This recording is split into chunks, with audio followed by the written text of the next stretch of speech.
far to be here. So please, ladies and gentlemen, give a really big and warm round of applause for the team of Australia. Said you follow me.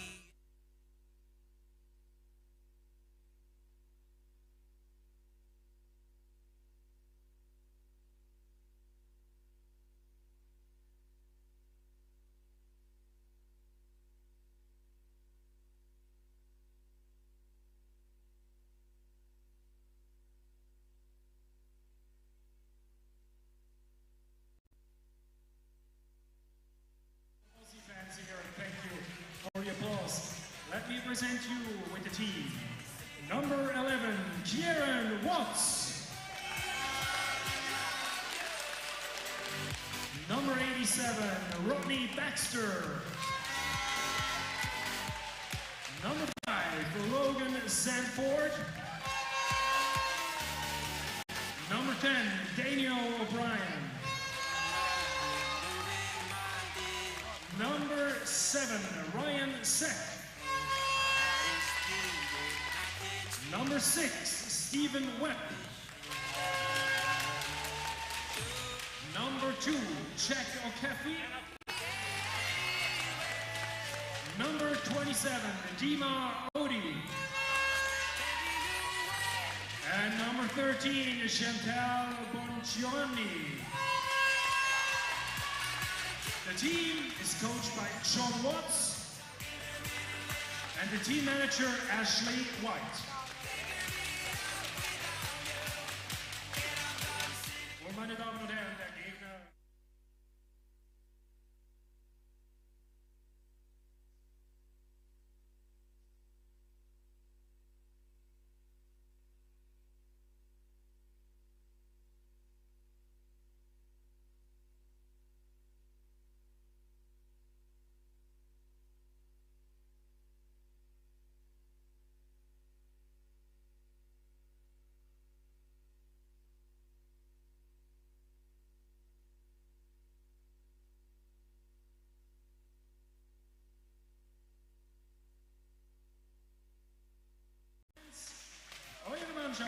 Mit der Nummer 1, Jessica Trommer.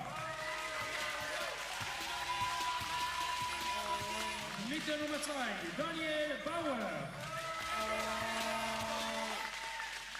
Mit der Nummer 7, Roman Hill.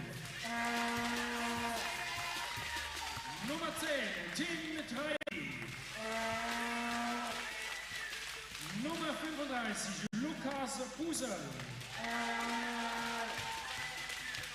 Mit der Nummer 18, David Huber. Nummer 61, Kahn Sissig. Und mit der 94, David Bauer. Das Team wird trainiert von Gerd Altenried. Assistent Pascal Sauer. Und der Teammanager Julian Wendel. The referees of today's game, Kimo Virtanen, Peter Borges, and Davor Matjasevich. And now, ladies and gentlemen, you may stand up and please enjoy the national anthem of Australia.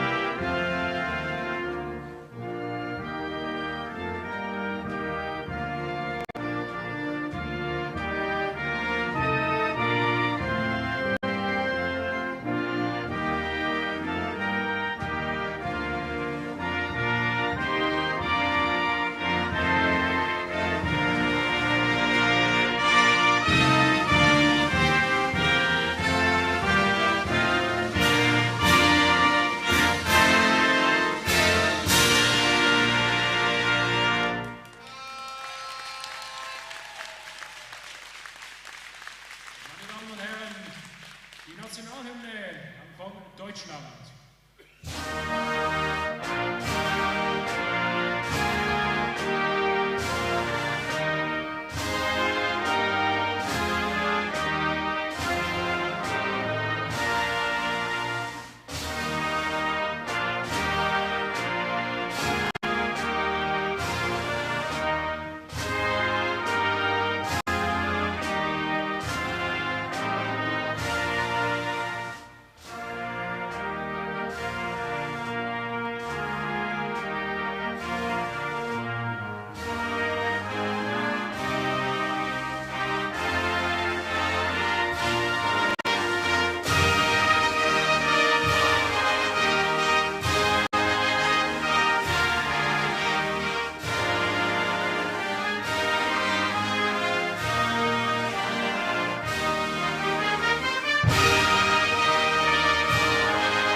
thank you very much for your support and have a good and fair game.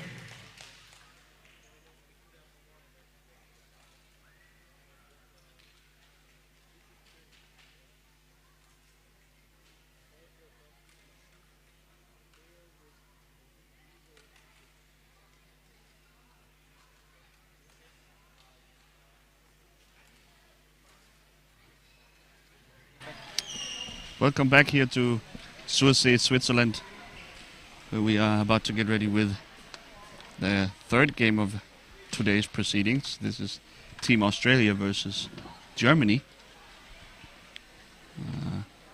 The team's just going through their pre-game rituals now, and we are about to get underway. Alongside me yet again is Jan Oniger, the former Swiss international, and who will help me guide you through the upcoming game. Welcome, Jan. Hello.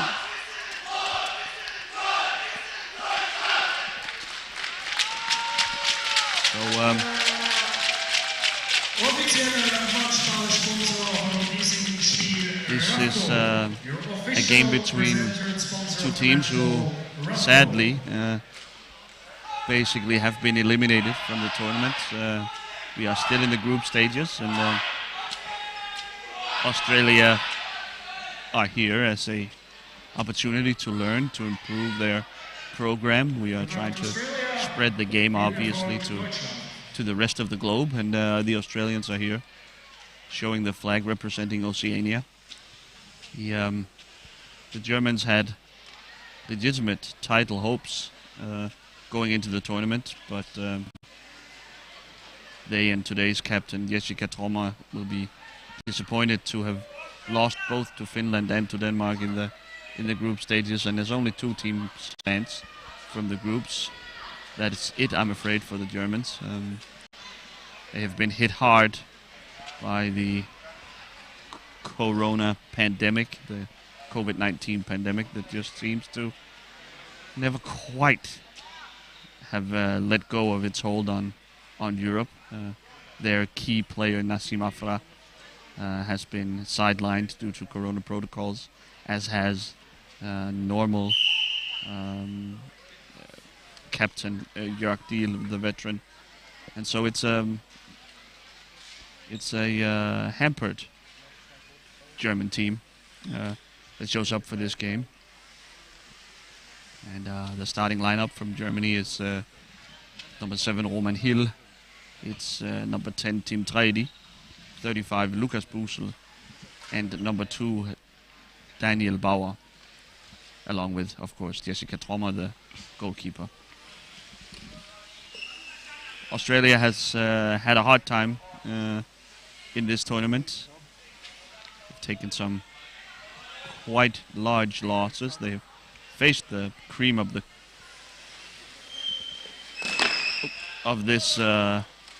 this Group B, and now they face off against these Germans.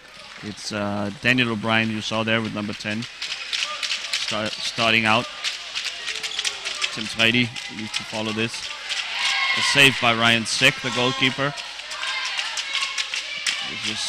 Here's Kieran Watts with number 11. Defending up to Logan Sanford with number 5. And rounding out the Australian lineup is 87 Rodney Baxter. Here's a pass from Treidi to Busel, just kept out by Seg.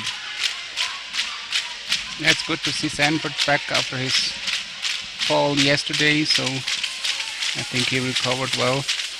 Or yeah, he looked like he's all fine. Being at it again. Sanford collided with one of the Spanish opponents, and as we see Tim Treidi opening up the score of this game by going through the kitchen door, the back door, and tucking in the ball behind Ryan Seck. Just to finish off with Sanford. Sanford collided with a Spanish opponent and flipped over his chair. A rare sight. And, he hit his hair against hit his head against the floor, and was sidelined for a bit there last night. But he seems to be up and ready to go. Good to see. An early lead for the Germans here, and they are heavy favorites for this game. Despite going for a slightly alternative starting lineup. Sisik, Khan, and David Huber have been two of the stars so far, along with David Bauer as well. So they are getting a rest on the bench. Perhaps allowing Australia a bit of a break. So Tredi, Germany back in possession. Tredi here will initiate the offense. Daniel Bauer in his hand stick configuration. It's also sometimes used as a T-stick, but it's gone for the hand stick option this time.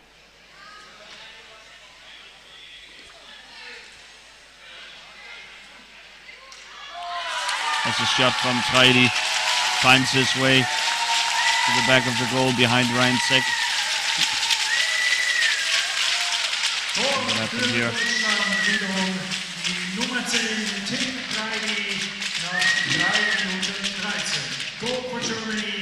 An opening formed in the Australian defense, and Tredi was quick to take advantage. I think it was Lukas Busel. Was it Lukas Busel? Oh, yeah, I'm so sorry. He touched the ball in the middle. The arena announcer didn't saw it, I guess. Correction. Okay, there he goes. Okay. Yeah.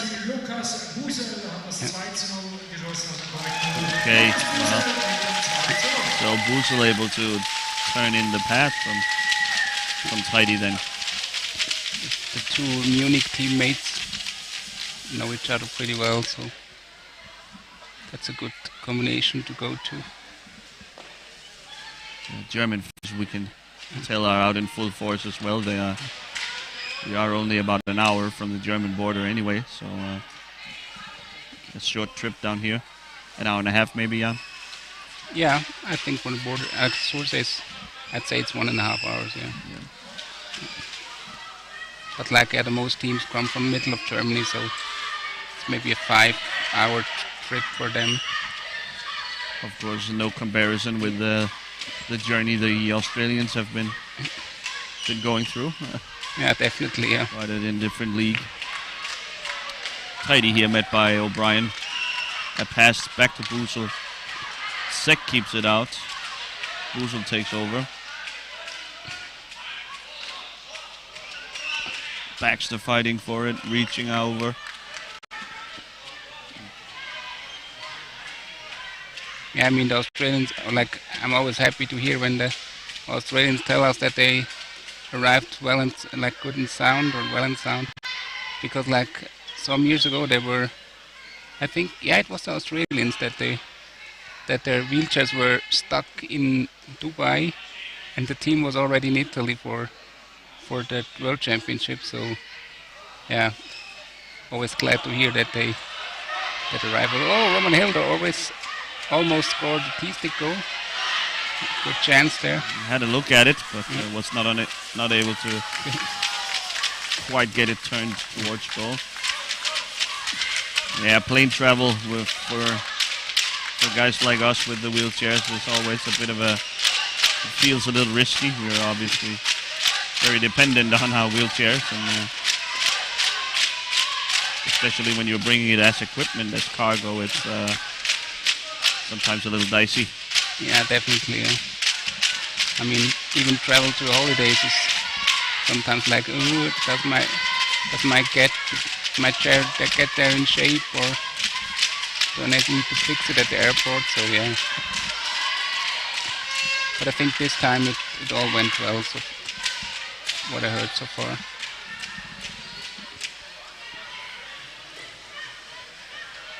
Just be happy that you don't have to land in New York JFK. What I heard about there sometimes they have about 120 wheelchair incidents, technical incidents per day on highest rate. So what I heard. So I'm glad they landed in Zurich and not over there. The Swiss, of course, known for their Grundigkeit. We have Treidi building up play. Finding Busel again, the backhand. Nice. Saved by Sek.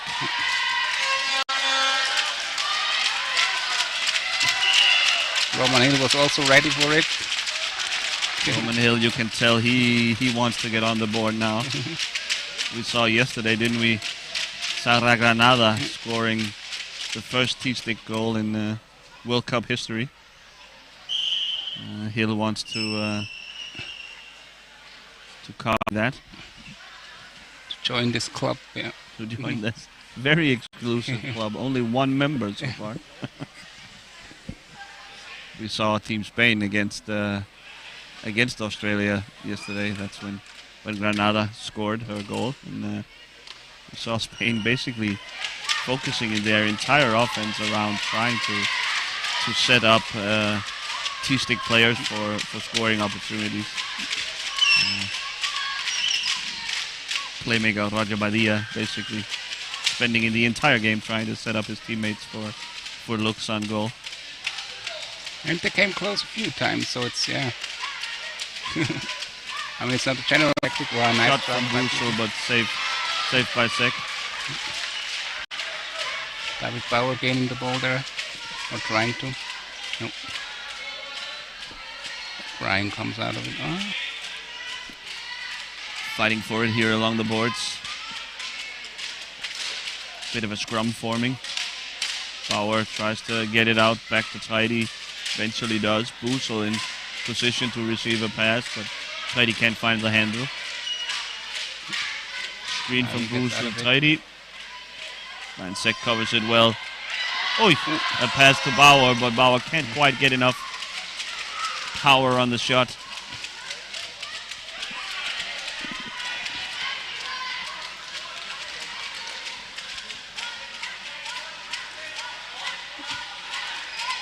Shot saved by Sek. Sek is off to a good start so far. Had a couple of good saves. But of course the Australians not creating much on the other end.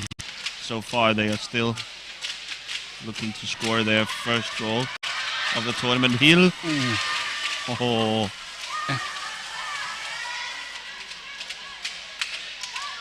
But I think that would have only counted as one. It was not intentional. There must be some intent. There must be some goal-scoring action from the T-stick player for it to count as a 2-point try. And,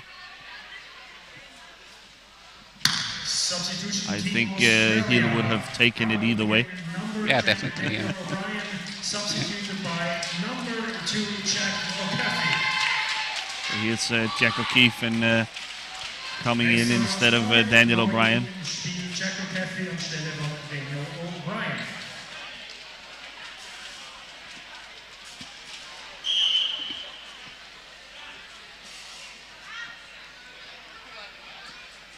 And Klaus, what I wondered yesterday, I just can ask you on the live stream, but we always announced the number 6 from Australia as Stephen Webb, but as I can see in the program, he's writing his name with P and H, so it's maybe Stefan.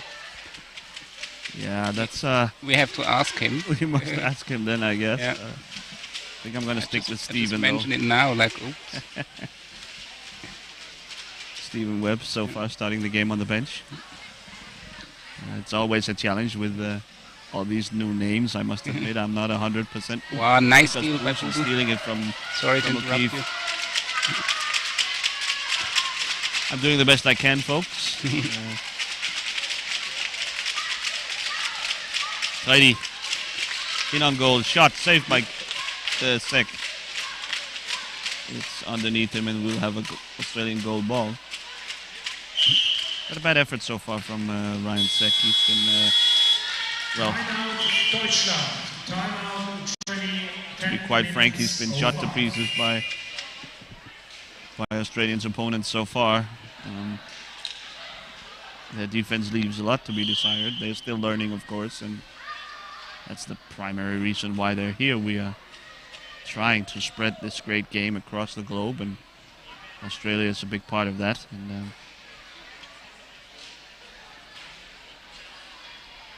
yeah, it's important to keep them in the boat, especially for the Paralympic approach, or like, I mean, it's a futuristic topic, but still, yeah, it's out of the minds of important people in power chair hockey. So yeah, of course, that would be the ultimate reward for putting on these great, well-organized tournaments over and over again, and really having a well-organized sport internationally is always with an eye towards acceptance as an Olympic sport. Of course, it's an issue with these motorized wheelchairs, but has been made exceptions before, and I'm sure the PCH organizers would love to become an Olympic sport with all that attention and other good stuff that comes with that.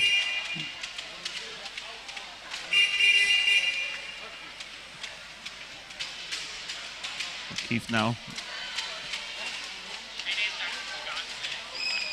met by Busel and Hill sends it ahead to Rodney Baxter, but Tim Trady collects.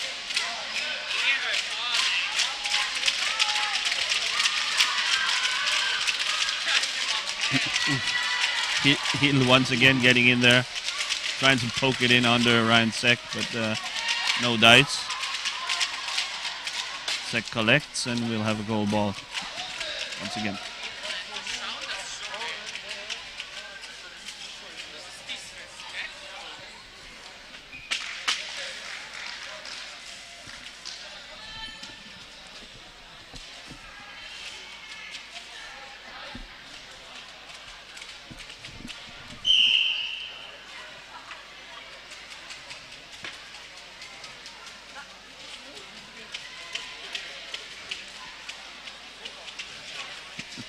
Australians are absolutely in no hurry.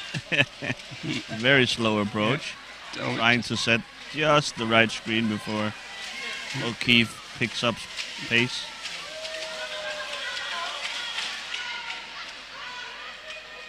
Hill getting in there once again. Righty. 3-on-1. Catching him. Hill. Wow. Oh. Hit by Seck.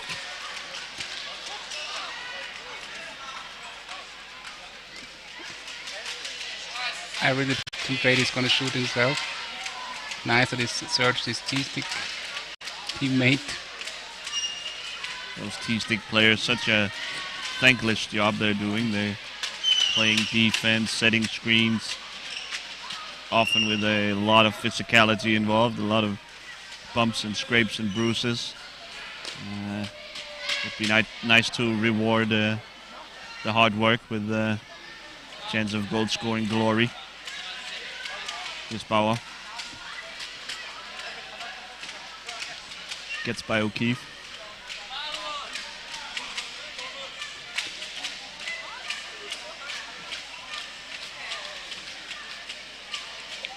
Friday now carrying the ball.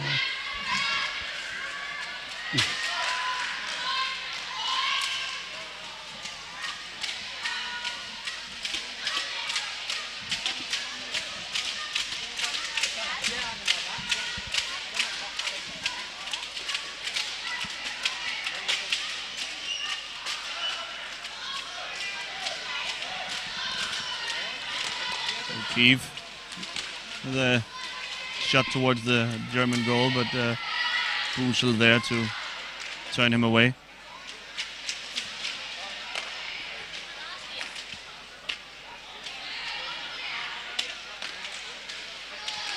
Rodney Baxter sends it around the boards. Bauer picks it up. 8 minutes to go in this first half.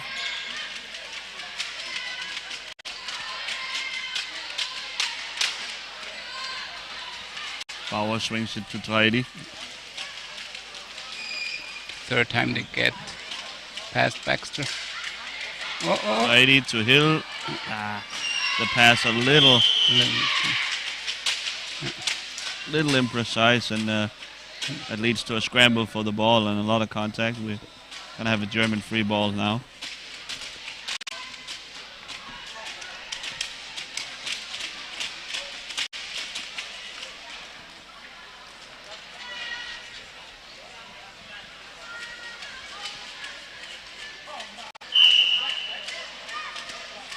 It has been a rather heartbreaking tournament for the Germans.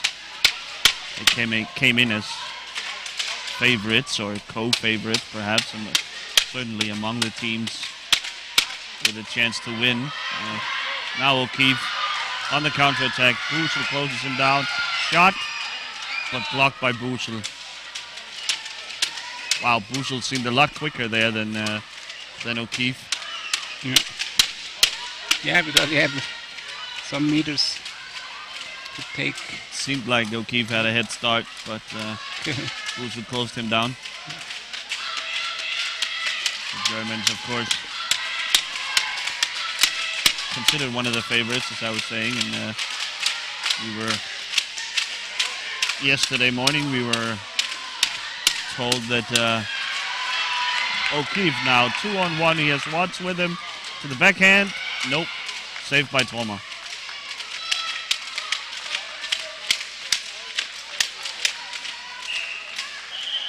Would have loved to see O'Keefe spread it out to his right here so he could take advantage of the fact he had a teammate there with him.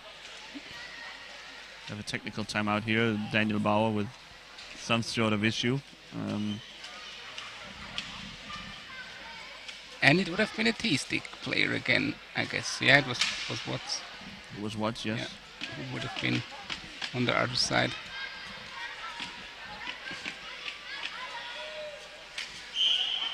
Yeah, I mean, for all the fans who are listening, yeah, I'm just a big fan of T-sticks because I'm myself one of these, so that's why I'm a little bit. Righty Hill. Oh.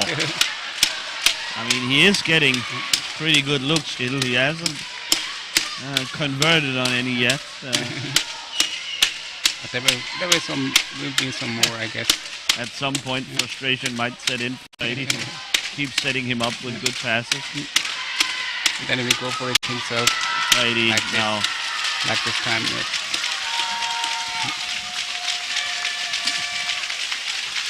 Sometimes you have That's enough of that. Righty says he does it himself and puts the Germans ahead 3-0. Goal for Germany. Scored by number 10, Tim Tridy. Time 15-14. Germany leads 3-0. But yesterday we were told that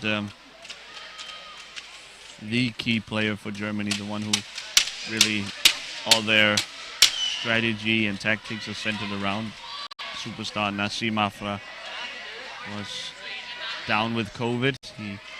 He's actually very ill and bedridden. That eliminated all hope that he was going to come back in the tournament and rejoin his teammates. And so even if the Germans were able to stay alive, to stay competitive, make the semifinals, it wasn't a given that Afra would be able to rejoin them. Also missing is Jörg Diel. Diel, I'm told, is unsymptomatic at least. He's just waiting patiently for his PCR test to come back negative. He might rejoin the team at some point during the week, but with Germany having already been eliminated, there's no rush really. It might be better to focus on your health and to get back 100%.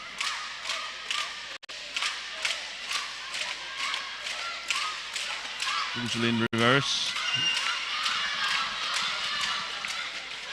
Germany in total control of this game. No biggie so far. Tomer, as if bored, wants to help out in the screening game. Moves it back to Bauer.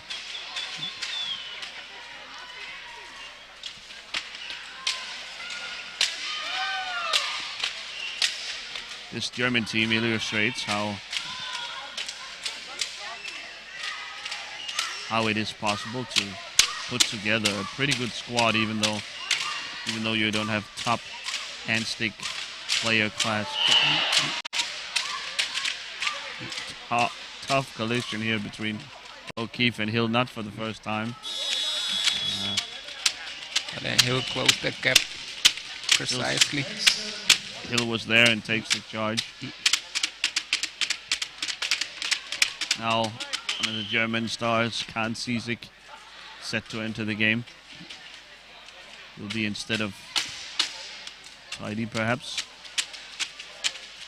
Wechsel Team Deutschland, neues Spiel mit der Nummer 61 Kahn Sisik. Ersetzt die Nummer 10 in Friday. Substitution Team Germany, new on the pitch. Number 61 Kahn Sisik, replacing number 10 Tim Friday. Zeit 18:00. Time 18:00.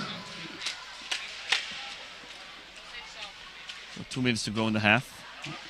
We're still working on some issue with Roman Hill. He's been involved in a lot of contact, and maybe something has been knocked loose. Hill, of course, utilizing a microphone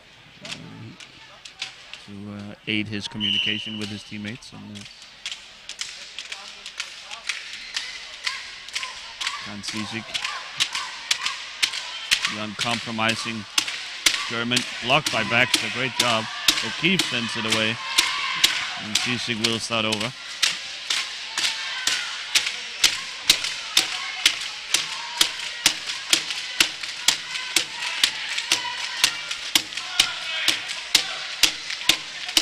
Yeah, Sisik bringing here a bit more speed and dynamics into this game.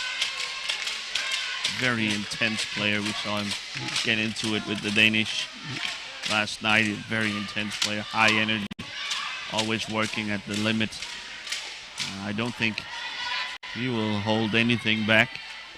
Won't do Australians any favor.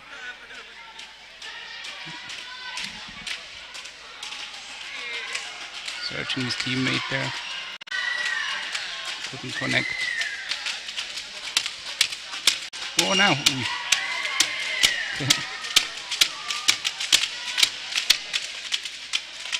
Seems the Germans have made it a pet project of theirs to set up Roman Hill for.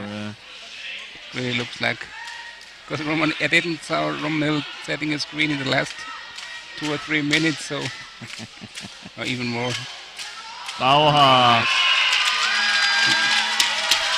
Bit of, I think, fortunate pass from Sisik, but Bauer with the backhand finishes it off, and he opens his goal account.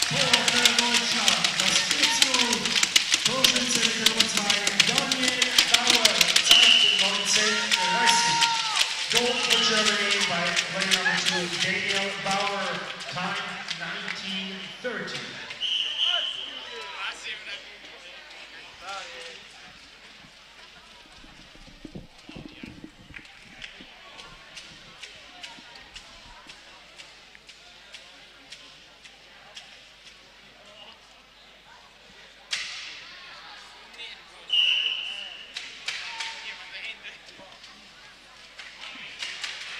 O'Keefe with that very slow approach.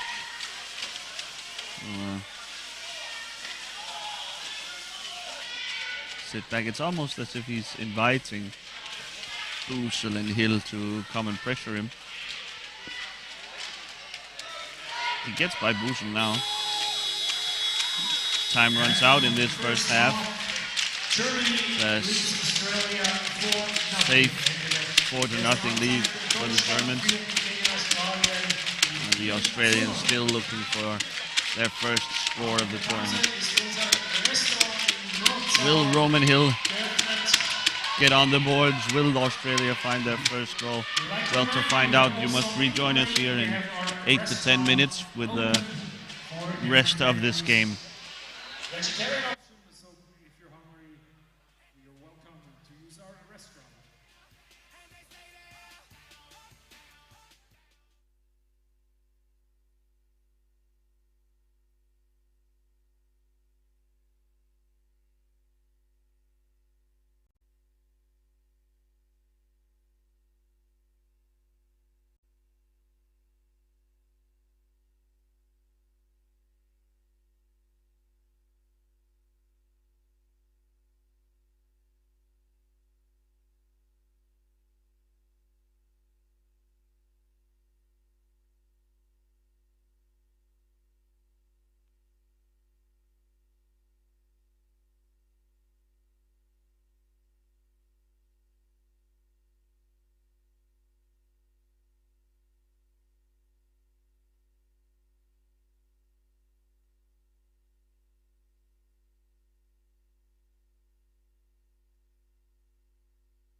Dima Oni anstelle von Nummer 87 Rodney Baxter. We'll come back here to the second half of Germany versus Australia. Germany sitting pretty on a 4-0 lead. We have some housekeeping to do. We have 2 substitutions by the Australians. In comes Dima Audi and Chantel Bongiovanni instead of Logan Sanford and Rodney Baxter. Bongiovanni, one of the few Australian players with World Cup experience. She was with the team in 2018 as well, along with Captain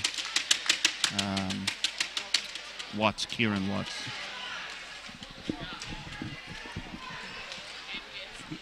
Shot by Sisik, saved by Sek.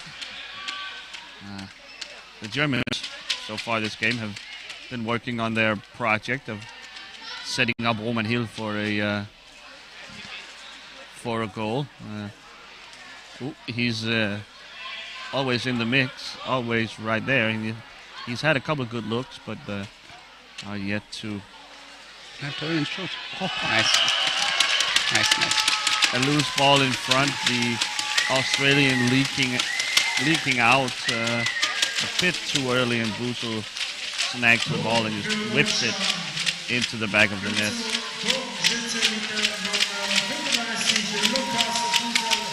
Kieran Watts, Dima O'Day, a little quick to go for the counter attack. 5-0 time, 0:55.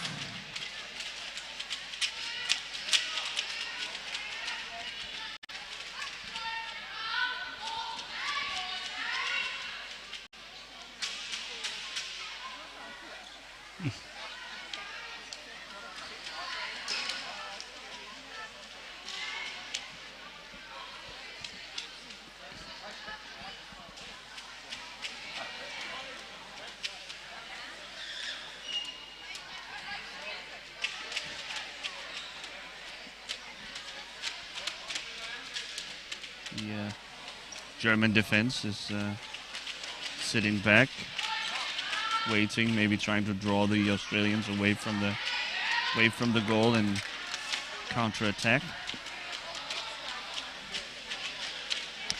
Roman Hill is already positioning him in front of the net. Roman Hill makes a beeline to the near post, wants to get involved so badly. And the Australians with bringing a little pressure here. Sisik. Now, oh, that was close. Ade the other way. Shot just wide.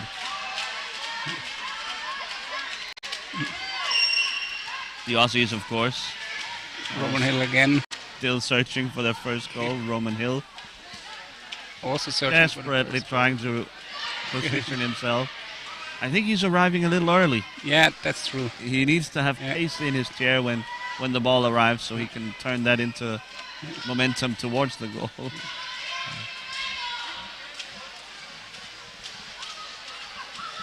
Sisik. Hill wide open on the backside. Ade closes the gap. The Australians searching for their first goal of the tournament. It might be a player like Dima O'Day who can. I think Sek saved it with his front wheel there, one of the small front wheels. Hill would have been ready there. I think Hill is he's born ready. He was ready this morning. He wants a goal so badly.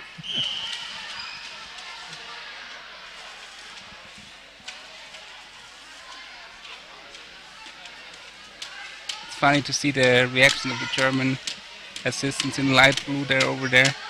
Always when Roman Hill is coming close to scoring. Clearly a team-wide project they're working on. Definitely. Everyone is involved there. That might be part of the reason why they are letting the Australians get a little close, get across half court, because you want space when you're trying to save a teammate for goal. Absolutely. Yeah, you're thankful for every. Now they have a gap here on on the rear side. That's fine. Busel and Sisik. And Hill sets up sharp on the wing. There he is in your screen now, on the back side.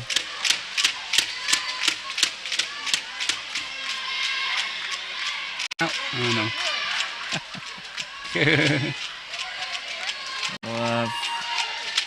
Interesting little subplot developing here.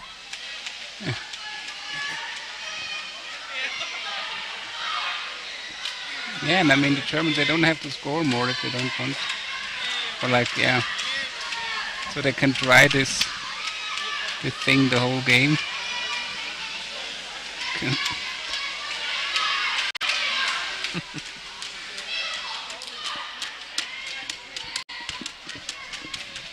But yeah, sometimes it's like, if you want the thing so bad, then it's even harder to get it, so...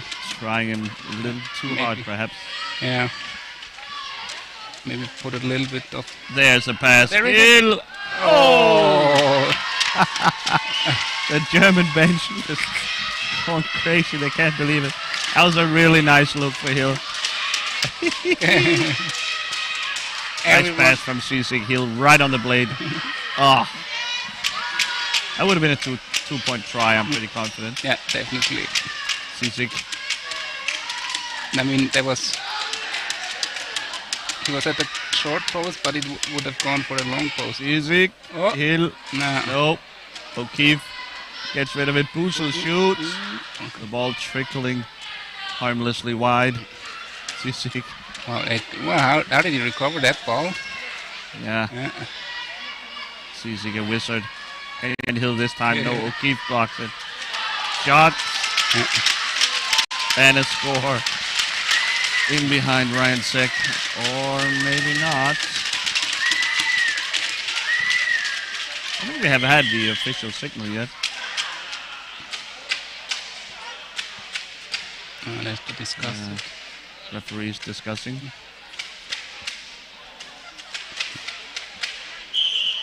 No goal, they say. An Australian free ball.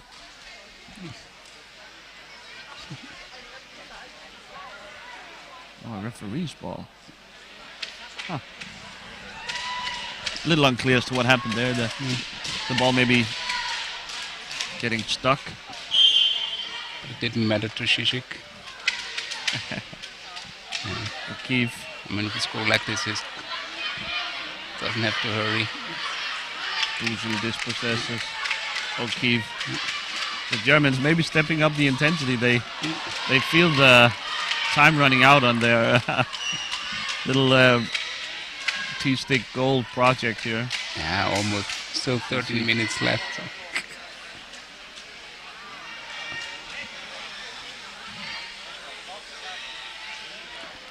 Sisik. Yeah.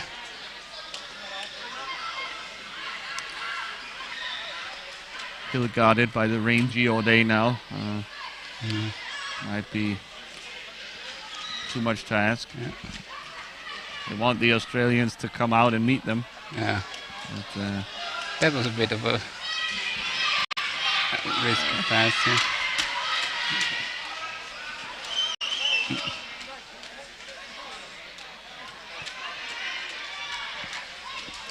Now there's some space. Yeah.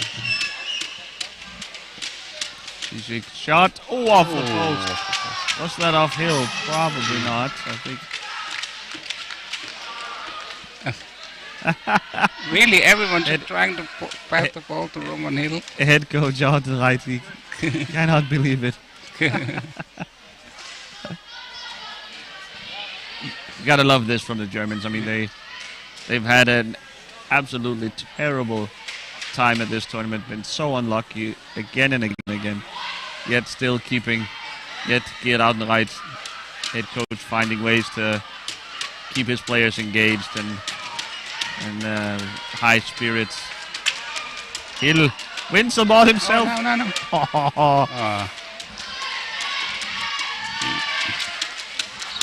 O'Keefe, Busel. Yeah, the Australians don't like the German plan, so.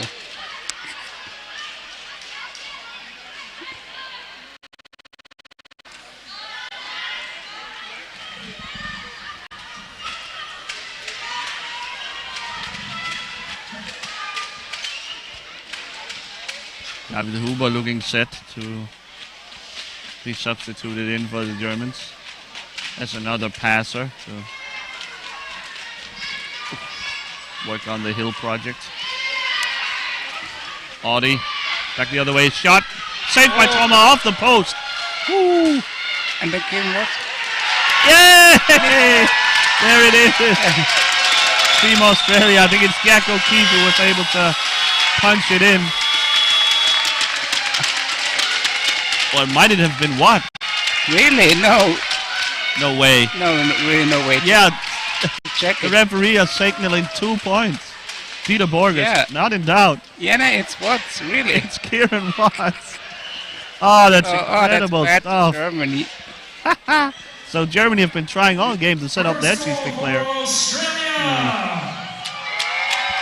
Score five, Kieran Watts. Yeah. There it is, the official word is in.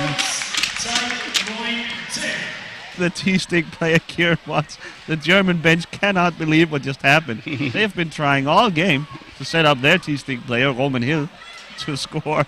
And instead it's Australia scoring their first goal of the tournament. And they get 2 points for it. Incredible scenes.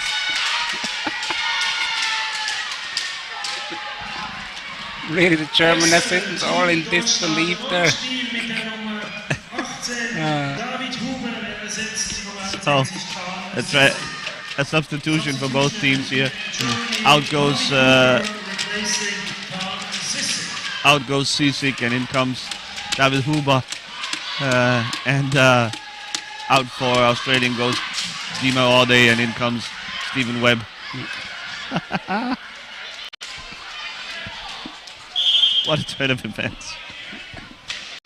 Really nice, these two teams finding a way to entertain us in what is a bit of a dead rubber match. Huber now. Shot, Yeah. but blocked by Ryan Seck. O'Keefe, shot, saved by Toma. Nice. The Australian fans are going crazy.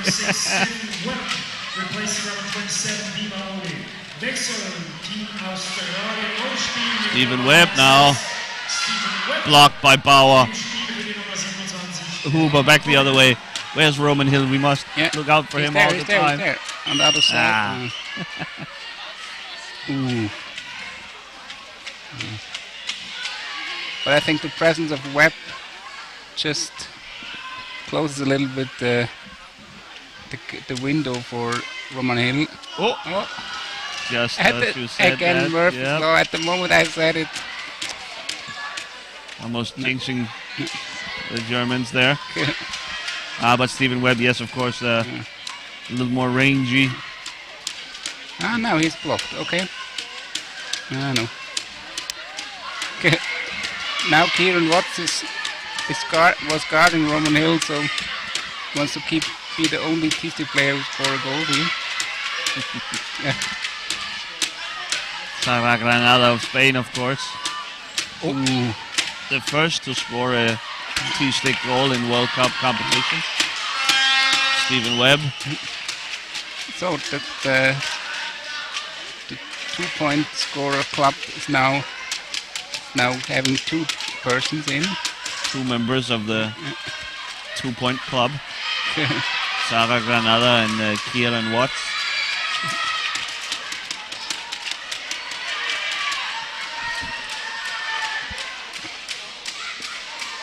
I think even the German fans were rooting for the Australians to score.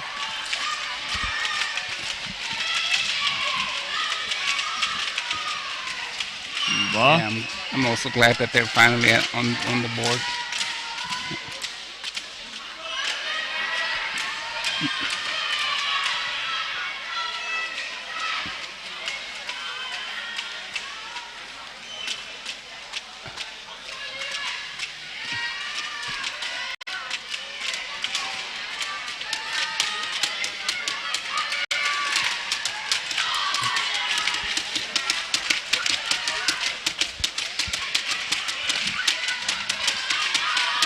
Huber sends it ahead, trying to pick out Hill.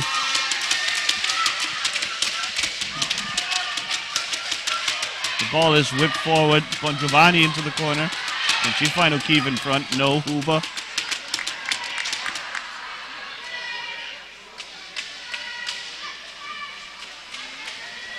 Huber back the other way. Hill has his back turned. Here we go.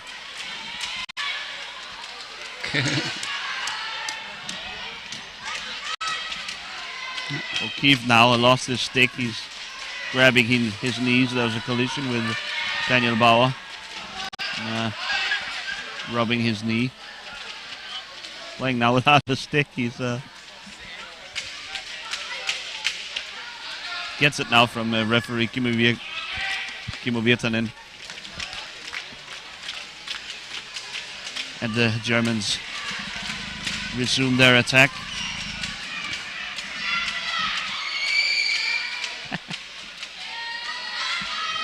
Huber's trying so hard to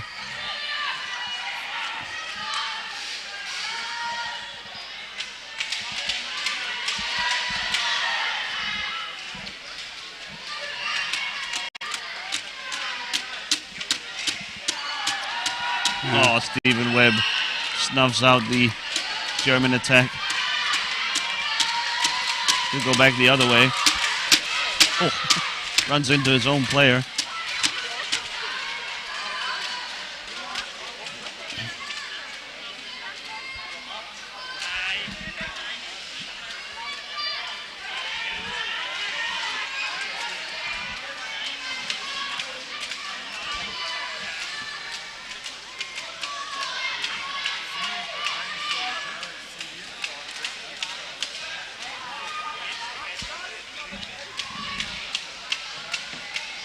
Huber up the field.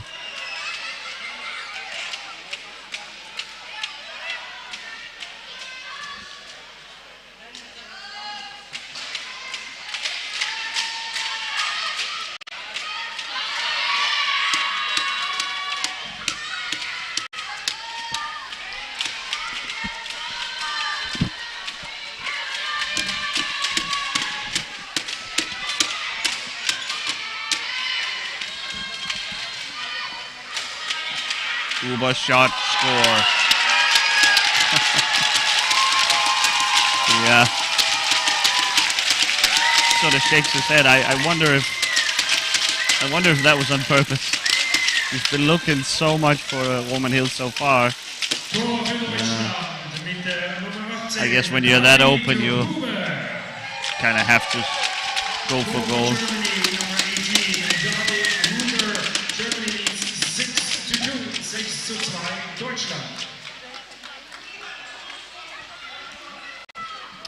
Ryan O'Keefe getting a little talking to from referee Peter Borges.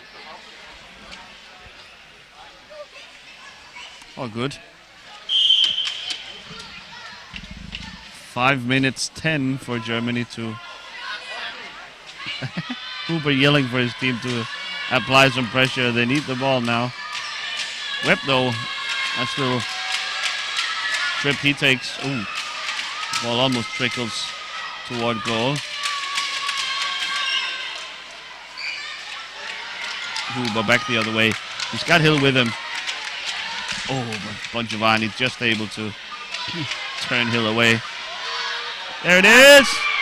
No! Oh, no! Roman So close. wide open. Ryan Seck was nowhere near him. He had a wide open net. Come on! Look at Huber, always animated, grabbing his head. The German bench can't believe it. Oh, he was wide open. Huber can't believe it. Substitution, Team Germany, new on the pitch, number 10, Team Trinity, substituting for number 18. Oh. Out goes Huber now, and in comes Tim Treidi, the Germans, back to their initial starting lineup for this game. Webb with a shot, but blocked easily by a combination of Bauer and Trommer. Treidi.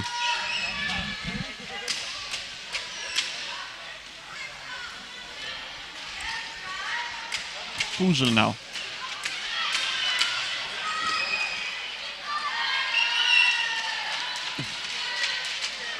Traffic in front of goal. A goal by Lucas Puzel, I guess. Yeah. They did call a goal by Puzel. Excuse me for falling asleep. I didn't see it. Yeah, good that you're... So Puzel makes it 6-2. 7-2, I guess, right? Yeah. 7-2, it should be the... Are we both wrong? Tor No. Deutschland, sein drittes Tor am heutigen Spieltag mit Nummer 35, Lukas Puzel. Germany, Steven next goal. would like to Leading now 7-2, and his third grab goal one of more this goal game, for Australia. Lukas Puzel.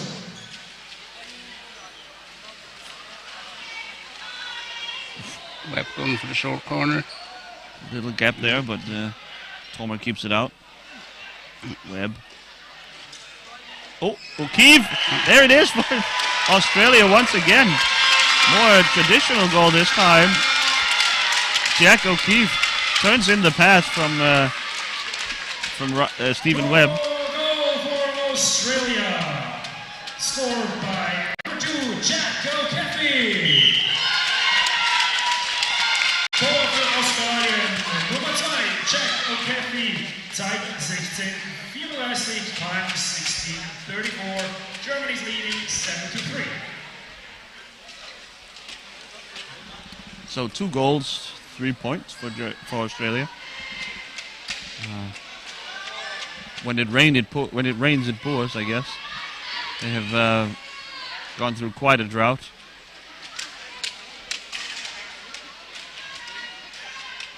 Now they are flying, it seems. Oh, he's hit. Oh, here again. Webb just... Spoils the fun. Yeah.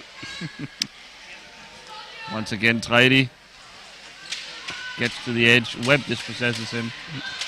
Hill now doing what he does best, using his chair's physical play.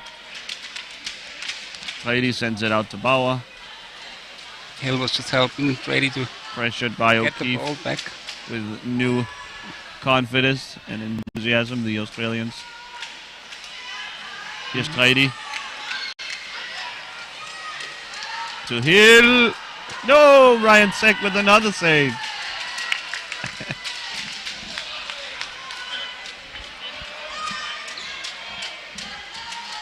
Oh, it did find his way to the back of goal. I think it's Treidi who scores. I mean, who knows who got the last stick on it there in the scrum. And we have the chance to Hill earlier. Oh, Mit der Spieler Nummer 10 ebenfalls sein drittes Tor in diesem Spiel für Treidi. Treidi was indeed credited with the goal. Zeit 18:01. The third goal for Team Treidi in today's match for Germany. So 2 minutes left for the Hill project.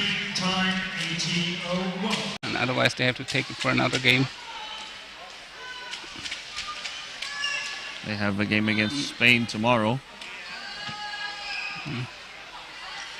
Stephen Webb.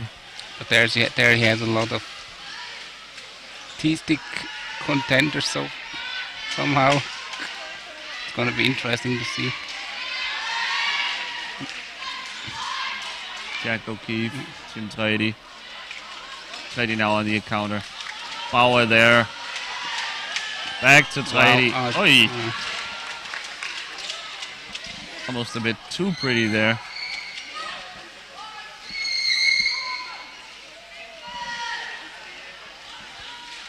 About a minute to go in the game.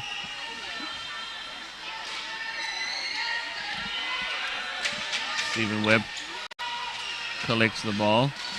He gets the screen. Oof, moves the boards a bit.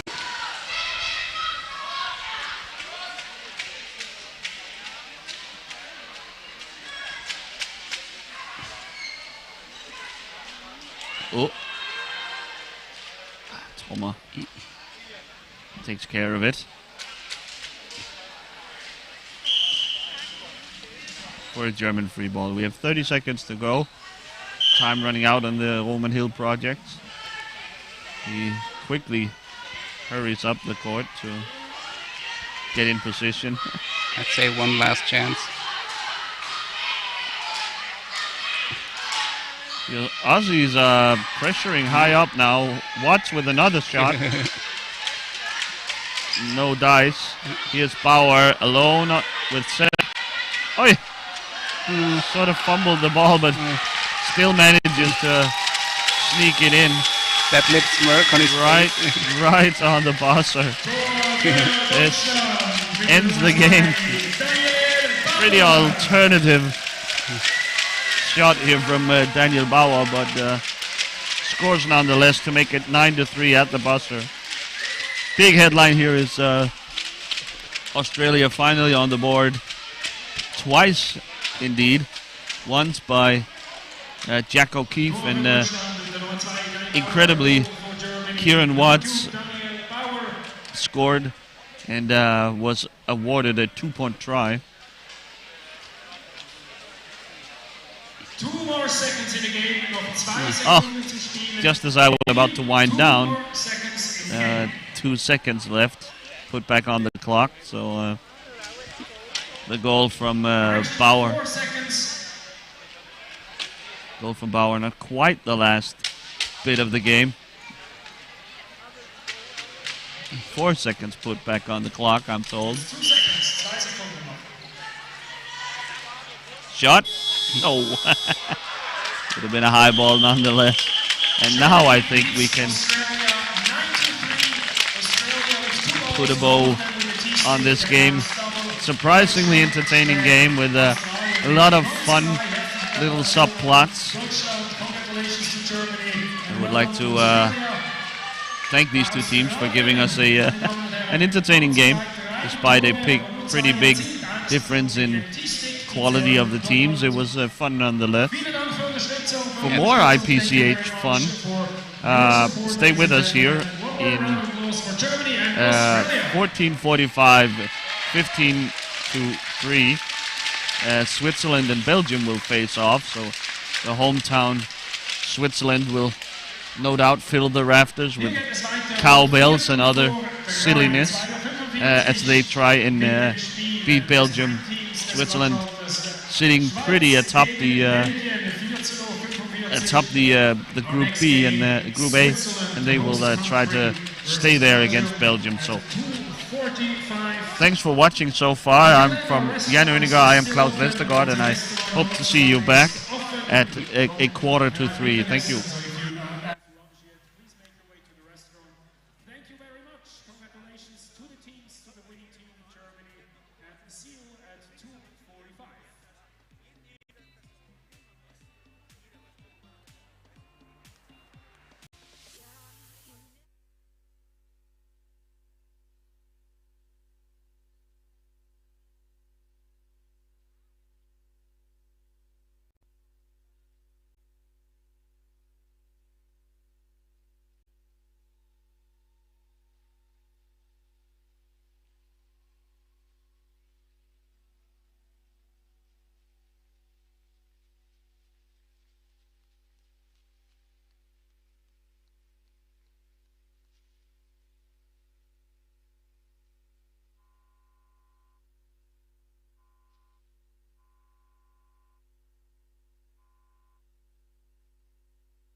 Herren, welcome to the next game. Herzlich willkommen zum nächsten Spiel. Und jetzt muss es laut werden hier in Susee, wenn die Heimmannschaft auftritt. Wir heißen herzlich willkommen das Team Schweiz. Please welcome Team Switzerland.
Nummer 3, Daniel Rolli.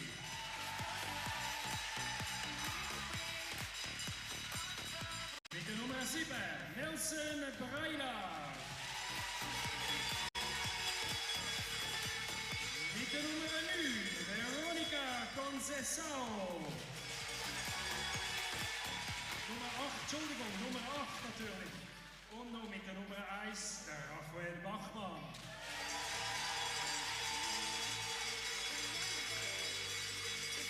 And also a big round of applause for the opponent of Switzerland. Let's give it up for Belgium!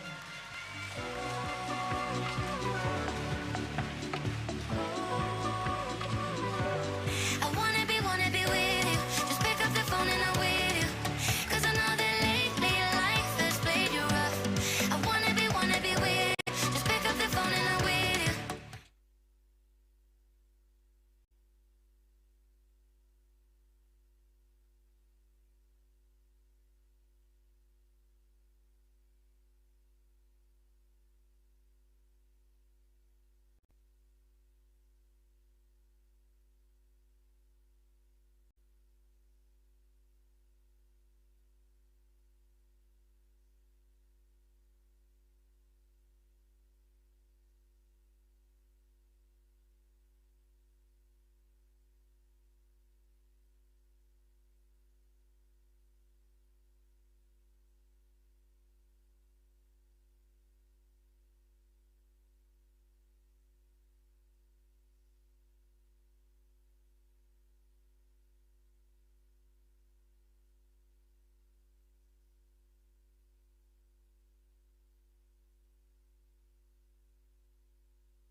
Ladies and gentlemen, meine Damen und Herren, falls möglich, dann stellen Sie auf und genießen Sie Please Enjoy the Swiss National Anthem.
Please enjoy the national anthem of Belgium.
Thank you very much for your support. Have a fair game.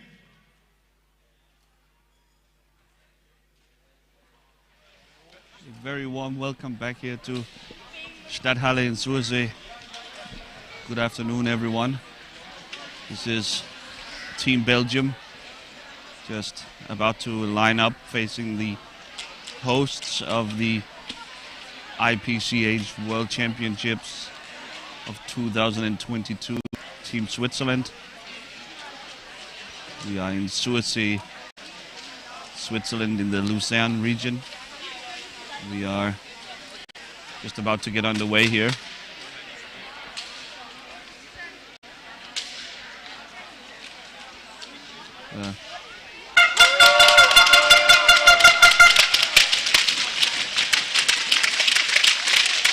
Team Belgium has had a rough tournament so far. They have yet to win a game, and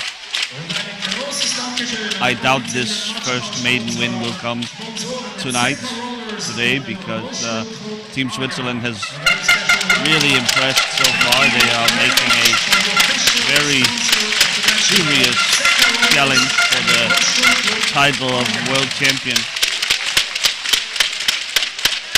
Alongside me is a former Swiss international, Jan Oniger. Welcome, Jan. Hello again. The Swiss has chosen quite a fearsome lineup to start. It's Noah Spielik, who's wearing the captain's armband for today. It's alongside Jan Schäublin, Manuel Melder, Dominik Zenhäusern, and in goal, Janis Affolter.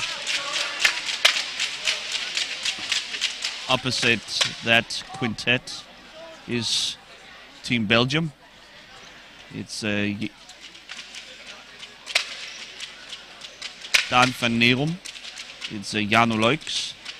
It's Kaya Yashin, Maxim de Groot, and Peter Bultmann, the captain in goal. Dan van Nerum will get us started for Team Belgium.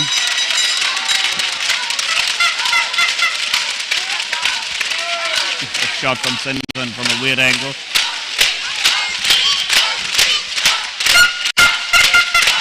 A free ball will be awarded for Team Belgium.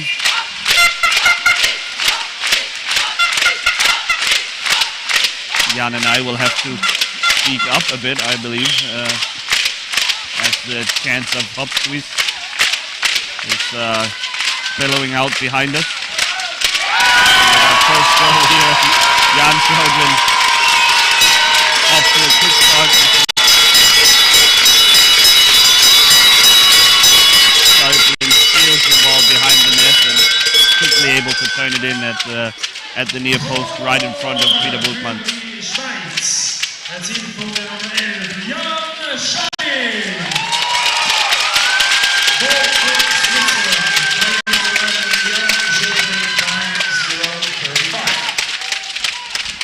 The Swiss quickly back in position. Yeah, Switzerland really at full throttle here at the beginning. Going with their three young guns. already circling around the net. Sennhuysen There he is finds again. Schäuble. Oh, shoots wide. Missed it. That's a miss from Schäuble, a rare one. Sennhuysen fumbles the ball. Van Neum steals it. The clock maybe.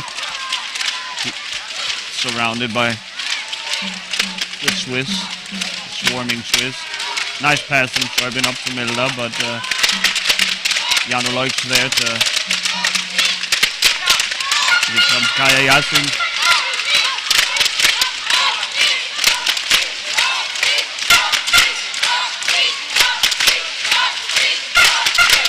The clock with the steal. Kaya. A Belgium free ball.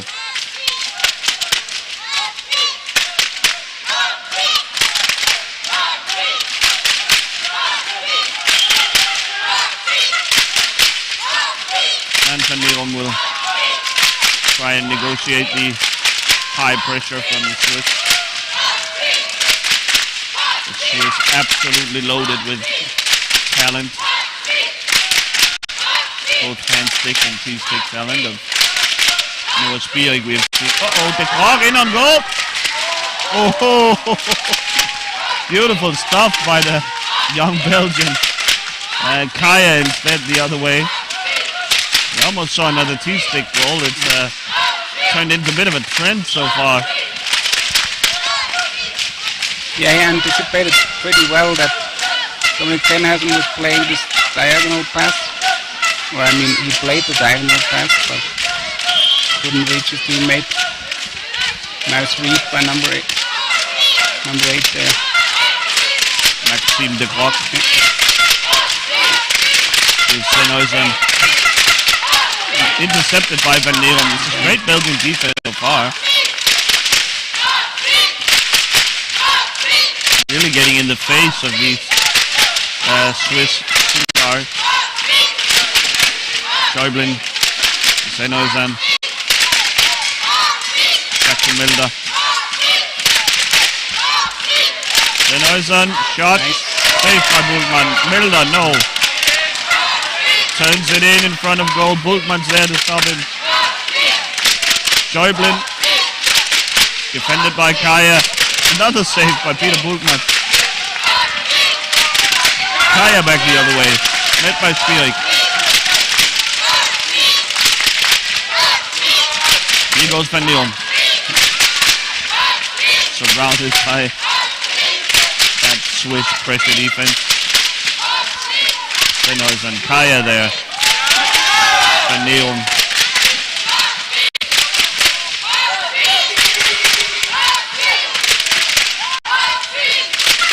Back to Milda. The Belgians have struggled so far this tournament. It's a very young team. They are here to learn, to gather experience. And head coach Ant van Oysten will be happy with what we've seen so far. Tenacious defending. The clock now needs to cover Sennhuysen.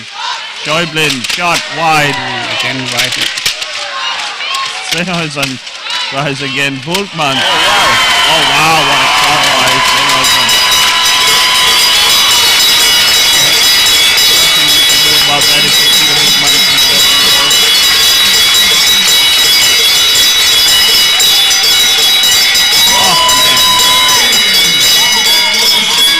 There cannot have been an inch extra room there underneath Bultmann, but Sennhuysen found it. Switzerland scored by number 87, Dominic Sennhuysen, time for 17. Sennhuysen.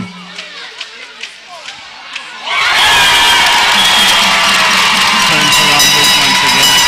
The Belgian is not covering the post well enough.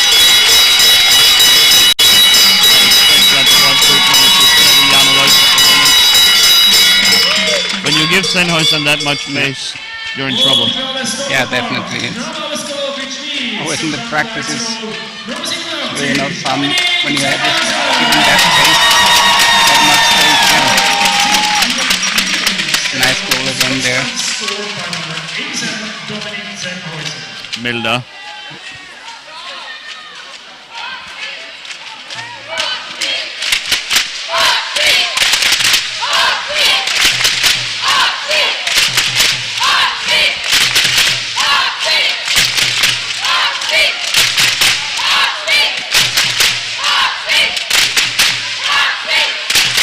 Working on Bultmann's Milda as well.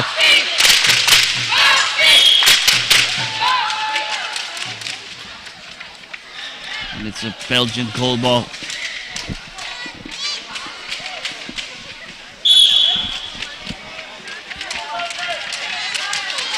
The Swiss again there, high pressuring.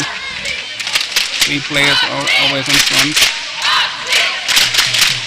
Milda back to collect.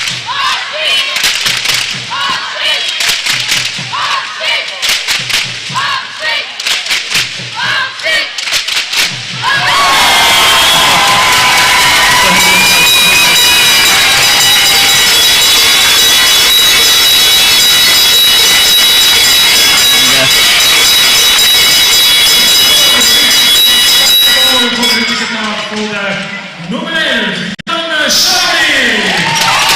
Schadrin just flicked a backhand towards the goal. It's unbelievable the amount of power he gets on that backhand shot. It's incredible.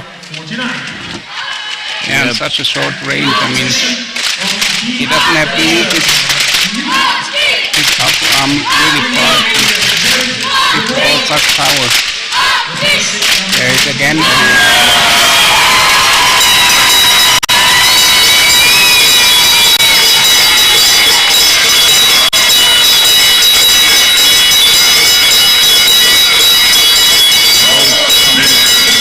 Fast and furious here. Absolutely. So fast that I haven't been able to get to the substitution from the Belgians. Out goes Jano Leukson, in comes Gerrit de Moor. And Kaya here. De Groot, now Sennhäuser. He's got Milda with him. No need. Oh, it sends it just wide.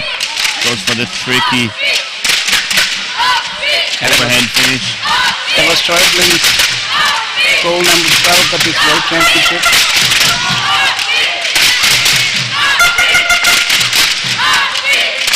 Schäublin shot wide. Again. Close. Again we see the powerful backhand from Schäublin. Milda towards Sennhäuser. Gerrit de Moor defending. Despite having lost his stick.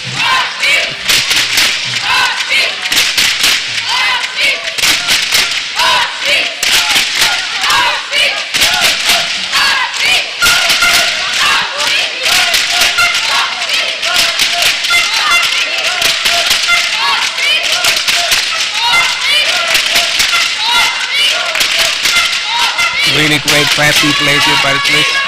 Oh wow. Oh, Sennhäuser. I think Schäublin surprised him as well with this great pass again. And Dan van Neom just able to throw some gravel into the Swiss passing machine here.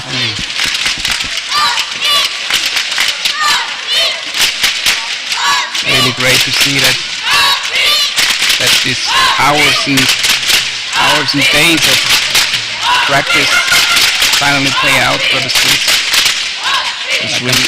This tactic, this passing tactic is new to Swiss team, and I'm really there. Heavily inspired by the Dutch system with long range passing, trying to pass the ball around the defense instead of driving through it. Milda from the corner. Kaya picks it up. Gets a block from Van Neom. Straight ahead goes Kaya. Feeling is there. Sends a pass to Van Neom. Shot blocked by Milda. Van Neom again. Blocked once again by Milda. That was beautiful stuff by Manu Milda, getting way down close to the ground to block the shot from Van Neom. It was a good effort.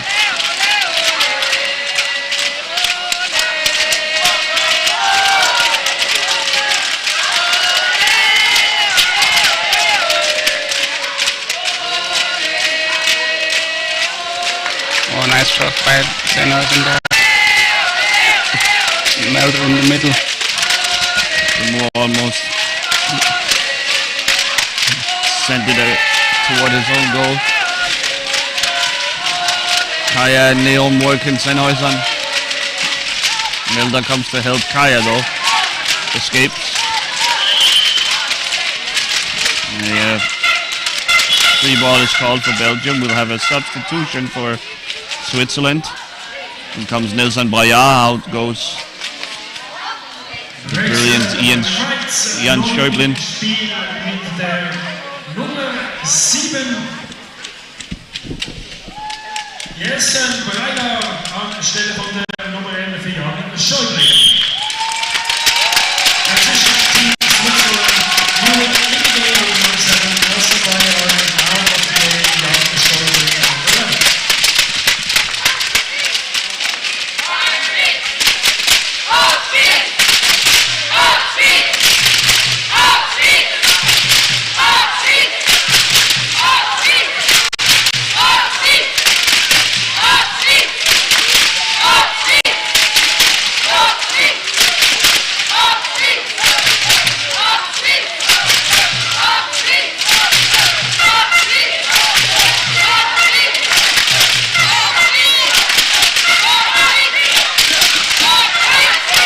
Distance pass, Kaya back the other way. Still Kaya. Finds Van Neon maybe. That's the straight to the cross. Mulder. Shot blocked by the Moore. Kaya will pull it back out.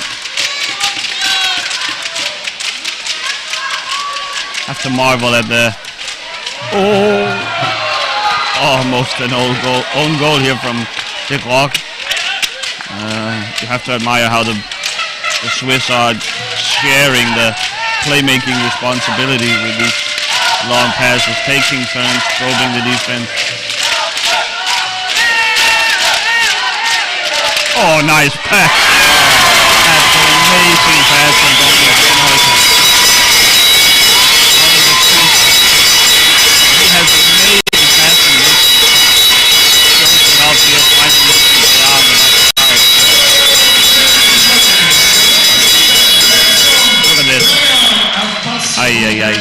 Great pass, really. Great pass. Completely cuts the defense in half, and Braja easily turns it in with the backhand. Beautiful stuff by the Swiss, who are really showing off. Great display of passing hockey. Another pass, another shot from Braja, but this time Bultmann's there to stop it. Great pass again, but Sennhäusern. Really nice.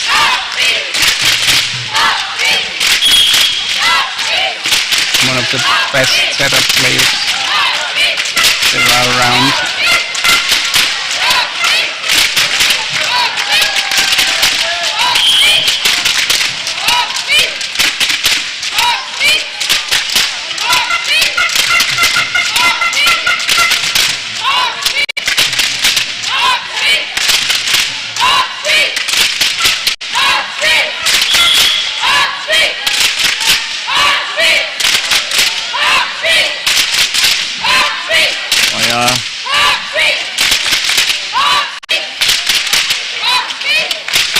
Back to Braja behind his back. And Leon has a block from Kaya arriving just late.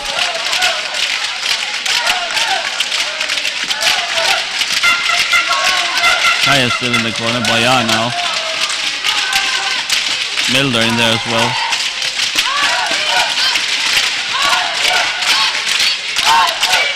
Braja sends it out to Milder finally.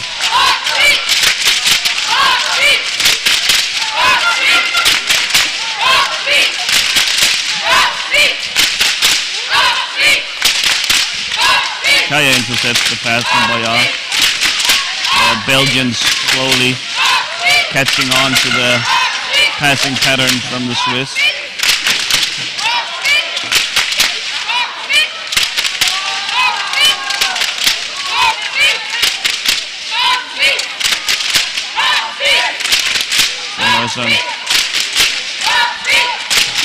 Intercepted by Van Nerum.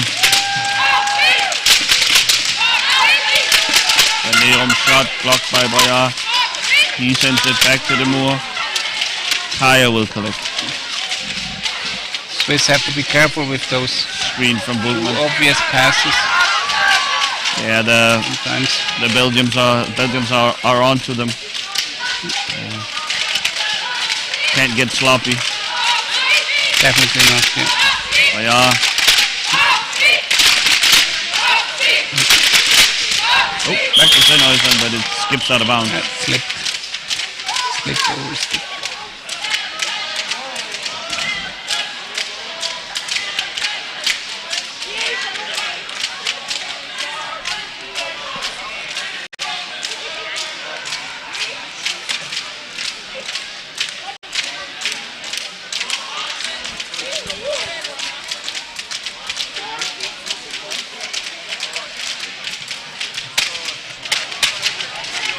Referee Kasiki talks to the Swiss captain. Wonder what's the issue here. Either way, we're about ready to get going. Didn't get it or didn't Van score it. Nerum forward to Rock, Kaya.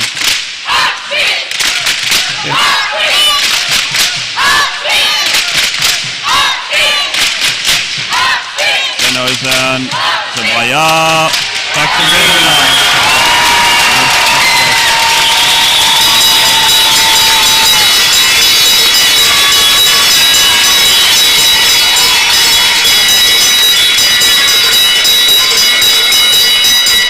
Doesn't get much more beautiful power chair hockey than this. I mean, all three handstick players heavily involved in every. It's beautiful stuff. Manuel Milder is substituted now, though. In comes Veronika Conceição. The next goal for Switzerland was scored.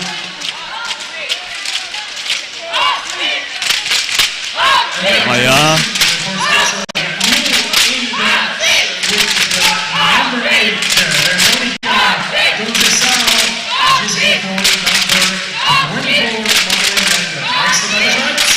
She'll take a shot. Blocked by the Moor. Sennhausen. Van Nerum intercepts. Van Nerum, a smart player. He's clearly anticipating these passes now. He's sitting in the passing lane, hoping to intercept and maybe start a counter-attack. Blocked by the Grog. Beautiful stuff. But the Swiss all over it. Quick to get back.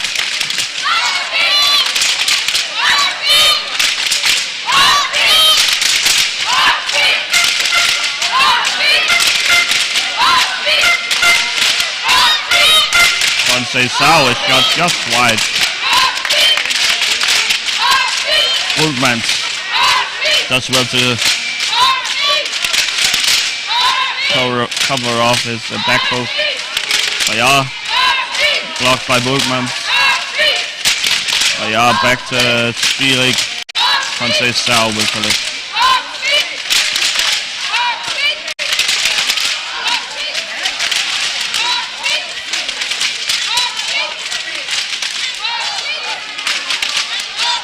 Bayard. Van Nerum. Kaya. The Grog. Everyone's getting in on pressuring Bayard, but he sends it back to Sennhausen. Here's Conceição. It's her backhand side. Slashing against Van Nerum. Swiss free ball.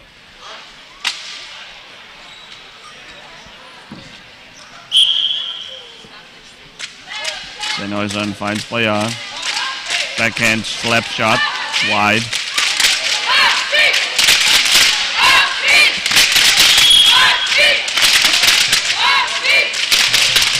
Charge is called against the Swiss.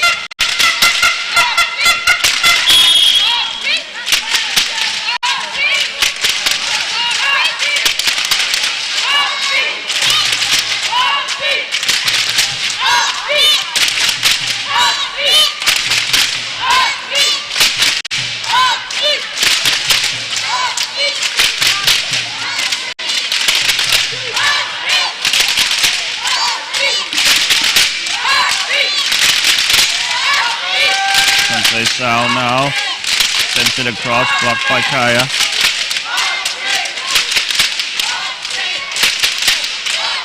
Sennhuysen digging for it. It's underneath Van Neal. Nice Sao sends it just wide. Almost took out referee Fabrizio Iotti. Kaya. Van Neal. Surrounded by Swiss.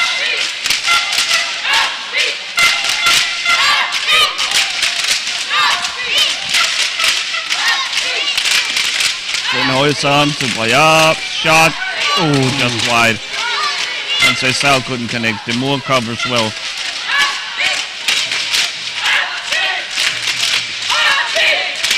Sao with a shot blocked by Kaya. Oh man, Kaya is working really, really hard in defense. They're firing from all angles. Shot wide once again. Nice save there. And out of bounds. Timeout Belgium. Timeout Belgium. Time 17:34. Timeout Belgium 17:34. One timeout per half, of course.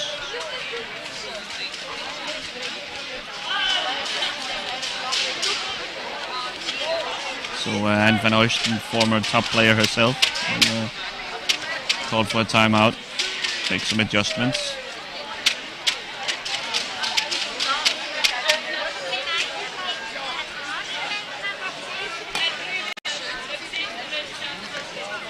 Tough game for the Belgians. The Swiss crowd really just paced their team to keep piling on the pressure, keep running up the score here. This could get out of hand if the Belgians aren't careful. I think we can see already that the Belgians have improved during their stay here at the USA. I feel the defense is a lot more tenacious, a lot harder working, and ultimately more successful than it has been so far. They are simply just up against the incredible, powerful lineups of Team Swiss.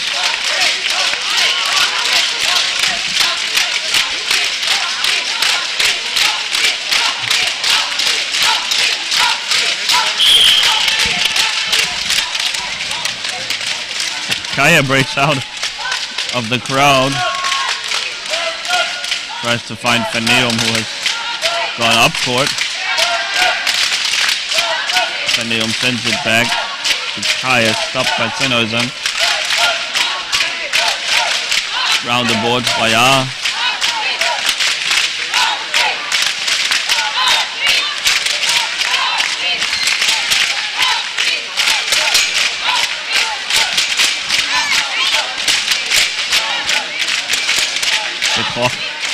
Tries to go for the steal against Sao. She spins away from him and sends a pass to Bayard. Saved by Bultmans. Great job. Almost defending the pass as well by Peter Bultmans.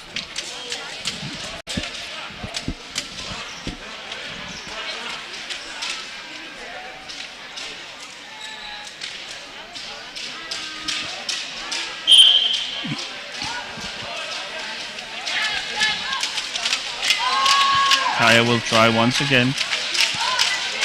Thread the ball through to Van Neum. No dive this time. Bayard. Long pass to Sennhuysen. What can he do with it? Van Neum pressures well. Kaya takes over. The Belgians were ready for that one.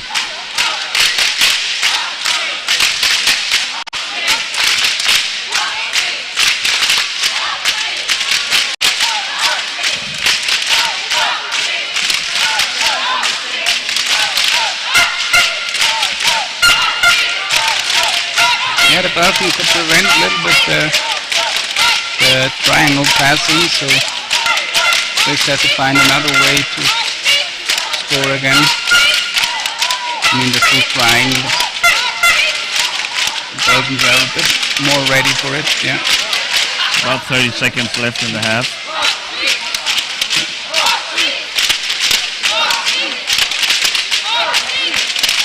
Sao, a shot brings up the shot. So. Blocked by the clock, I believe. Van Neron. Raya takes over.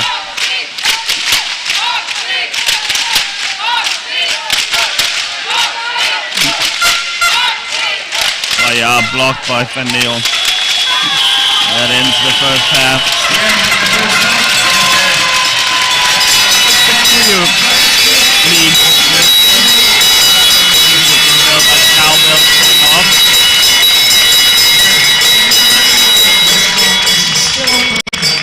Not without its bright spots for Belgium. I think they'll be reasonably happy. They are taking the fight to the Swiss at times. Not a completely hopeless performance so far. We will rest our voices, Jan and I, and we will be back with the second half in just a moment.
afraid.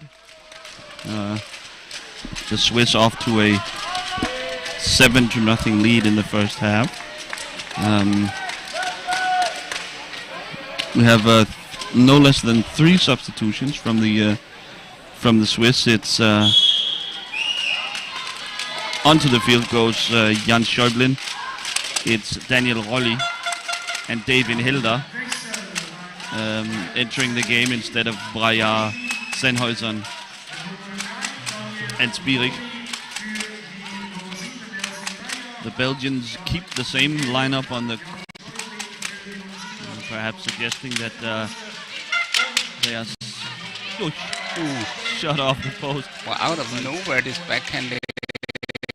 It really is an incredible backhand that's on generally the weaker of most players, the backhand, but he generates so much power off that that it surprises many goalkeepers. I think they are used to thinking, well, it's his backhand, I can react to it, but nope, not this guy. Yeah, I think as goalkeeper you think, yeah, okay, he would turn around and come back again. Ooh. Tries the forehand this time. Yeah, the forehand is also not. Schäublin, backhand miss. Oh, Kaya though. we really have to stop to praise those players about their abilities, and next moment they prove us wrong. Here's Conceição back to Schäublin. Wow. Schäublin just having fun out here. This time though stopped by Kaya. Ollie picks it up against Van Nieren. Kaya shot saved by Affolter. Another shot by Kaya, but he somebody committed a charging violation, a block.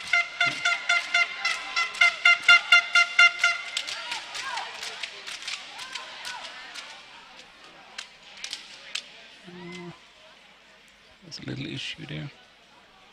Maxime de Groc. Okay.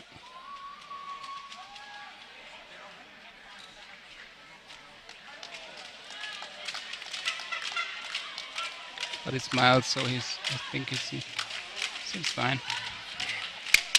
Got his arm taped, I guess. Yeah.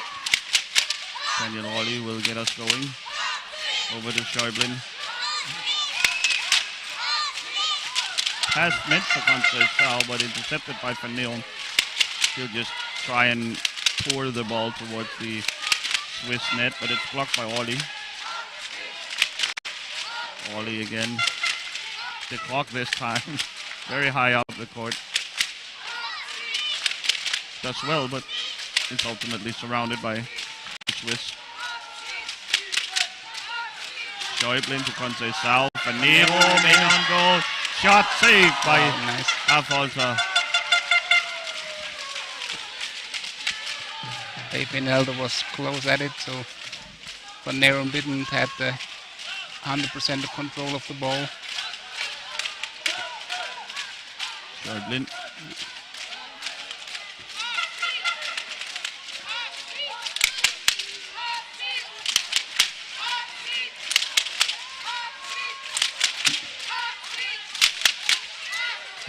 Nice to backhand again. Wow. Whipping backhand. Reaching in there between.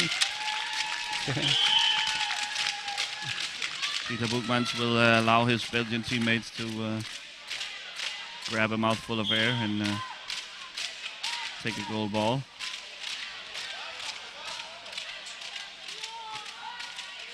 Kaya, nice and easy. In Hilda, a lot of contact with de Groc.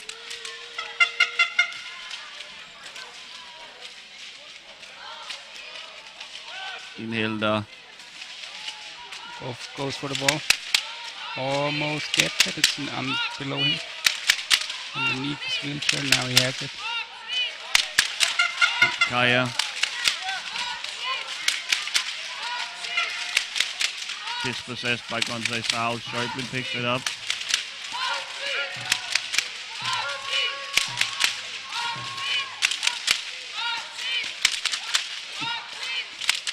Conceição with an attempt. Oi, in Hilda in reverse.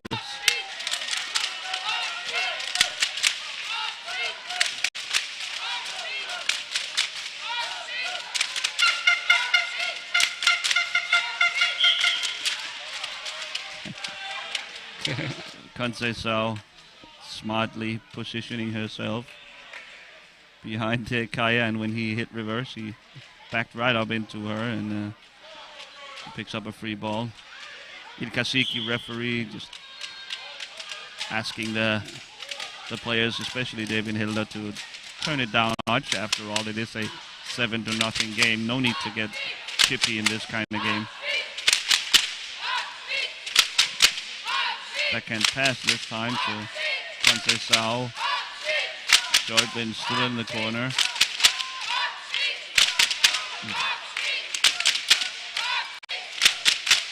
It's Van Neerom attacking Conceição there.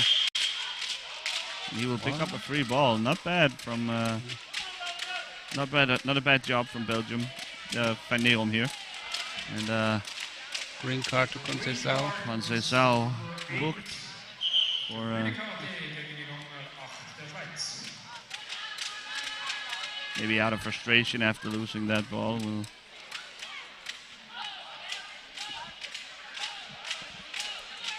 The move will tip it to Van Neerom. In Hilda right there immediately. So is Conceição. In Hilda. Van Neerom, Schäublin. It's a very chippy game. I mean, considering this is a lopsided game, 7-0, it's getting pretty chippy out there now. Schäublin, a shot blocked by Bultmans. Kaya passes it out well. In Hilda again, physical. Yeah. Schäublin. But that was Van Neerom not looking at it for Inhelder. Schäublin. Pass to Conceição. It's in the corner now. Kaya. The Belgian free ball. A lot of little infights and little fouls there, yeah. Yeah, very chippy. Yeah. Van Neerom taking up position wide. Okay. Wants a pass from Kaya, gets it, but Conceição is there. Schäublin. Volley. Couldn't quite handle it. Kaya correct. Oh! Van Neerom almost surprises Wally there.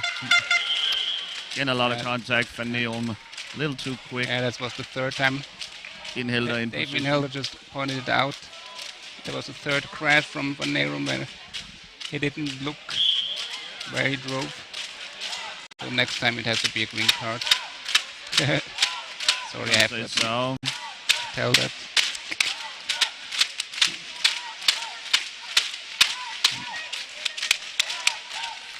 shot off the post, I think, or maybe off the chair of Conceição. I mean, the power on those passes from Schäublin, so much that his teammates almost are surprised when the ball gets there at such speed. Schäublin graciously helping Kaya retrieve his lost stick. Schäublin, don't be surprised if he shoots directly here. He doesn't. He takes it to Conceição. Back to Schäublin. Van Neerom there. Schäublin dribbling. Oh, Conceição couldn't handle the pass once again. So it's scoreless. Almost 7 minutes now for the Swiss here in the second half. The Belgians doing well defensively. I think that's why Van Hoosten is electing not to make any substitutions. They're doing so well. Her starting lineup right now. They're in a rhythm, in a streak. She of course is managing the spirit of her team. Another turnover here. Kaya tries to get it back to the clock, but here's Schäublin. Shot saved by Bultmann. And Kaya. Great technical skill on display again. Yep. Really nice. Schäublin. Just looking for Conceição. Cannot find her.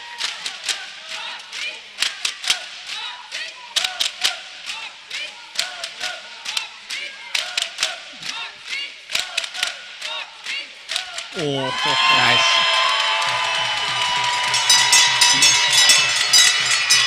and 7:51 into the second half, the dam break.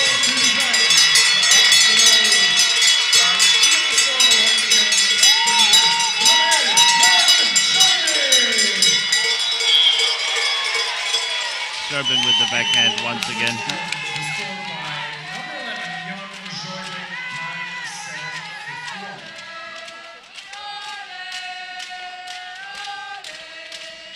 Conceição turns it over. Kaya picks it up.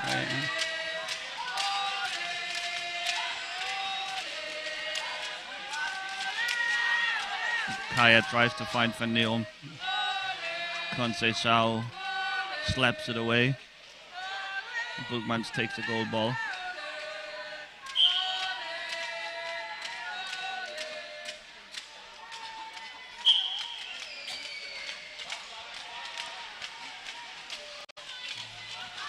Kaya to Van Neon. Led by Schäublin. Some little movement on the Swiss bench there. Dominic Sennhäuser is coming in again. No, there's a technical. Schäublin will set up Affolter for a goal ball, and what's the issue here? No. I thought it was a technical one, but Yeah, we do apologize. I'm not quite sure what that was all about. The game resumes though. Schäublin. Van Neon, great job. saw Conceição there.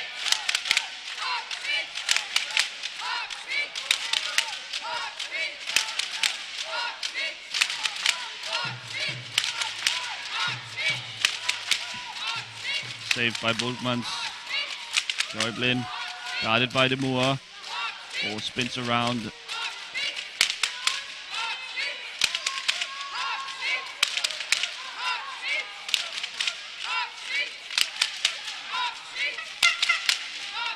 Schäublin again. Backhand. Oh.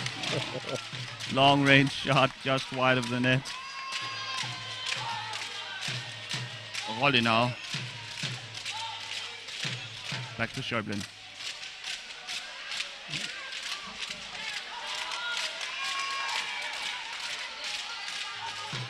Schäublin will score here.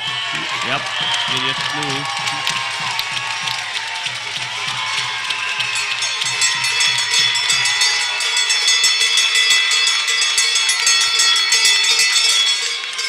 That was an easy prediction. Certainly. He knew, and I think Peter Boekmans knew as well, that it was going to be a race to the far post, to the near post there, but the backhand once again wins it for Schäublin.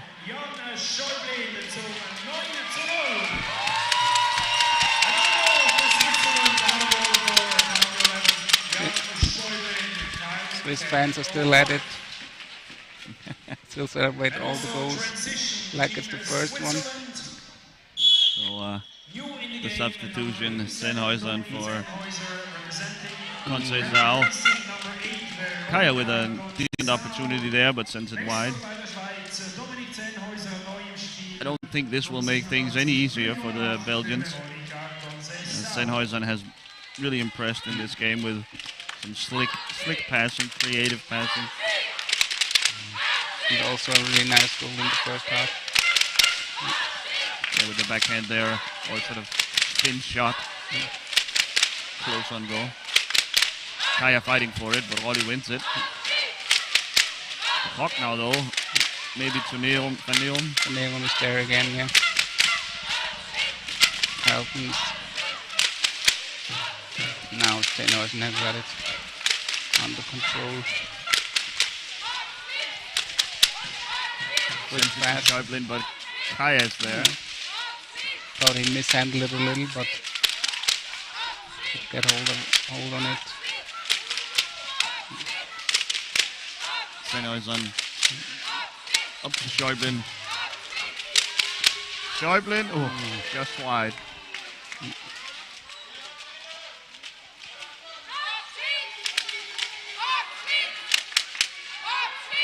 Sennhuysen to Schäuble.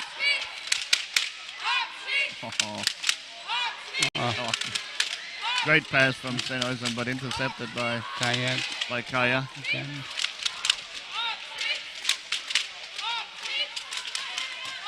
Sennhuysen, another shot.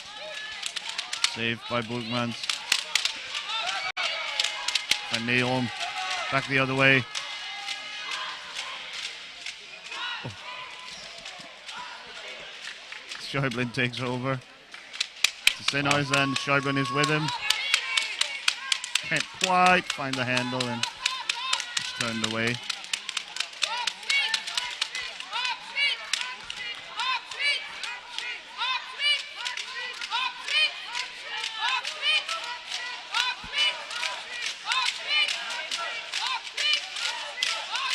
Sennhuysen, Schäuble. Shot, but a save from Burgmans. And we will get a goal ball.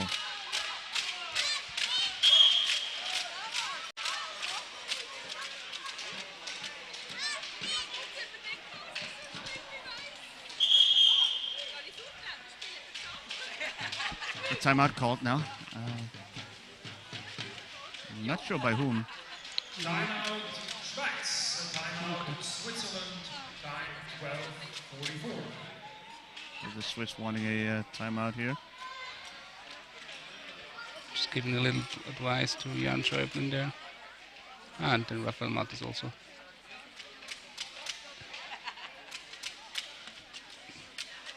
Also not. Wants to change a little tactical approach there. Can't forget to stay hydrated as well. It is extremely hot here in Stadthalle. And as we get later and later in the afternoon, the temperature is sure to only keep rising.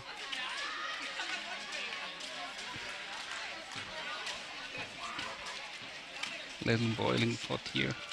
Yeah. I mean, at the moment simmering, but still. Maybe this is an opportunity, Jan, for the Swiss to try something different, to work on new offensive openings. Maybe that's what the timeout was about, trying out some new stuff in a game that is well in hand. Maybe also told them to stay up a little more high. Yeah. Get the ball back again faster. Inhilder. Or they try to set up Inhilder as well. That might be so. He's trying anyway. What? Now here's a penalty shot, okay. And who's I think taking it's it? called on the item. Yeah, I think. Booked with the green card. Okay. Inhilder may have had the edge there, and And Inhilder goes for the penalty shot. Wow. I think so. Might be a little much for my liking, but What is it? I didn't hear you. Okay. incredibly rare to see you. Definitely. But you can do it at that score. Let's see if you can convert. Inhilder taking his time. Against Burgmans. Gets by him. A shot. No good.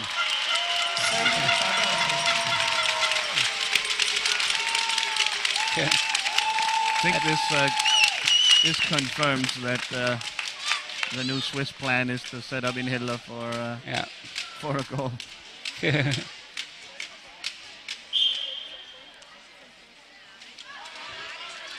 Wow, that was a Kaya gap. to Van Neom. Shot just wide. Kaya. Surrounded by Inhilder, by Sennhuysen.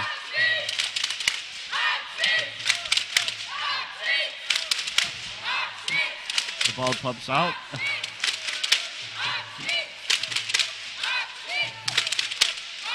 Sennhäuser and Schäublin. In Hilda. Oh, Nice pass from Sennhäuser, but okay. Hilda couldn't quite turn it in on goal. So the Swiss watched the game of Germany before.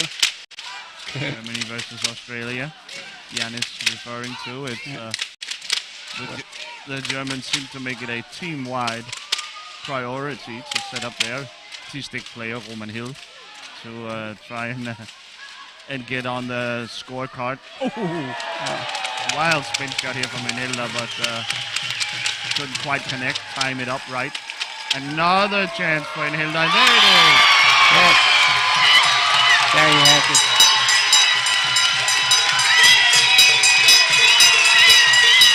Nice.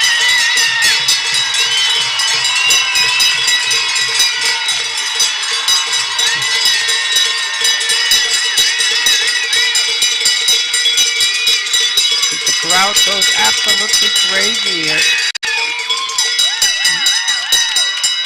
It's of course a 2-point goal. Yeah. Little macro ball there, but went in. Was able to put some knuckling action on it, and it almost bounced in over Peter Buchmann's stick. Another shot from Sennhäuser and spins around wildly. So Hilda becomes the third T-stick player in this tournament to score. He joins Sara Granada of Spain and Kieran Watts of Australia, who, despite the Germans trying all game long to set up Roman Hill, or basically all game long, it was actually the Australians, their opponent, who had success with Kieran Watts snapping up a loose ball in front of Jessica Troma and send it in. A little bit surprising, like at this situation there, but yeah, Watts scored nicely then. So facing a 10-0 deficit. No, 11. 11 11-0 deficit. The Belgian coach Ant van Royston has elected to substitute for the first time. In comes Jan Verheyen instead of Jared de Moor.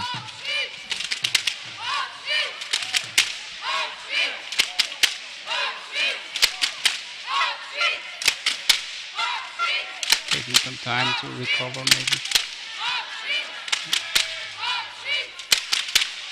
Jared de Moor was booked, of course, earlier as well, so the effect in Hilda.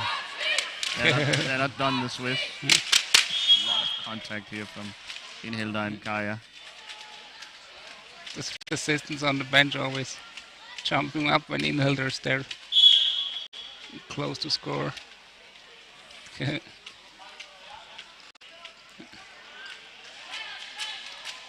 Kaya immediately swarmed by Swiss players. Schäublin, Verheyen, it's Sennhäuser now. Schäublin, shot blocked by Kaya. Verneerung, backhand, saved by Janis Affolter. Sennhäuser, still in the corner now, out of bounds. Belgian ball.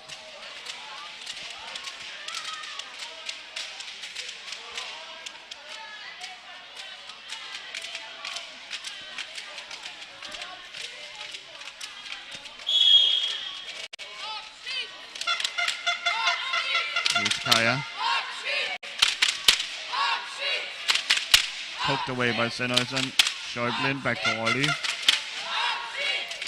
Affolter leaves his net to set a screen.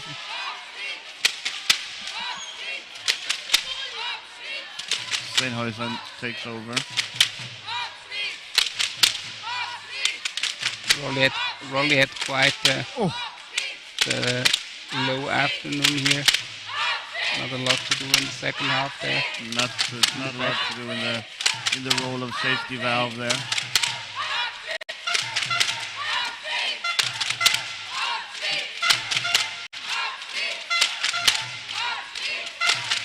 Swiss are still powering there.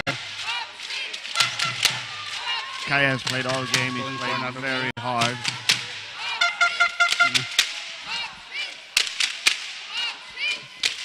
Impressive that he still has the energy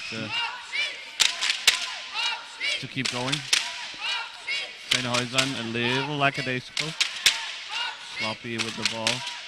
Van Neum almost caught him. Sennhuisen looking for Hilda. No. Jan Verheyen there to turn Hilda away. All the Swiss popped up. assistants turning around there. It's fun to see the reactions over there. Kaya back the other way. I wouldn't mind a Belgian goal here. I think they've fought really hard in this game and given it a nice crack. And they even created a handful of decent shots. But Affolter unbeaten so far. Kaya. Stolen by Schäublin.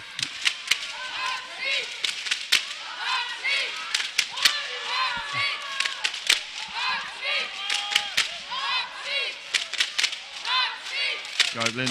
Sennhuisen. Oh, almost finding Hilda on the back post. Those passing moves from the Swiss, they are so impressive. Goal clear. Yeah. The Belgians will take over. Kaya. Led by Hilda and Sennhuisen. About a minute left for the Belgians to get on the board.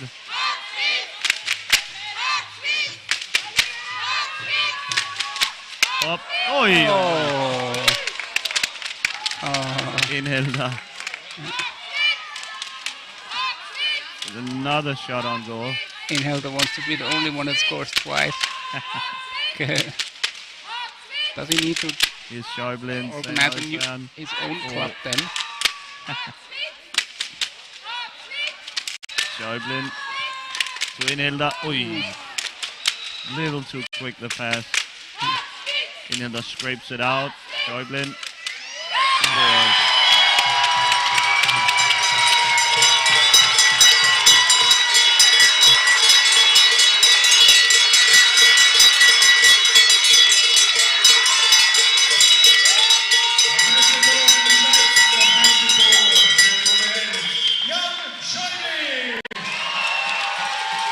Initially saved by Boegmans, but turned in off the rebound for Schäublin and the Swiss. Van Neum got last attempt here in the dying seconds.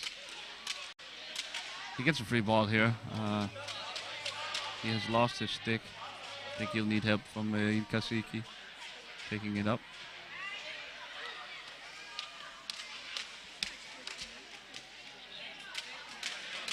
Verheyen will tip it to Van Neum.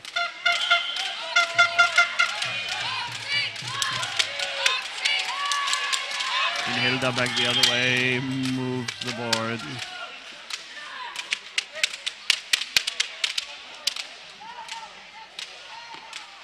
A free ball with 9 seconds to go.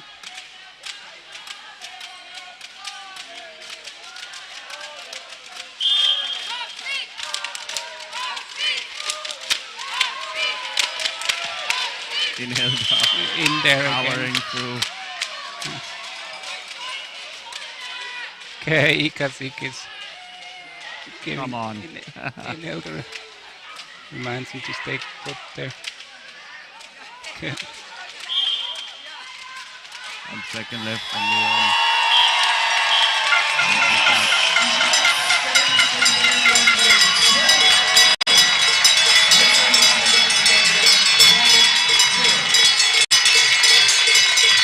the final score 12-0 for the Swiss against Belgium.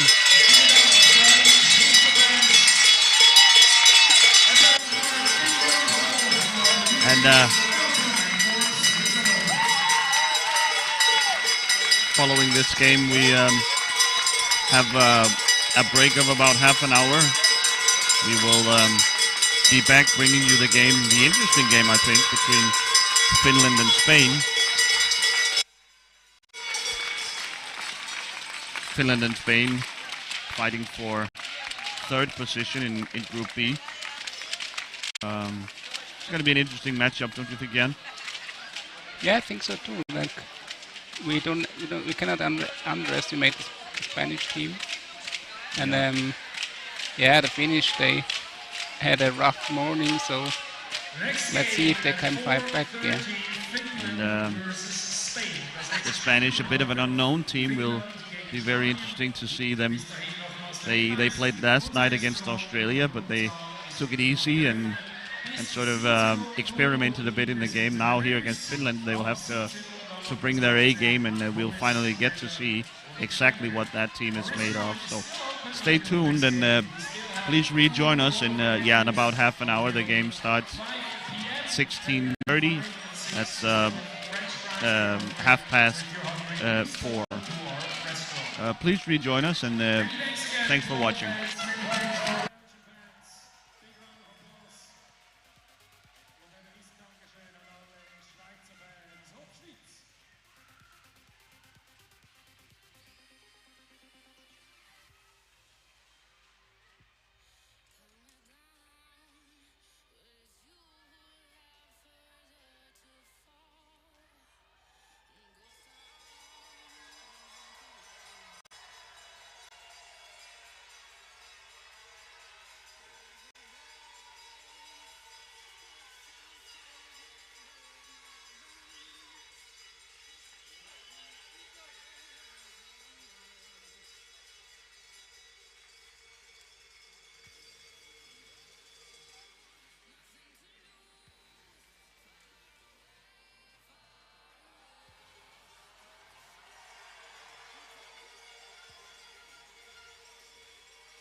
birthday tonight. Happy birthday.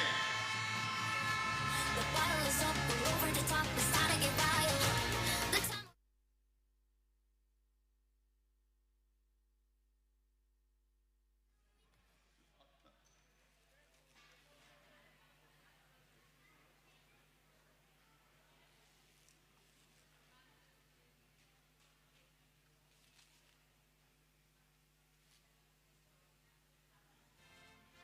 Nash.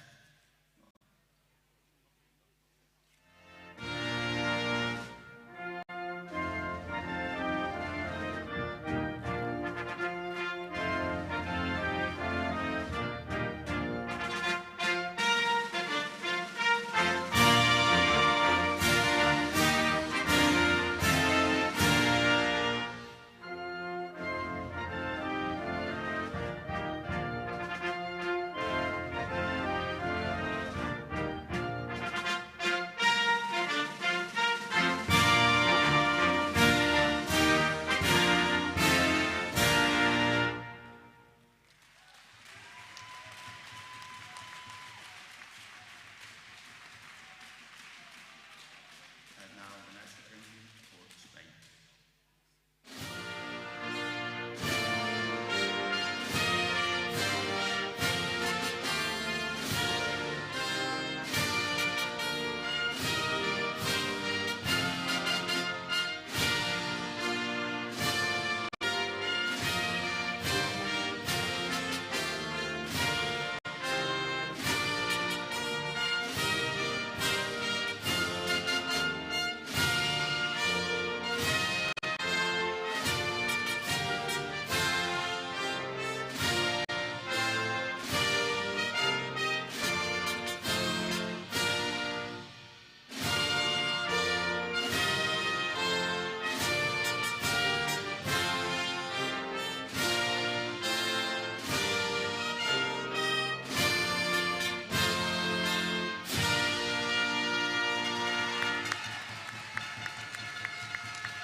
Today's game is refereed by Christopher Stormar and Carol Manx, reserve coach Marco Koch.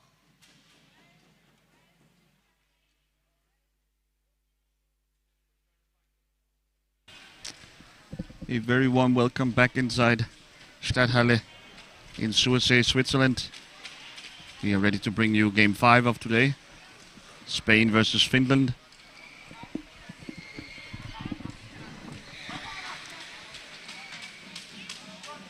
The two teams are just about to get ready to make sure their starting lineups are the only players left on the team. Might as well get going on the starting lineups. We have yesterday's goal scorer. Look at this. A little four-legged friend somewhere on the court. We have a visitor from outside.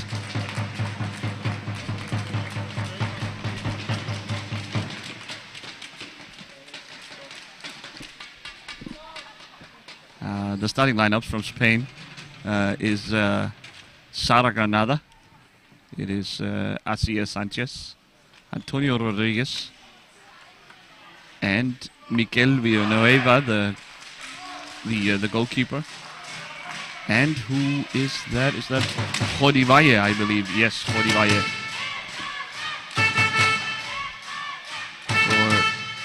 For Finland, it's Atsi Ahonen, the goalkeeper and captain.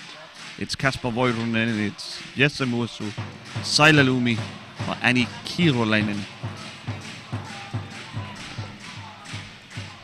The second game today for Finland. They had a rough morning, losing to Denmark.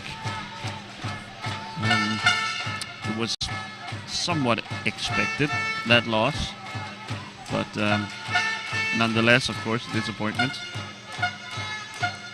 During that game, Anna Kirolainen had to leave the game due to her chair malfunctioning. It's good to see her back. She clearly was able to fix the issue.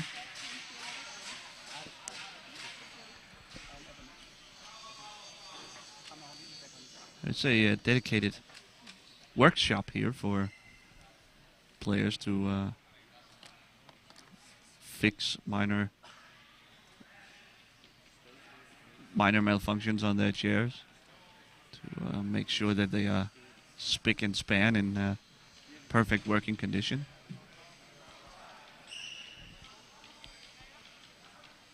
The Finns won the coin toss and are about to get us going. I think we're just waiting for us to completely reach game time here at 4:30.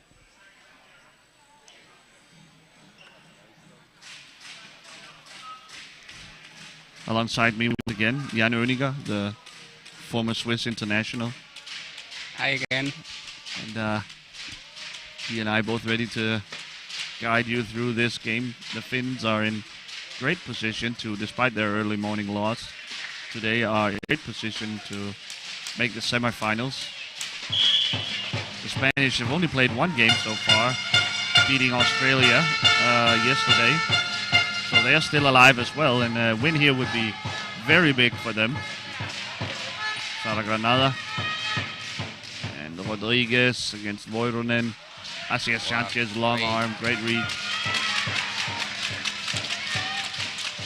Team Spain, a bit of an unknown. They did not compete, neither did the Finns actually. Neither team competed in the 2018 World Cup. Because of all the COVID restrictions, not a lot of international tournaments have been played since then. So a bit of an unknown team, the Spanish, and they experimented a lot against Australia yesterday, and I think now we finally get to see what they are really made of. The first moments didn't look so bad, so A pass from Mursu hits his own T-stick player, Annie Kielinen. Sanchez yeah, a little bit. intercepted by Lumi. Here's Voironen. Mursu. Notes more appropriate than this one, Finland versus Spain, for me to apologize if I'm getting any of these names wrong. Neither Spanish nor Finnish is my native tongue, and I'm struggling a bit, I must admit, but I'm doing the best I can. Jasper Voironen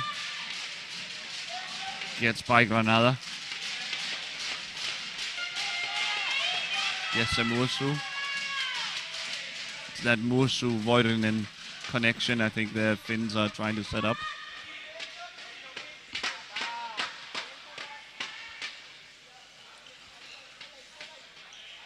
Granada with high pressure from the T-stick. It's a shot but wide. Sanchez will take over. Met by Mursu. Hard fighting for it. Kodivaya here. Voironen takes over. Sanchez with the forechecking. Voironen. No feigns the shot there. Yeah. Oh, Asier Sanchez has a problem. Some sort of issue with the chair. Yeah. Just gesticulating to his bench. Needs to focus now. The shot from Voironen goes wide. Rodriguez, maybe he just wants to get the ball out of bounds. He Finally does so, even though Voironen tried to stop him.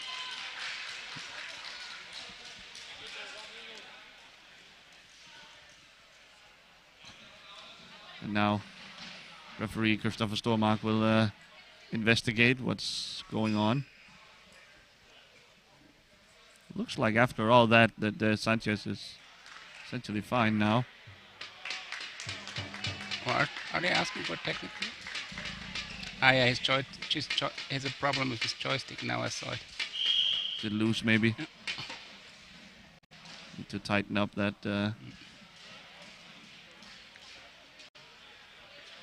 Yeah, sometimes you need to stick that top part to it.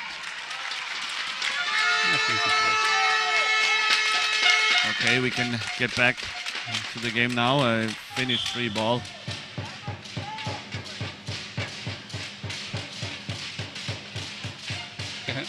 Musu. I expected them to play the ball to the Spanish, to be honest. But I don't think you could say that the Spanish were in possession. yeah, Rodriguez was surrounded by Finns when he kicked it out of bounds. I think it's quite all right for the Finns to keep going. Here's Voironen, a save from Villanueva. Rodriguez dispossessed by Voironen. Back to Musu, and the Finns will start over. Asir Sanchez there putting on the pressure on Mursu. He scurries back to his... Ooh, a shot from Voironen. What a shot. A lot of power, but wide of the net. Rodriguez tries to find Sanchez, but can't make the connection. Didn't look up before he passed. Musu.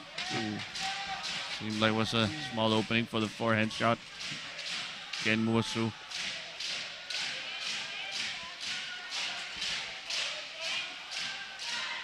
Interesting that Voironen doesn't take up... Musu shot wide. Misfire from Jesse there.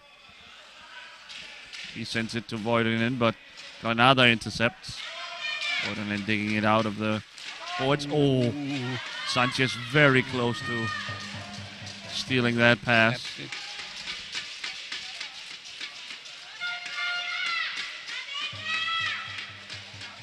Voironen. Sanchez always trying to get there between. Musu, Voironen.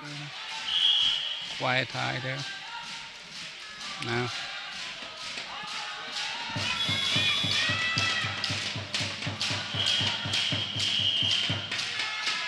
We'll have a Spanish timeout now, I believe. Yeah, they're still working on Sanchez's chair with now bringing in some tape. It's I think the joystick itself is loose. Yeah, please shut the chair off. It was just still moving there. So what's at stake in this game? Well, the Finns have already bagged a very important win against the Germans. Spain, of course, is have won their only game so far. They are a bit behind scheduling-wise. So they have 2 games tomorrow, which will be the ultimate test of them going up against Germany and Denmark. It's not completely outside the realm of possibility that the Spanish could put up a fight against the Germans, but definitely Finland remains the favorites to go through. If the Spanish win this, though, they will be right back in. They'll be right in there with the Finns in contention for that final semi-final spot. So still tied, 5 minutes into the game, scoreless. We'll have our first Spanish substitution. Out goes Rodi Valle, and in comes Gabriel Calvo.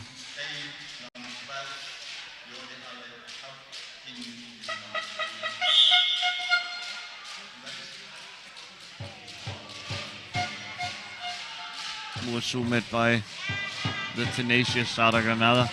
Shot from Voironen from a wide angle, stopped by Villanueva, who tries to screen away. Yeah. Deep pass from Rodriguez here. Again, a bit off target. Voironen. Musu saved by Villanueva. Calvo there. Wow. Calvo fighting well here along the boards. He can pass it to Rodriguez now. Musu wins it ultimately.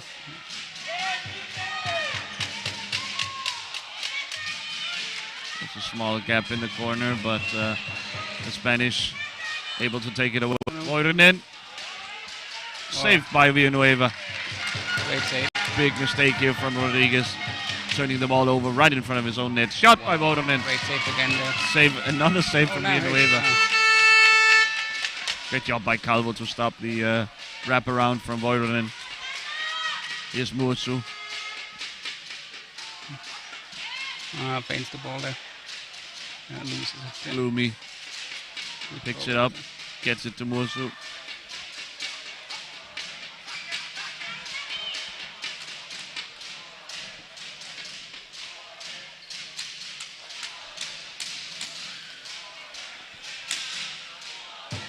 Voironen. Muosu. Shot. Blocked by Calvo. It is last ditch defending from the Spanish right now. The Finns pouring on pressure. Sanchez going back.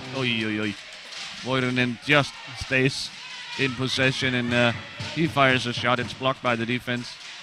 Rodriguez again spinning around. Maybe he should start taking a little bit. Muosu with the Inch goal there.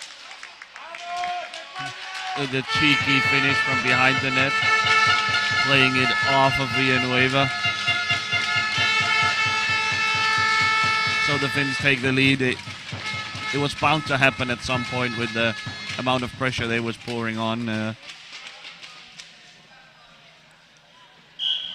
We do have a Spanish player waiting in the substitution box, but we'll postpone that till the next stoppage.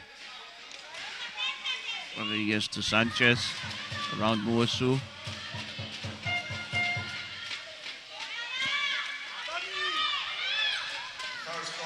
Rodriguez to Sanchez. Has to pull it back out.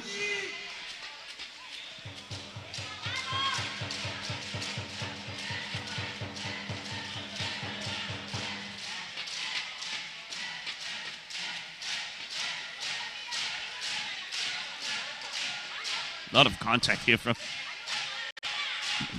Muosu and Rodriguez. Play on, says the referee. Voironen, shot, off the post.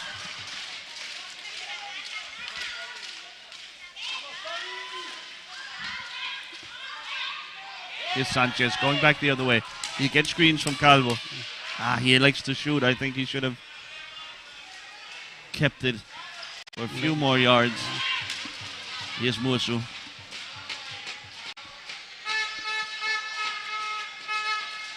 Finding Voironen, a shot just wide and off the jumping referee Christopher Stormark.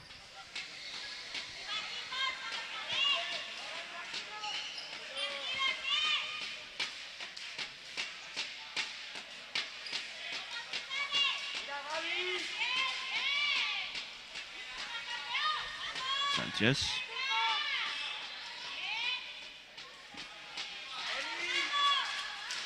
Rodriguez from way outside.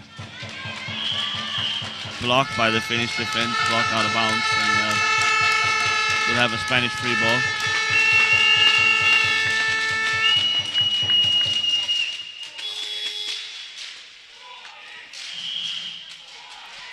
And we'll get the substitution. It's Roger Badia subbing in for Sanchez or Rodriguez?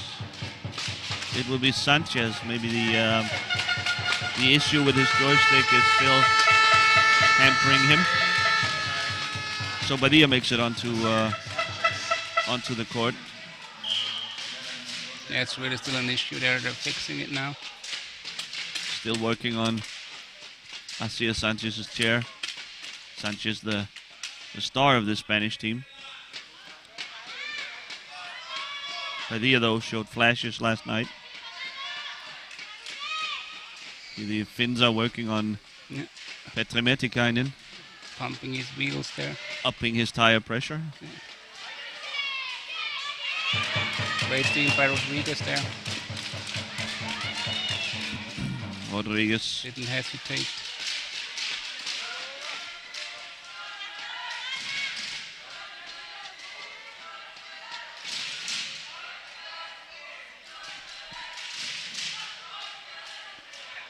Rodriguez searching. Sends a pass, but it's a weak one. Granada almost Turns it in on goal. Muasu.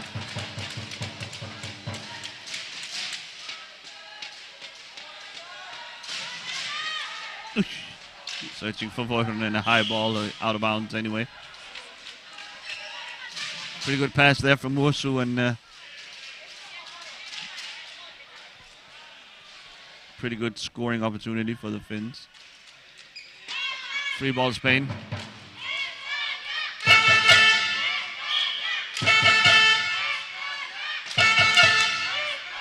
Padilla searching out Rodriguez in the right corner.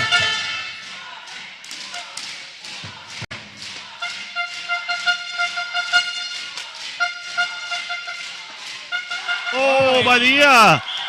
That's a goal! Yeah. Wow! So Padilla ties it up.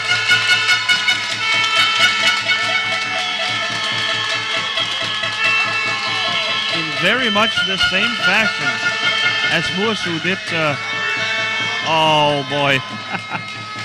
Yeah, I mean, it's a cheeky angle shooting from behind the net, trying to send it off of the goalkeeper. Essentially the same thing Muasu did to Villanueva on the other end. So it's 1-1. The Spanish seem in no hurry to substitute Asia Sanchez back in. It's choosing to stay with Padilla.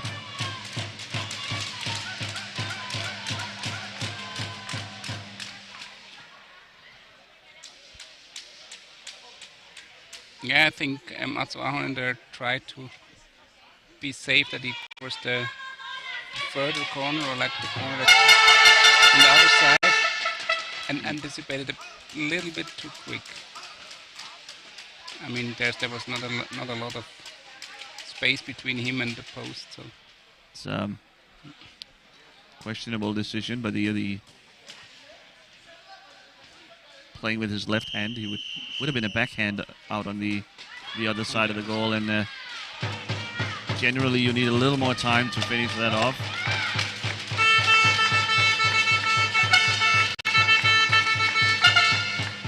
So Padilla and Rodriguez in hot communication.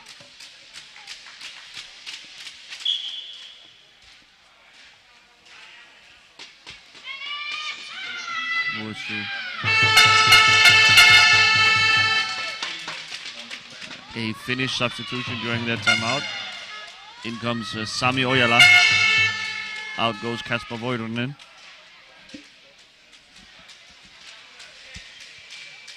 I think the offense from the Finns has been fine, basically. A lot of good saves from Mikel Villanueva. again, And for the third time in this game, a shot from behind the net goes in. That's what do you think, Jan? Should they start putting people on the posts, yeah, I would recommend. stuffing the defenders on the post to fight this? I mean, so a little bit sloppy by Villanueva, opening that big gap. Padilla though the other way. Muasu on the, you see, guarding the post. Did he really try it again there? No, I'm not sure. I think it was Muasu getting to him.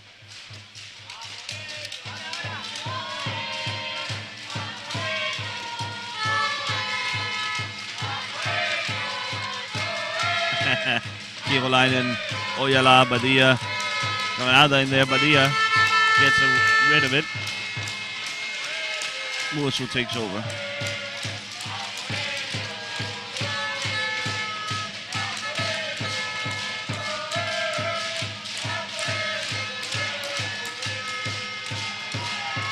One more time, the Spanish aren't covering those. What? But he was standing there. Okay, yeah. Call goes against the Whatever. Yeah. Agree and disagree here. For the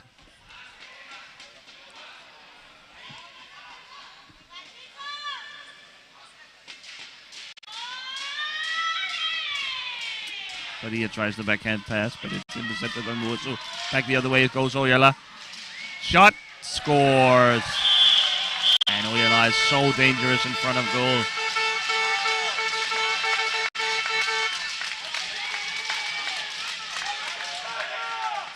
Now the Finns take a 2-goal lead.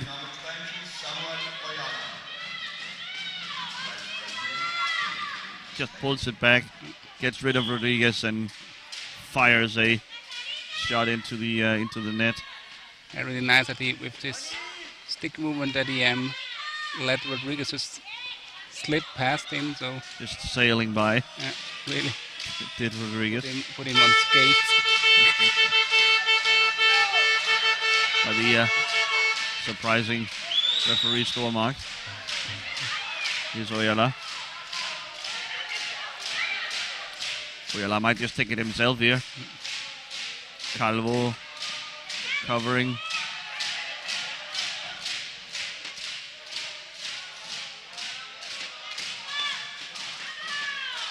Oyala shot blocked by Rodriguez.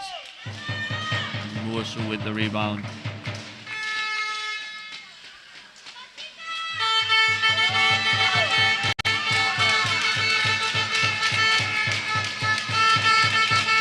Oyala can't quite corral it.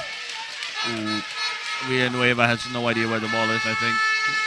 Now, though, might be able to find it. Well, is he stuck? Here's Musu.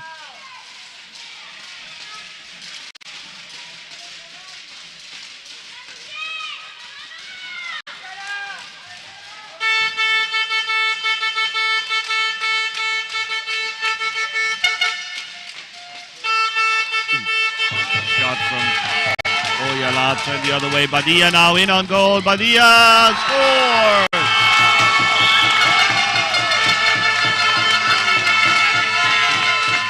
Roger Padilla pulls one back on the Finns.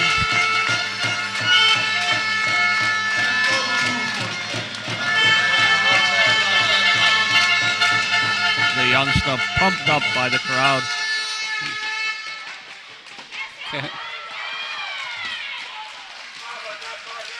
Already this loud vamos after he scores a goal. The young, excitable guy. Absolutely. Nice to see a guy like that having success. The Finns with a substitution. In comes Petri Metikainen, generally a starter for them. And out goes Saila Lumi. Oyala will win a free ball. He got the advantage. Play on, but when nothing came of it, he's now awarded a free ball. Oy, oy, oy. A lot of contact here. Shot by Oyala, and it just sneaks in underneath the stick of Mikel Villanueva, and it's right back to a 2-goal lead. It's Oyala, it's Padilla going at it.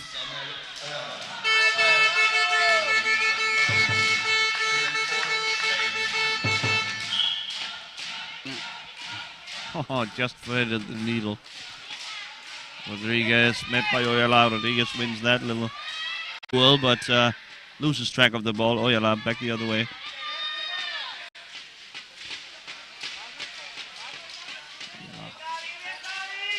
Nice job by Calvo here.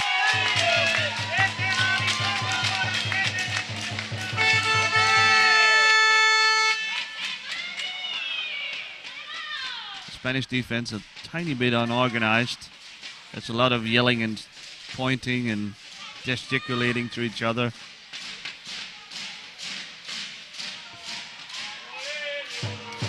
Oyala. Had to struggle a bit more than in the beginning. Musu to Oyala. Oh, intercepted by Rodriguez. Back the other way. He's got Calvo with him. Just give the pass. Oh. Just a little high, little frantic, too high of a speed. Couldn't quite control it. Calvo Great job defensively. Lets it go to Badia.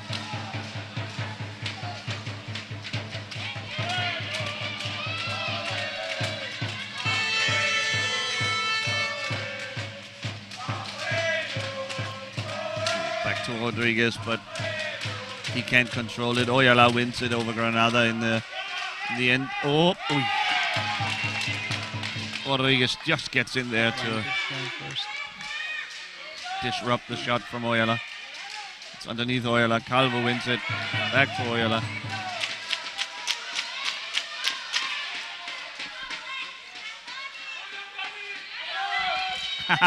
Nice job by Calvo here. Can he get it to Badia? Probably. The wisest decision, but Metikainen there to shut it down. It's a nice move by Calvo, but it's always tough for the T-stick players to get rid of it, get it to one of the hand-stick players. Ooh, shot by Oyala, blocked by Calvo once again.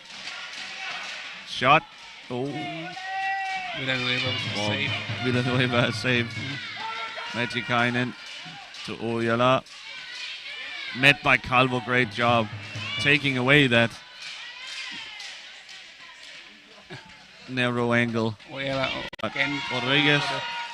To Badia met by Metikainen. Too much. Just in time by Petri Metikainen. Metikainen is really good defender and always solid. Oyala. Oh, poked away by Rodriguez.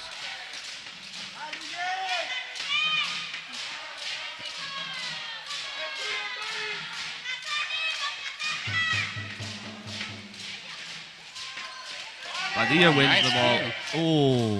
Okay. Late call there. Called for moving his opponent's stick with his own. We get a substitution. Out goes Jesse Mursu and into Elrica Isometsa. Mursu had struggled to get it going. He failed to make an imprint on this game. It's been all Oyala so far.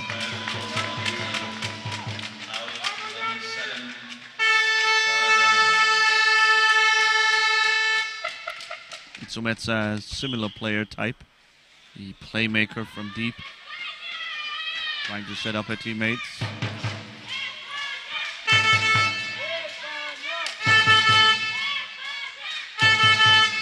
Isometsa on a long trip around the net.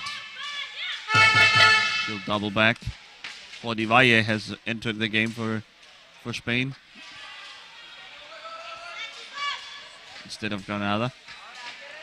Isometsa sends it back. Odivalle had stars in his eyes but couldn't get there. Here comes Metikainen. Probably should pass it to Isometsa. Carl was trying to keep Atsu Ahren out of the net. Finally, Atsu outsmarts him. Isometsa could have gone for goal herself, but passes it to Oyala's shot. A save. Isometsa. Oh, Villanueva leaves his goal. Woo. Nice play there by Villanueva, but the Finns are able to retain possession. That's a surprise. Isometsa surely has made a mental note of that is something Villanueva has in his game. Shot and a save. Badia takes it away. Sends it up court, but That's a great pass. Isometsa. He went for the home run there, didn't he? All the way down. Oyala, Isometsa, but Badia now may have an angle here. No, Oyala turns him away. The Spanish retain position.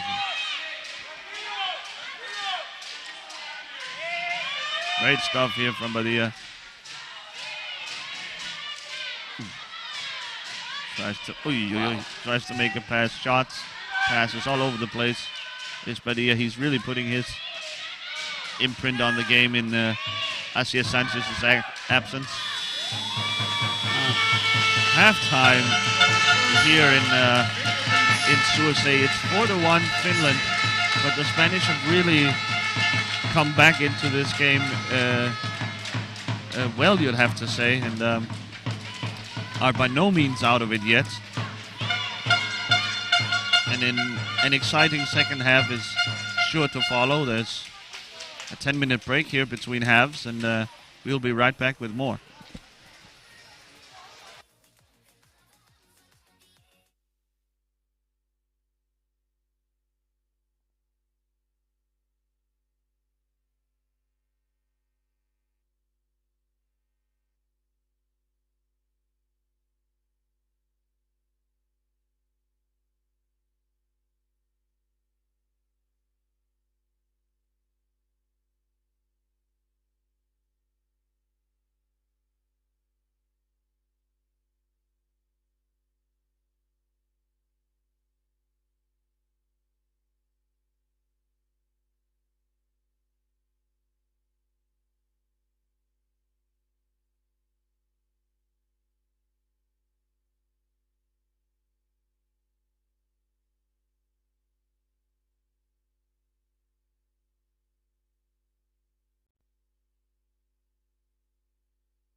Welcome back to Stadthalle in Sursee. The Spanish horns and drums have quieted down just long enough for me to welcome you back.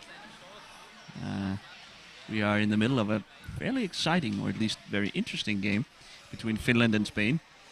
Finland has a 4-2 lead. They are the favorites coming into the game, but the Spanish are putting up quite a fight. They are making a substitution, one that Jan and I were discussing during halftime that we would like to see. It's the Sanchez and Padilla lineup, the two handstick players. They're here alongside Jordi Valle and Gabriel Calvo, and of course goalkeeper Mikel Villanueva. The Finns seemed unchanged. It's still Ojala, it's Elrike Itsometsa, it's Petri Metikainen, Anni Kyryläinen, and goalkeeper Atsi Ahonen.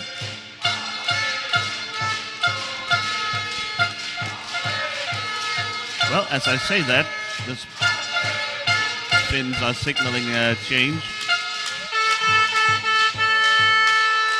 Juha Palonen will make his entry instead of Ojala. We last saw Palonen crash out of the game against Denmark. His chair got flipped backwards, and we feared he might have hit his head on the floor, but he seems all right to play now, and surely that's good to see.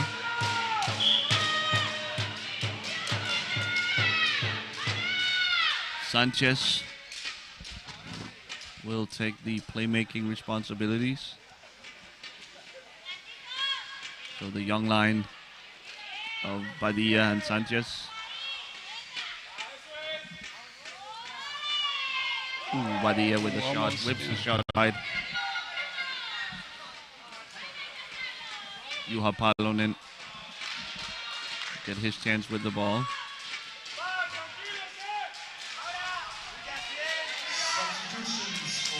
His pass off target, and the Spanish will take over.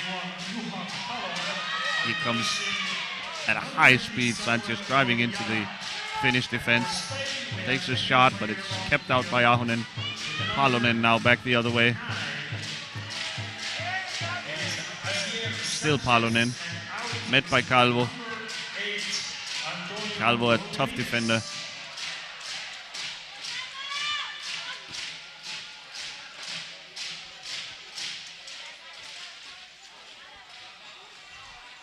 Palonen dribbling, blocked by Padilla. He sends it ahead to Calvo. Not sure what Calvo was supposed to do with it. Itsometsa picks his pocket. Shot blocked by Mikel Villanueva. Odivaya now tries to cover it off. Sanchez surrounded by Finns. Palonen.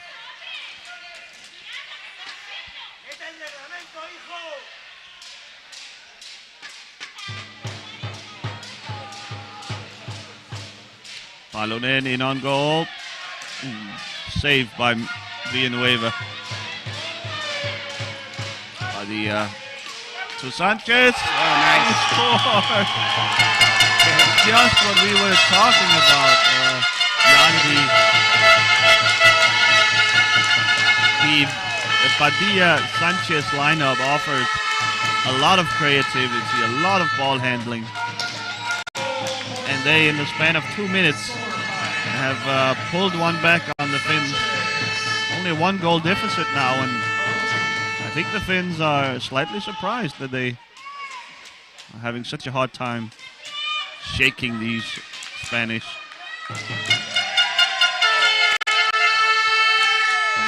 There's an issue with Mikel Villanueva's T-stick. He made a tough tackle on Palonen earlier, and that may have broken his stick. The Spanish been scrambling to find a substitute. They have 2 minutes to do so. It's a bit of a mad scramble because the Spanish haven't brought any other goalkeepers, so haven't dressed any other goalkeepers at least.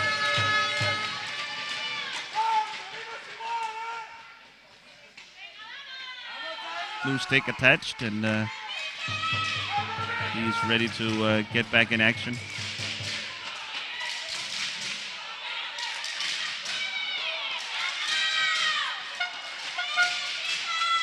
Referee Stormark just checking everything's in order.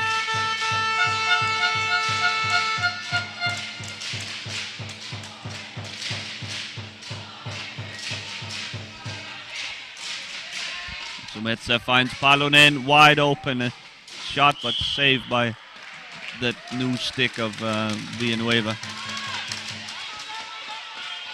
That was a bit too easy. The Spanish defense gave up that open of a shot.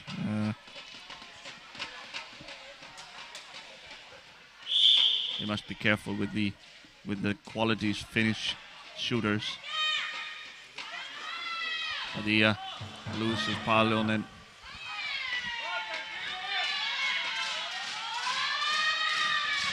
Padilla looking for Sanchez. Finds him off the board. Can he find a shot?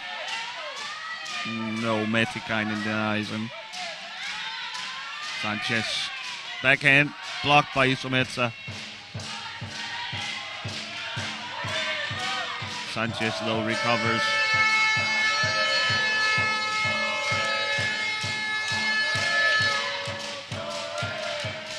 Padilla loses Palonen.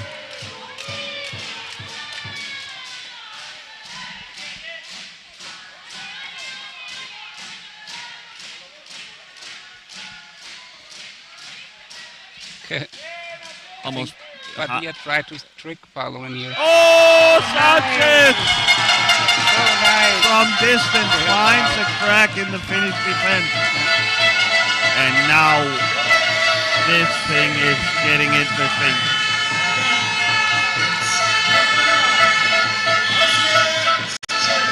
Sanchez around Palonen and just shoots it from way outside in between multiple Finns. Finds a crack in the defense and ties this game up at 4. Now it's interesting, the Finns. Do they have any tricks up their sleeve? Was interesting the way Padilla tried to hide the ball on that play. Almost confusing Palonen. Not sure he bought it, but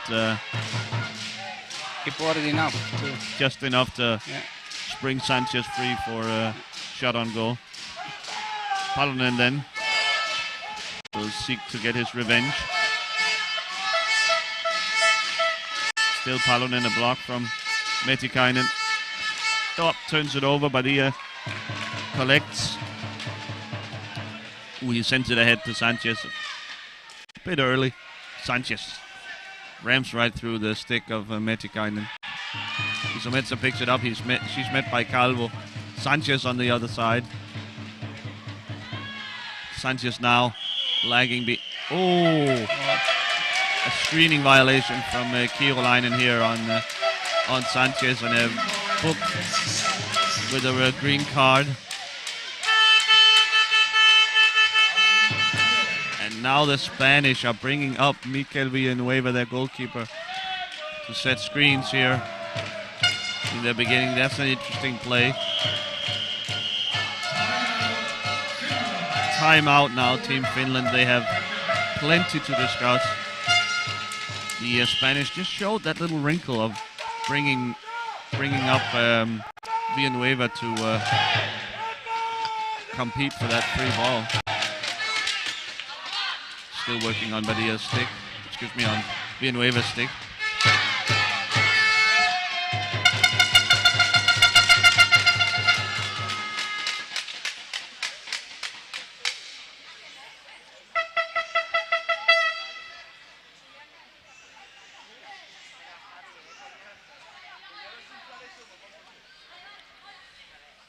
So the Finnish will have to come up with a new plan for opening this Spanish defense. They haven't had much in terms of goal-scoring chances these first 4.5 minutes of the second half.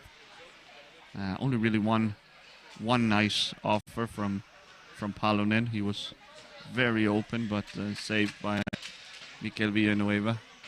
As we zoom in on the Spanish mascot. It's a squid of some sort, an octopus maybe. like to know the Spanish word for it. Well, I can't help you there. What's going on here with the referee? Maybe someone can leave it in the comments for us too, so we can check and learn some Spanish.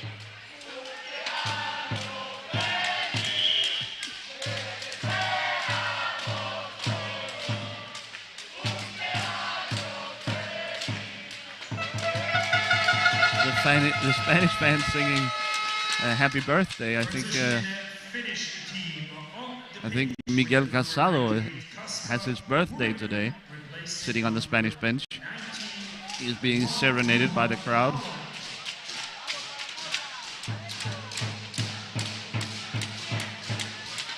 Padilla ready to get us going. Send it back to Sanchez. Kasper Voironen has entered the game for the Finns instead of Juha Palonen.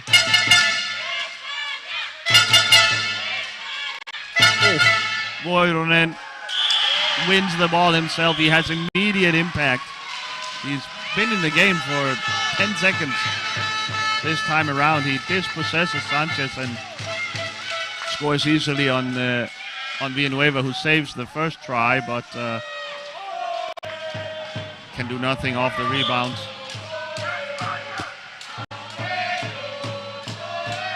Almost too easy for Voironen there. Quality defense from the Finnish player. Padilla. Now Voironen again going back the other way. Sanchez. A lot of physicality. I really like Kasper. Kasper Voironen is really, it's a nice player. Never seen him before, but certainly impressed me as well. Very strong on the ball. And great shot as well. yeah, definitely. Active defender. Long reach. Always his stick is in there. Getting in the mix. It'll be a Finnish ball here off the out of bounds play. So the Finns right back in the lead. It has been with a small Finnish advantage throughout the game. And the Spanish will have to climb another hill.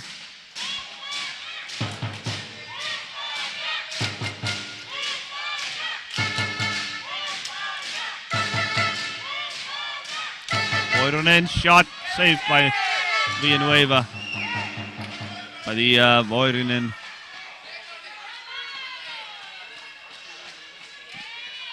Vallagrau here with the ball, but Isometsa shot scores.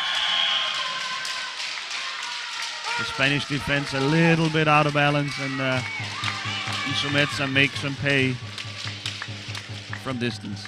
That was a good timeout, definitely. Goal for Finland, scored by number 88, Riikka Isometsa.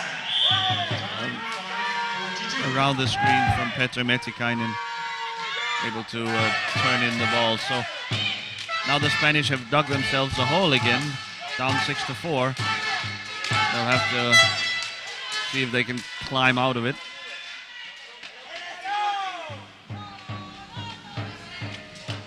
Isometsa back the other way.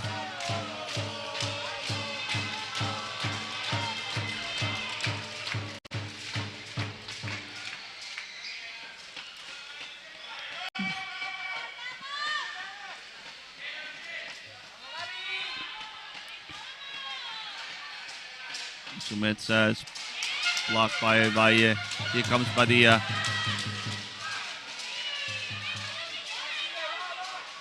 Padilla, Sanchez calling for it. Can the two playmakers agree? Isometsa and Voironen in there. And they win the duel for the ball. Isometsa working on Sanchez. Sanchez with a little contact. Metikainen, the safety valve. Just down there to cover. Waiting for his playmaker to pick it up. Spanish must be aware at all times of the whereabouts of Voironen.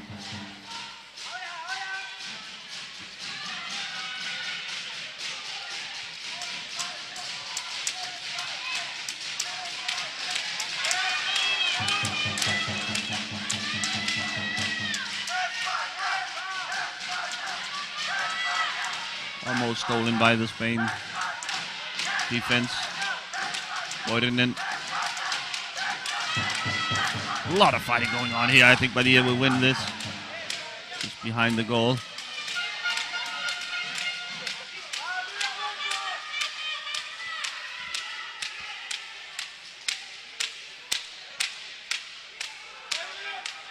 Badia tries to turn it in on Ahonen. Not this time. Voironen comes to harass him. Another shot and a score! Oh, he just kept working that little corner. And despite Voironen and Matikainen being in pretty good position to try and stop him, somehow he finds a way through. Roger Badia not to be denied. Look at this stuff. Voironen right there. And Matikainen and Ahonen, but somehow finds a way through. Tough luck there for the Finns. They were in great position to stop a shot like that. The power of the octopus.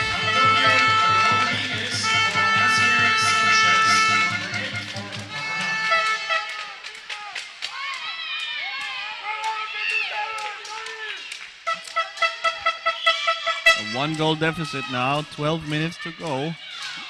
This is turning out to a very, very interesting, entertaining game. Back and forth action. Voironen. Oh, almost on. Almost had a shot at it.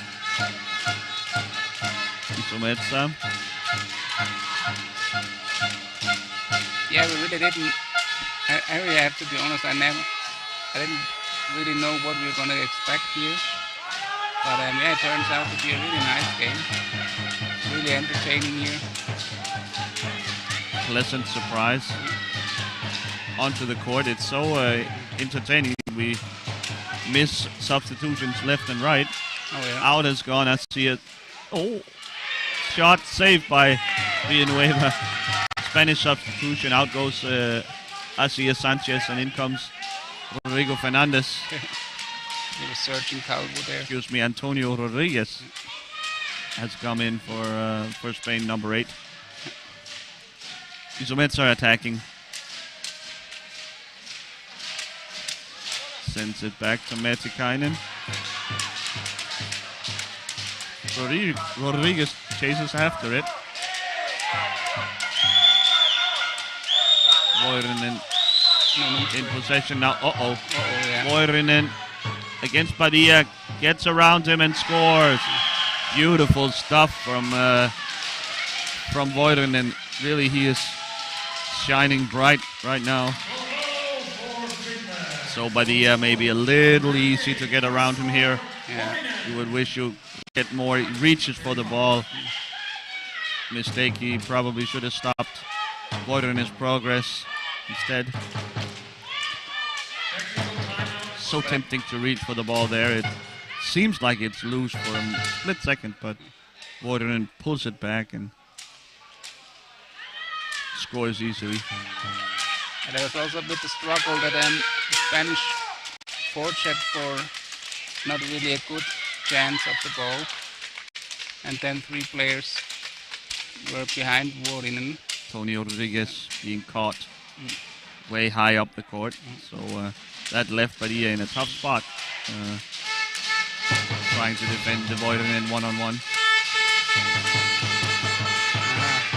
Oh. Power meets power. Rodriguez versus Voironen there. Badia picks it up. These are the shot but high. These are the mistakes that a young team, inexperienced team like Spain makes, over pursuing a loose ball. This is something veteran teams can't afford to do. We are about to get Juan Fernandez substituted in for the Spanish. Well, not yet, maybe. They will wait for the next time.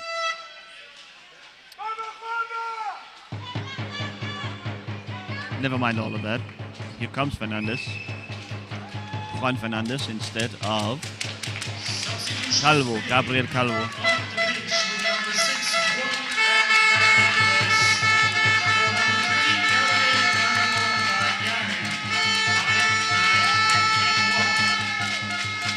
Calvo, a good defender, but the Spanish preferring to get another handstick player on the pitch. They are down 2 goals, and you need all the shooting, all the passing you can get. And Calvo being a T-stick player, there's just a limit to how much he can help in that part of the game. Voironen shot. Oh, saved by Villanueva, but the ball bounces away from him and into the net. So it's 8-5 Finland, and that might be the decisive goal from Voironen here. A 3-goal deficit now for Spain.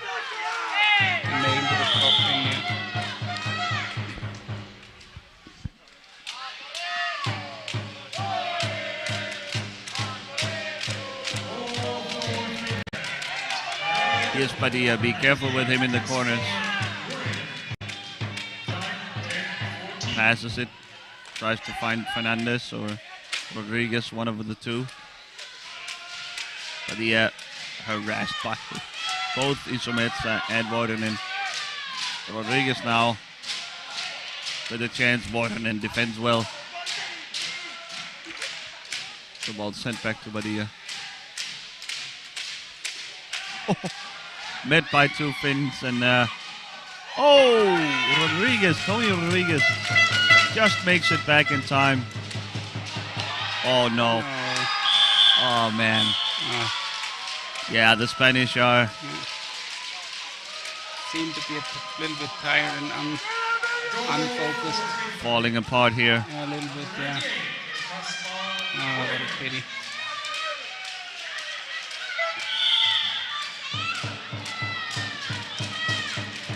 Too bad, the Spanish. They had a pretty good chance in this game, I thought, but 4-goal difference now with only 9 minutes to go. That's probably too big of an ask. Voironen passes it back to Itsumetsa. Let's see if the Spanish can right the ship here.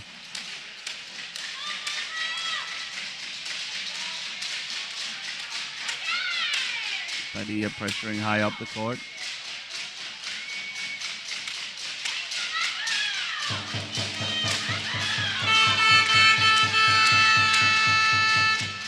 Itsumetsa to Voironen. Metikainen. Oh, sent away by Padilla.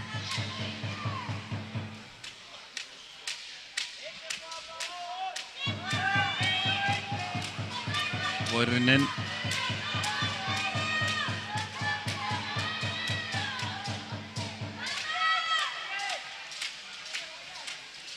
Yeah, Finland definitely the driver's seat now. Isometsa wraps it around for the 10th Finnish goal of the game. Outplaying their experience, I'd say. Goal for Finland. A Spanish timeout here, I think. A chance for the Spanish coach to settle down his troops. The game is out of hand now, but it's important to stay engaged, to not let this get completely out of hand. I think the score here is a bit misleading. I don't think the Finns were 5 goals better than the Spanish so far. Yeah, definitely. No, in my eyes as well, yeah. So if this were to go to 11 or 12 or 15 even, that would be a bit of a shame, as the Spanish really have put on a great show for us so far. They were tied at 4. I've lost the last 10 minutes or so by 6-1.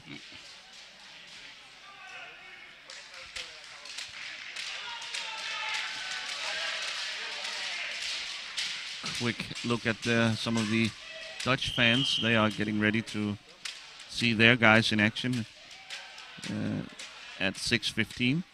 They will face Team Canada.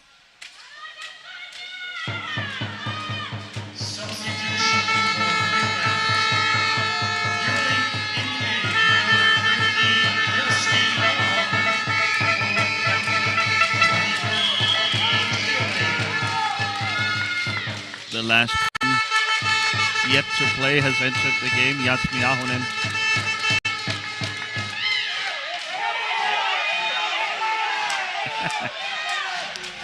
Screaming and shouting from the Spanish fans behind us.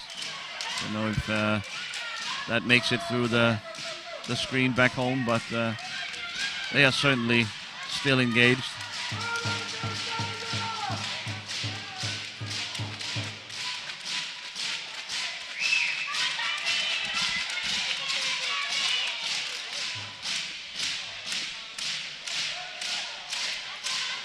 Itsumetsa to Voirinen. No, that's, Oi, oi, oi. oh, he didn't saw Matikainen on the other side. Matikainen called for it, but Yeah, really. Voirinen was so wide open he could think of nothing else but a shot on goal. His backhand misses narrowly off the post.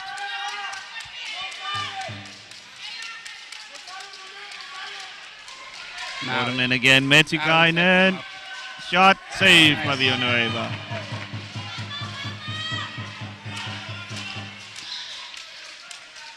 Matikainen, the rare 1-point hand stick player.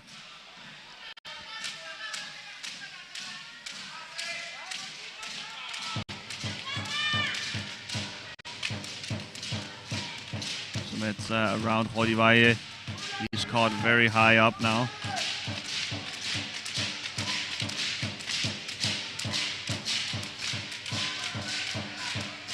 So Metza.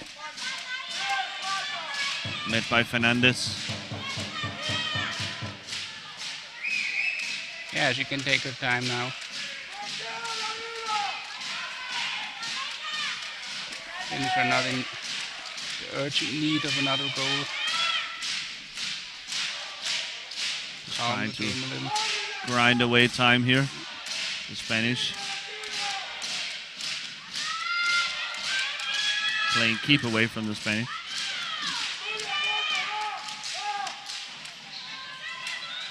Here's the attack, a block from Jasmi Ahonen, a shot from a narrow angle. Saved by Villanueva.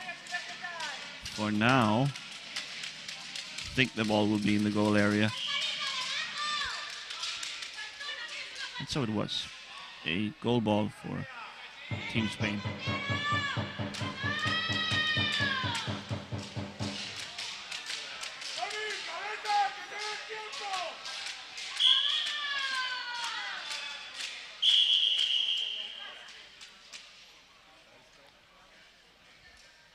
We get another stoppage here.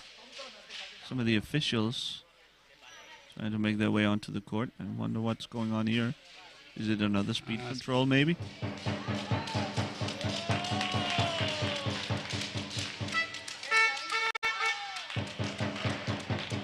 Yep, Itsumetsa has been selected for speed control.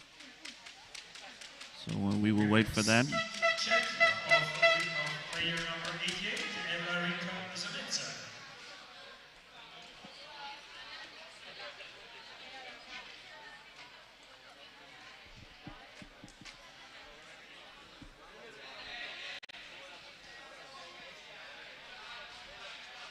So we await the results of the speed tests here. I'm not quite sure I see the point from the referees. Of course, the rules are rules and they must be followed, but in a game that is well and truly out of hand, only 5 minutes left, not sure I see the point of running a speed check at this late stage.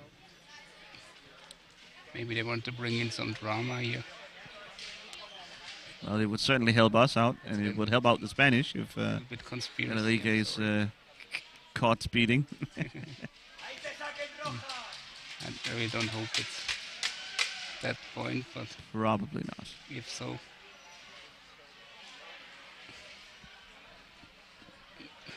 It's all part of the Illuminati plot. it's a little bit too late. Only 5 minutes left for the Sursey miracle. That would be quite something. Yeah.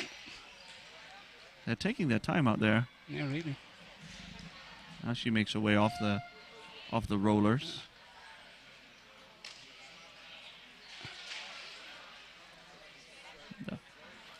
No. Oh, surely not. No. She will, No. will receive a red card here. No.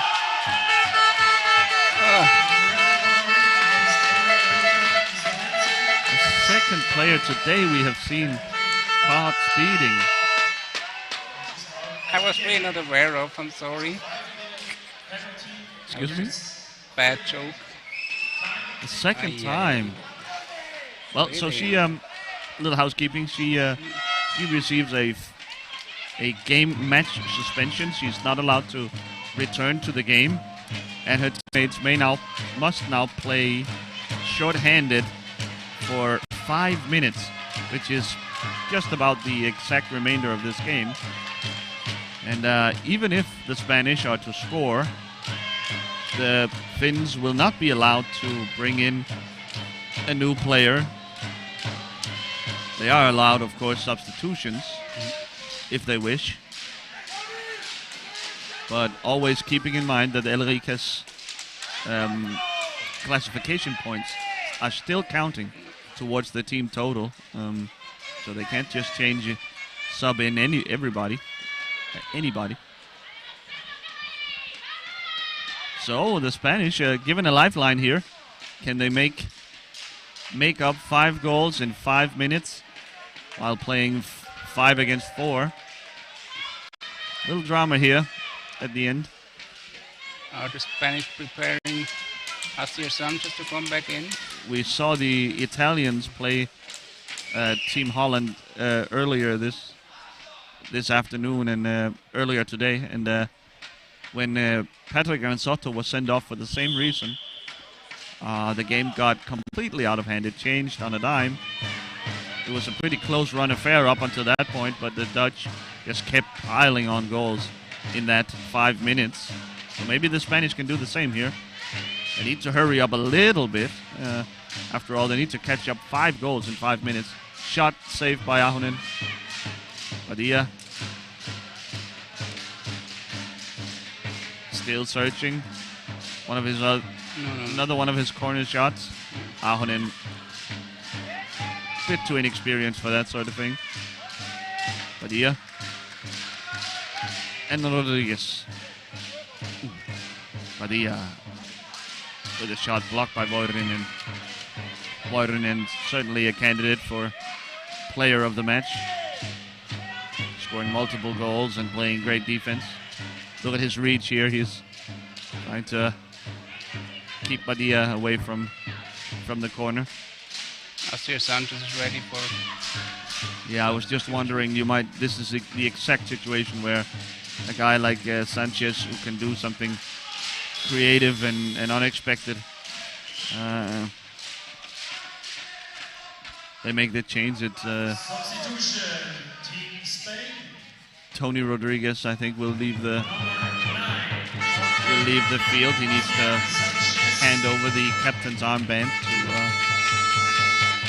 to a teammate. This case, Juan Fernandez. In comes Asier Sanchez, the aforementioned Sanchez. He and Badia will be the architects behind this potential comeback. There's only 4 minutes left now. They need to score really quick now, so. It's about But yeah, first. Voirinen wants to grind some time. Give the referees credit, though. They called for this strange speed test late in the game, and they were right. They were correct. Elrica was speeding, and now the Spanish given a lifeline. A shot blocked by multiple Ahonens. Sanchez. Oh, no goal. Metsikainen.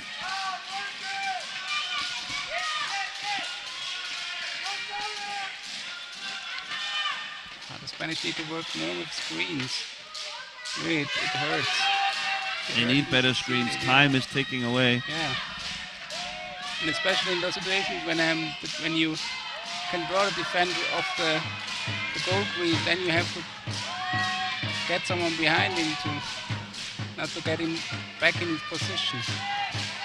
Now there's a gap. Shot saved by Ahonen. Ahonen is just too cool for this. Yep. Veteran, one of the all-time greats at his position.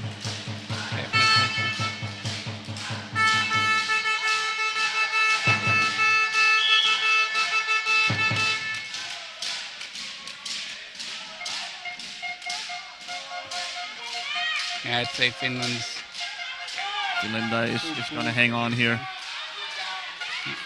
Too cool for this sort of thing. Voivonen sends it to Metikainen. The Spanish need to bring some pressure. Metikainen sends it ahead. Now put the screens there. Need to be quicker with the screens, the Spanish do. Oh, that. And the net was moved. I thought it was a goal for a moment. But Metikainen collects. Voivonen. Pretty good job of the Finns here salting this game away. Yeah, impressive. Without being a man down and all.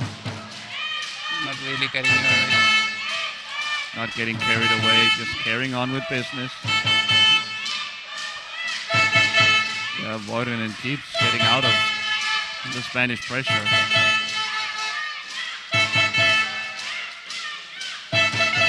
Voivonen eventually is surely to, oh man, he gets it to Metikainen by hook or by crook. Metikainen now alone, he sends it around the boards. Finally Badia can collect. Voivonen still fighting for it. Fernandez met by Ahonen, Metikainen there.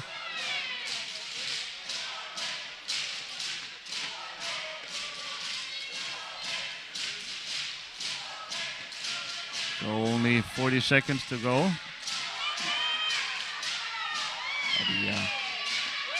Badia.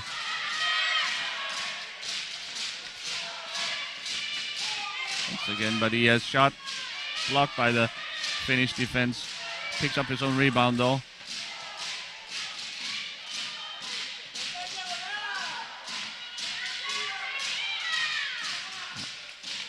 Time ticking away here. We'll give it another goal ball, I believe. If Ahonen can keep it under control.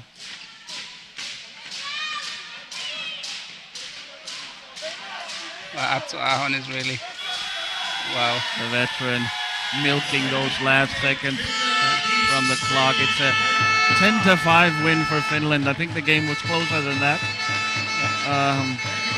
But maybe the Spanish with a little more experience, a little more cynicism in screening and defense would have been able to make this a game. But the game ends 10-5. This basically cements Finland's place in the semifinals. The Spanish will have to play for secondary positions. So, with the pictures here of the Spanish and Finn players congratulating each other on a well-fought game and celebrating with their fans, I think Jan and I will sign off for now. We will be back at 6:15 with Holland, Canada. Holland trying to lock down their Group A win, and Canada still looking for their first win of this tournament. So stay tuned for that. And for now, thanks for watching.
please welcome again with the best fans here in the stadium.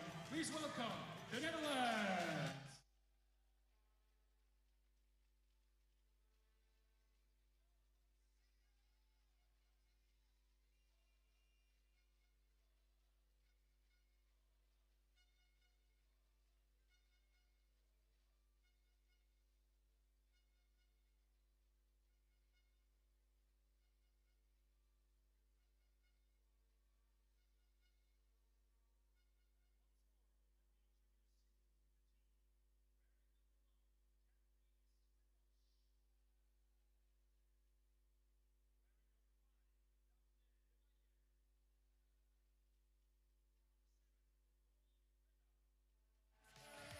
And the captain for this game, number 21, Steen van Zon.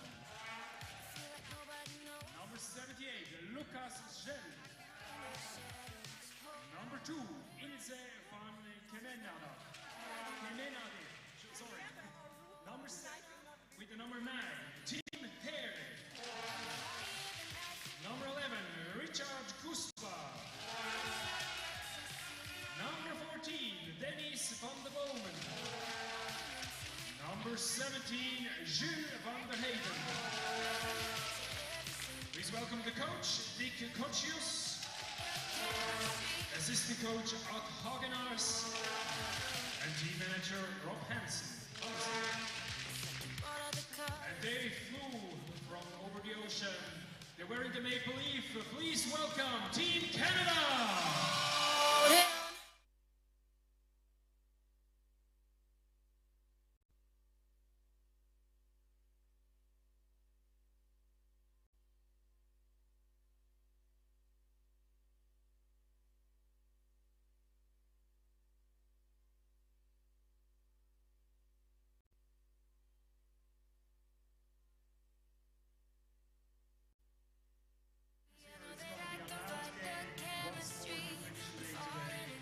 Let me introduce you to the team. Number 17, Jaden Shaban.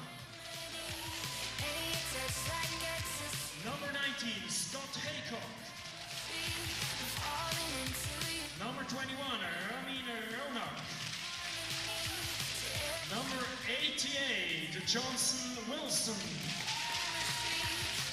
Number 97, Nasib Ogo. Number 15, Ryan Bellamy. Number 87, Michael Martins.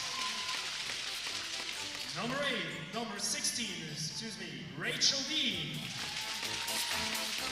Number 44, Alex McLean. And wearing the 29, it's Megan Hines. Team Canada is coached by Seamus Britton. Rustam Itekov, assistant coach, and Emmett Britton, the team manager. The referees for today's game, Fabrizio Iotti, Matthias van Hover, Fabrizio Imparato. And now, ladies and gentlemen, you may stand up and enjoy the national anthem of the Netherlands.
Welcome back for a final time here today in Stadthalle Sursee, where we are about to get ready for the final game of the day. This is game number 6 today. Canada versus Team Holland. The Dutch, of course, the pre-tournament favorites. They have taken control of Group A after their win against Italy earlier today. And they are sort of in a one-on-one with Team Switzerland. They will be facing off tomorrow. So as a sort of dress rehearsal for that game, here they face the up-and-coming Canadian team. Team Canada still looking for their first win at these finals. They have, to be fair, struggled so far, taking a couple of big losses, but not to be discouraged. They are here to learn. They're here to continuously improve, and they have indeed improved by a lot since the last time we saw them. So step by step, steady on improvement. Pretty soon we're going to see them join the European teams atop the power chair hockey world. Starting lineup: Stijn van Zoon for Holland, the captain. The Dutch have rotated the captain's band. We've seen Dennis van der Bomen wear it. We've seen Katja Strijbosch. I think even Caminada had a game where she acted as the captain. But now Stijn van Zoon hasn't played a lot so far, but he will get a chance here against Canada. We have Daphne de Meyer, the T-stick player for Holland, along with Rudi Vella and Lucas Schell, alongside, of course, mainstay goalkeeper Katja Strijbosch. Facing off the other side, Team Canada, it's goalkeeper and captain Scott Haycock. It's Ramin Ronak. It is Nasib Ogo. It is Jaden Shaban and Johnson Wilson, the final handstick player for Team Canada. Alongside me, as always, is Jan Uniger, former Swiss international. Hey Jan, there. what are your expectations for this game? That's exactly what happened right now. Like, yeah. The Dutch, of course, major favorites for this game. No, I really hope Canada can fight in a little and put his teeth into the legs of, or the wheels of the Dutch. Yeah. team. But like, yeah, it's really, that's a huge gap between those two teams. I mean, just like years and years of experience and just a young Canadian team. So, I mean, young, just like not experienced and not on this level. So, yeah, It's maybe not a young team, but a young program. absolutely, yeah. Thanks. A young organization that have so much to learn. It's tough being a team like Canada, trying to pick up the game from so far away. Of course, the European teams have been doing this for a long while, and they know all the ins and outs, all the tricks. And Canada really only ever gets to play the European teams every 4 years or so during these World Cup matchups, and it's hard to develop a culture in a program. Nasibogo, though, searching for a weakness in the Dutch defense.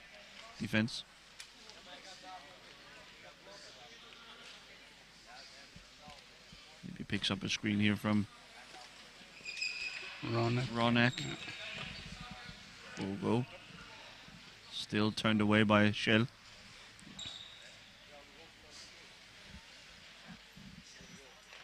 The Dutch purposely sitting back here, letting the Team Canada get their feet wet. Schell, though, pounces alongside De Meyer. They win the ball, and it's Rudi Vella taking over the... Oh, And I think the Dutch have had the ball for a combined something like 15 or 20 seconds, and they're already scored 2 goals. Doesn't take a lot when you have great creativity from Vela and a hard, precise shot from Lucas Schell.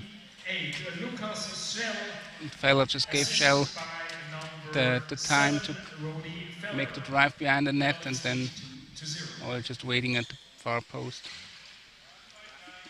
Ronek gets a go here. With his special one stick of the handling there. Of course, dealing with his disease, the spasms, muscle spasms, Yes. and it gives him a rather unique style of play. Always love watching Ramin Ronak. He's fighting so hard, always in there. And Schell picks up his second.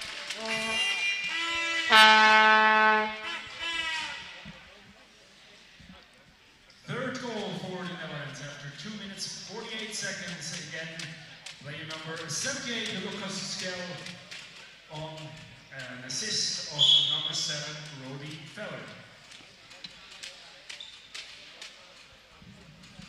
Ronak then.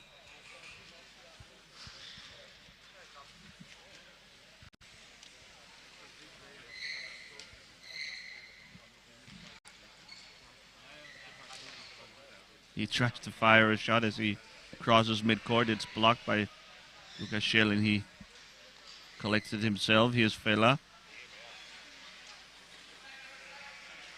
Vela around the net. Yeah, referee ball here. Maybe the ball gets stuck, or Wilson dropped his stick. Not for the first time in this tournament. It has to be said. He's playing fast and loose with the stick. It's a referee ball, so the 2 players will have to fight for it. One of Canada by Ogo in front of Vela, and Ronak. Arms and legs akimbo will collect in the corner. Here's Ogo.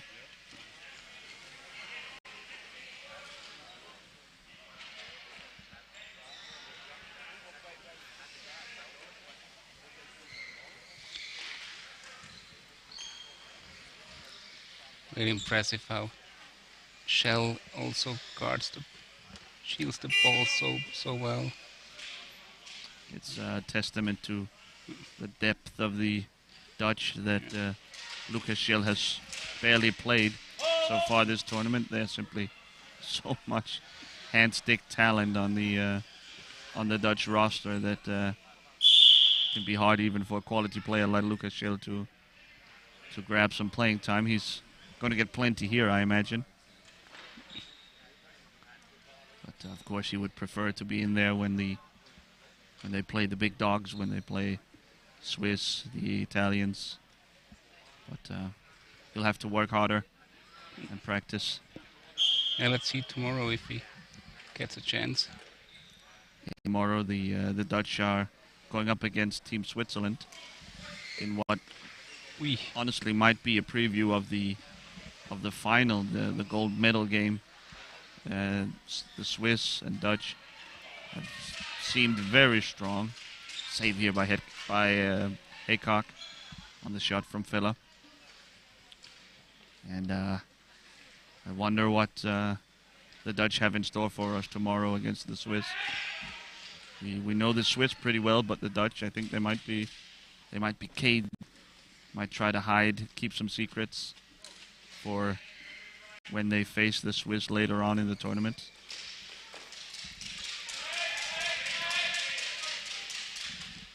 The defense stiffening up, tightening up a bit for Team Canada. And, of course, just as I say so, Lucas Schell finds his way through and punches in goal number 4 for Holland, for the Dutch. Goal for the Netherlands is third of the day for number 78, Lucas Schell. A 5-minute hat-trick here from Lucas Schell. Nothing to sneeze at.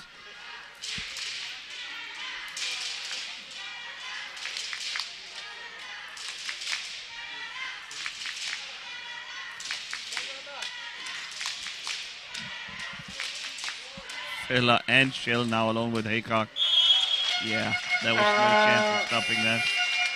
Once the Dutch were allowed passage from behind the net there, it was a jailbreak. The next goal for the Netherlands, making it 5-0. Again, it was player number 78, Lucas Snell, with his fourth goal of the game.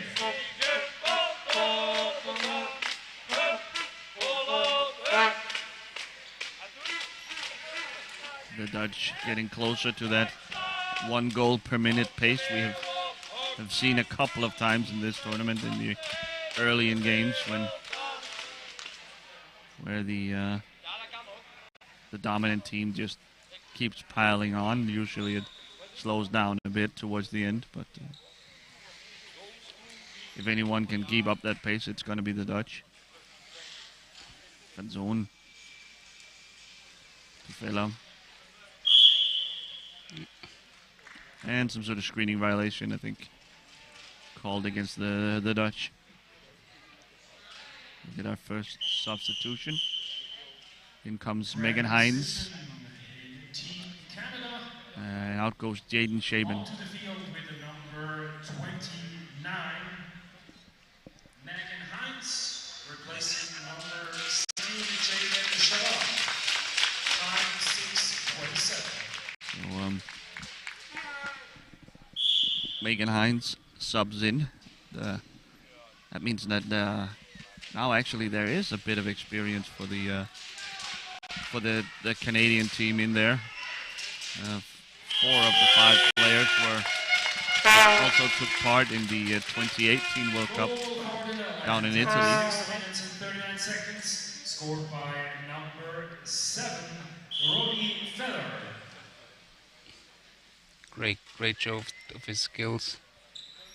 Really, He's, really incredible skill play. Ooh, Ronak there, almost. you saw him tip over Yeah, yesterday, or was it the day before? But this time keeps all 6 wheels to the ground. wow. Just easy passing and shooting. I mean, when it's way easier than it looks, this, folks. But once you can do it, you can keep doing it over and over again, and the Dutch can do this all day. His 5th goal of the match.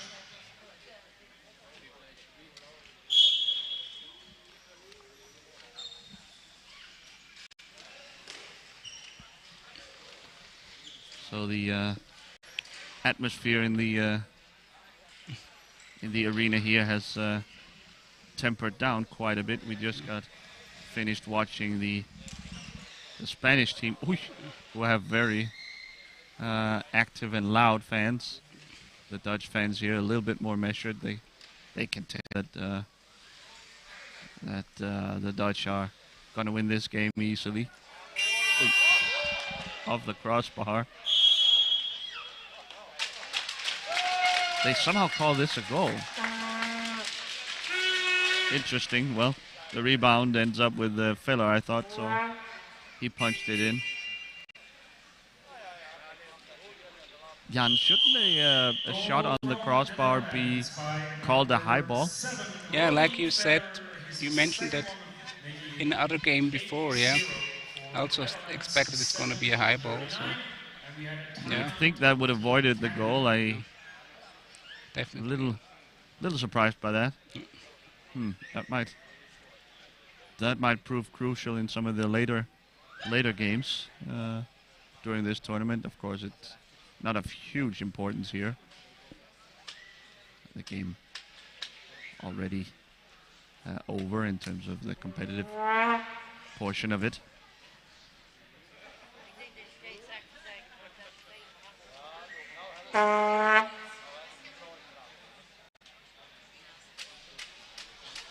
Maybe the fans in the arena also struggling with the heat.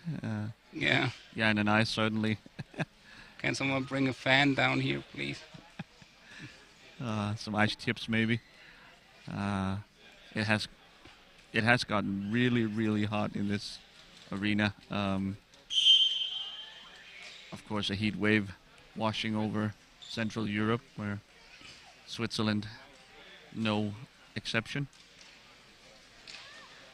And it might, besides tiring out the players and sending sweat into their eyes, it actually has a pretty severe consequence in this game, where the power chairs have a built-in heat fuse that will switch off the chair if it gets too hot. We saw last night the very active Danish T-stick defender Christopher Hansen multiple times had to restart his chair, had to leave the court to cool down the chair. I think a Spanish player as well had to last night, and so it's actually a bit of a concern that the temperature gets so high. And you'd imagine once we get to the finals and the semifinals, the arena will be filled with fans and a lot of activity going on, and of course a lot of driving around. You know, it's going to be intense and not a lot of standing still, so that could be an issue going forward. Scored by number 78, Lucas, making it 9-0 for the Netherlands. Yeah, and I know from experience, you could put 10 ventilators on your wheelchair and it still would happen, because the engines can still get so warm. So yeah, not a lot to do about that. Like, yeah, huge risk to run, that all of a sudden at the worst possible time your chair gives out. That might force teams to rotate a little bit more to keep players fresh, first of all, but also to keep the chairs cool. Johnson Wilson here with the interception. Fella takes it back.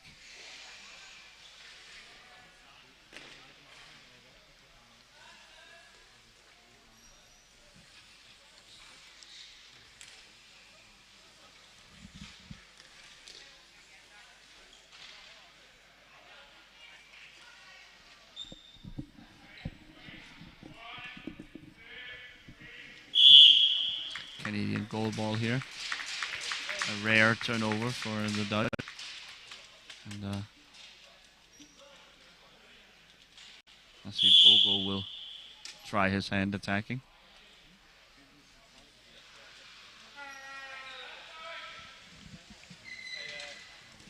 A shot. Oh! Deflected by Shell. This a high ball, surely. That was incredible. The shot from Ogo bounced off of Shell's stick and right in a beautiful, perfect arc into the goal. Way high, of course, the ball here. It was probably 2 meters into the air, but almost been nice. Able to pick up a goal here from Ogo with a little bit of a speculative shot from way down his own end of the court.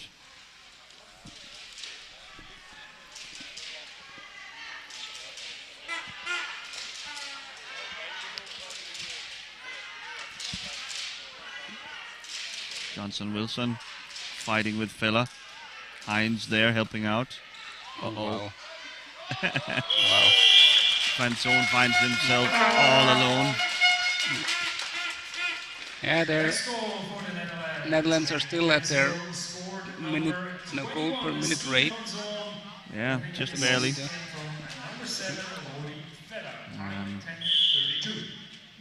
I mean, if the takeaway here tactically for the Canadians, once you decide on committing the entire team to keeping the Dutch behind the net,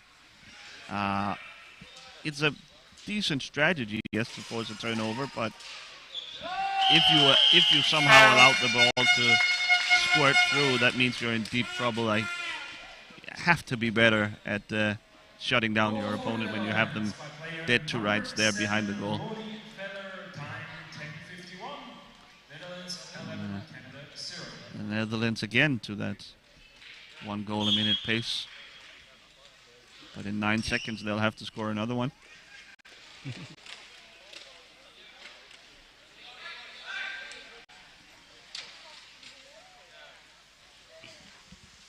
Oh, Lucas Shell's number plate will soon fall off, I guess. It's hanging by a thread, it's true. Bit of a bummer for Shell. He will need to probably be substituted to fix it. Maybe they can tape it to his backrest there.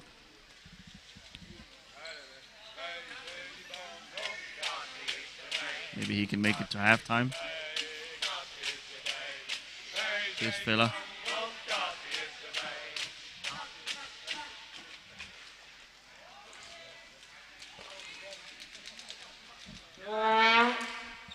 Blocked by Ogo. The shot from Filler. Excuse me. Even the Dutch fans are too tired or have too warm to sing here Yes. all along. Oy, oy, oy. Shell whips it way out of bounds. A high ball, obviously. We get the Canadian substitution. Substitution on Team Canada. Going on to the pitch, number 16, Rachel Dean, replacing number 88, Johnson Wilson. Johnson Wilson will leave the court, and in comes Rachel Dean. Time 12:03. Jules van der Heyden gets also ready for a little shift in this game.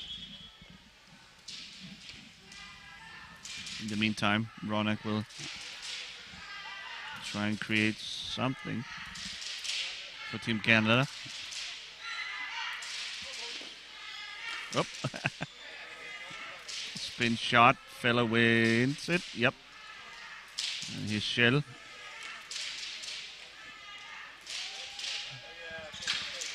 And zone back to Shell with his crooked number plate.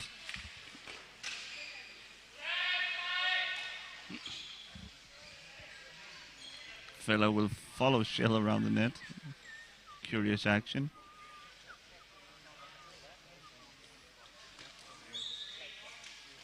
Shell. Fella. Shot. Score.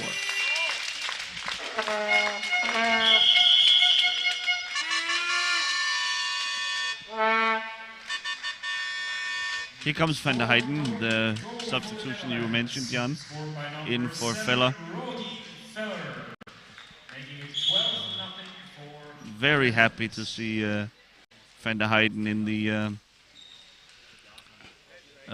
getting back in the game, because the last time we saw him, he had to leave the court in the game against Italy, holding his leg.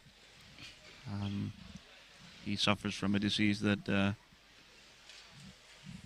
gives him very brittle bones and doesn't take a lot of contact to actually fracture his bones. So I was afraid that was what happened there, but certainly he wouldn't play with a broken bone. So I guess we can conclude that he's okay. Oh, finds the back of the net here.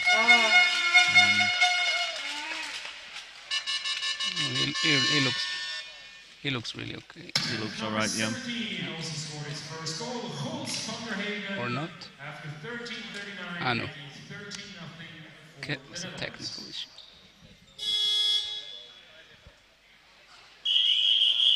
Timeout, the Netherlands, after 13:39.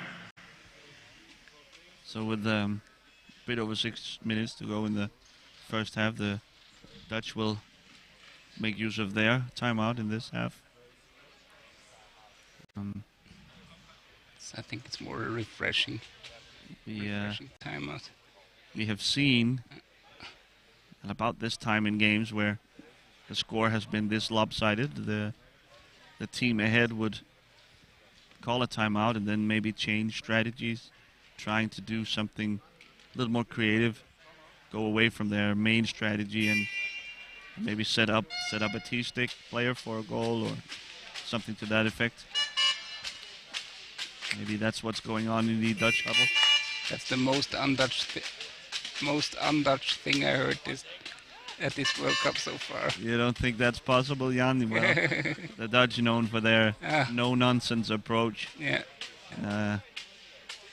We're gonna shoot. We're gonna keep shooting until you stop it. So maybe not. Maybe not even the Dutch will make that such a change. Canada will get us started.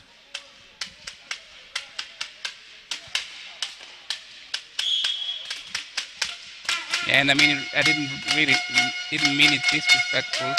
It's just that the Dutch are not really are really a team that is strong on their hand stick. So actually, you don't see a lot of T-stick action or like, yeah, their T-sticks, they don't need to be around the ball because they always have at least two strong, skilled players around the ball. So yeah, the primary job of the T-stick in Holland is definitely not to be around the balls, but to just create space and with screens and open shooting and passing lanes. As well as defense, of course. The T-stick players are key. They are almost as good as the hand stick players on defense. The ball's stuck underneath. I think Rachel Dean. The Mexican wave going here in the arena. The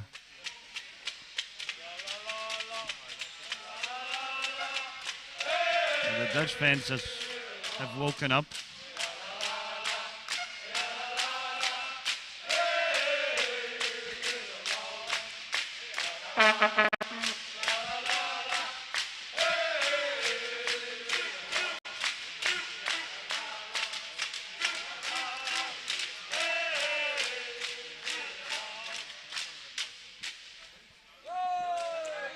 Did it for the camera. The Dutch fans in these are known for how well they travel. They always show up and all over the globe whenever Dutch athletes are involved, be it bike racing, football, Formula One, of course. They're always dominating wherever they are, And you can having a party. and you can always easily pick them out because they're so orange. So They are very disciplined. Every single fan wearing orange. absolutely, The oranje. that's really impressive. It can be like a completely orange wall sometimes, even on away games. Yeah, I just remember the football European Championship in Switzerland, where you had a ocean of orange sometimes. Kind of hiding. Again there.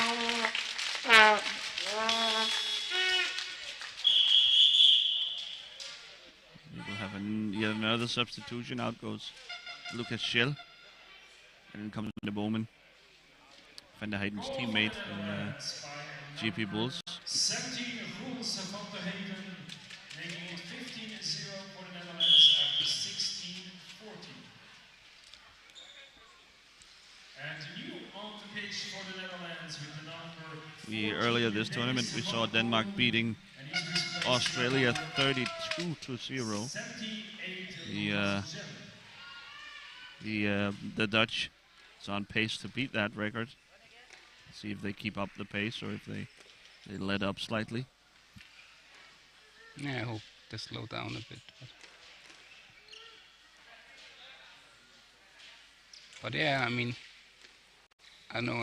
all the power chair hockey players watching this stream, I think most of us remember our beginnings, so yeah, we all started with those results. I mean, yeah, You have to learn. You have to experiences, and yeah, losses are a big thing of the experience in the beginning.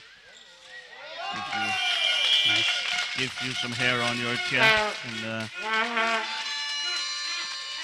it's almost a rite of passage for a young program, such as the Canadian one, such as your Swiss one, Jan, when you got started, that you always start out being beat by Holland. Yeah. The Netherlands will just show no mercy, and they're always so excellent teams that they really, you really have no chance of really even competing with them when you're getting started. Absolutely. So much to learn.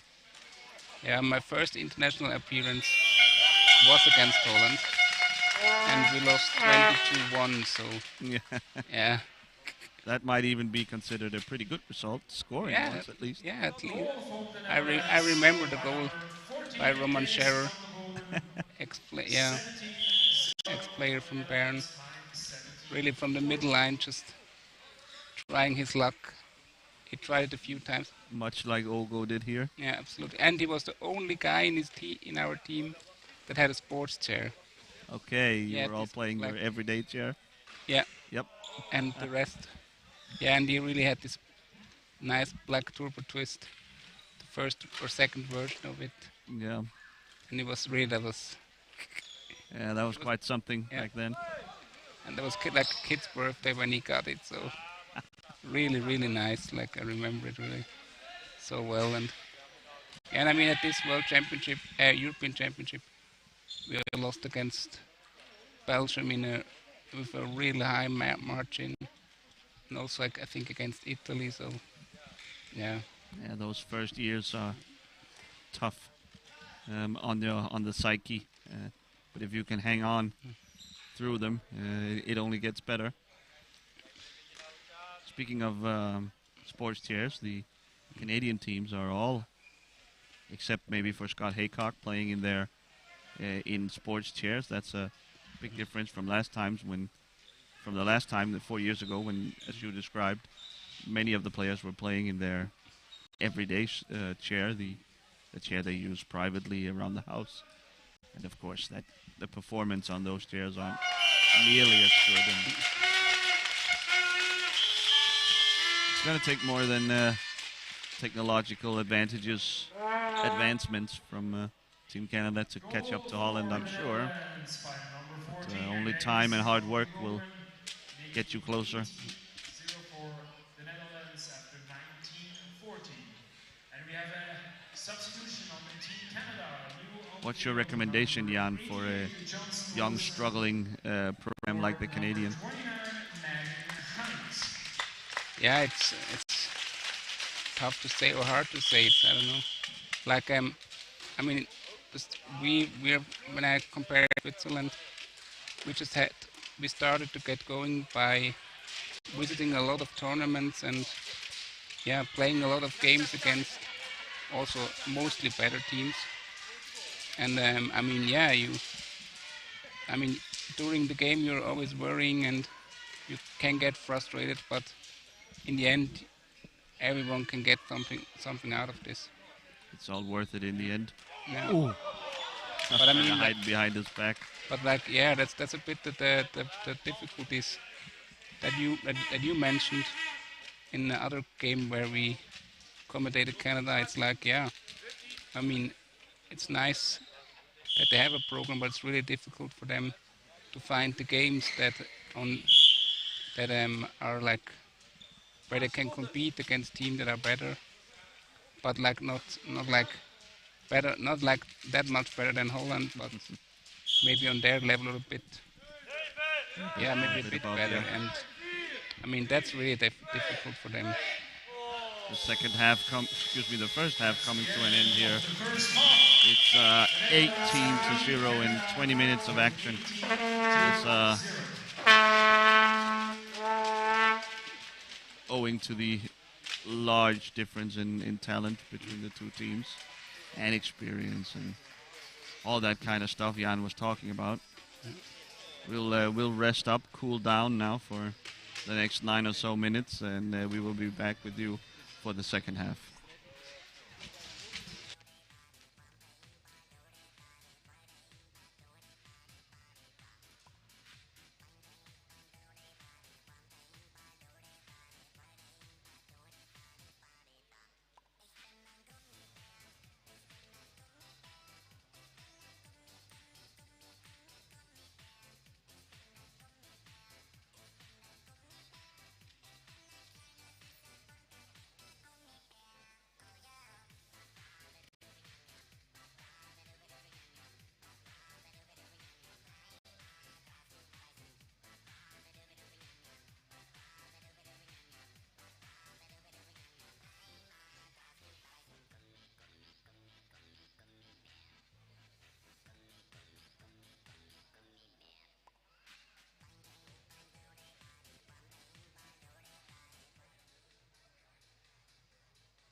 for the final time today, I would like to welcome you back to Stadthalle in Sursee, Switzerland, where we are ready with our second half of Game 6 of today. It's Netherlands and Canada going at it.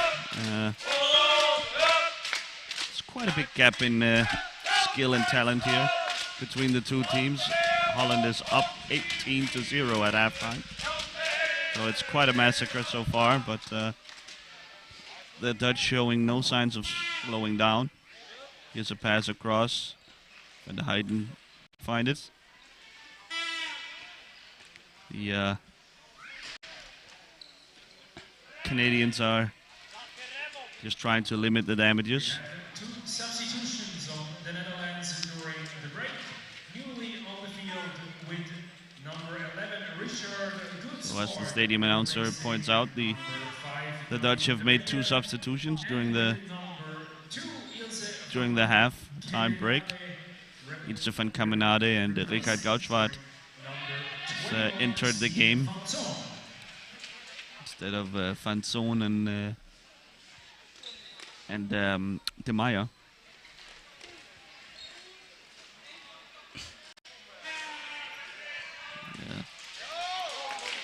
Wow. What a slash. Absolute reckless abandon. Ronek. Oh no. Somehow the ball snuck in. Was it a TC goal? I'm not quite sure. Was that Richard? I guess so, like from his reaction. Let's see. 2 points, says the fans behind him.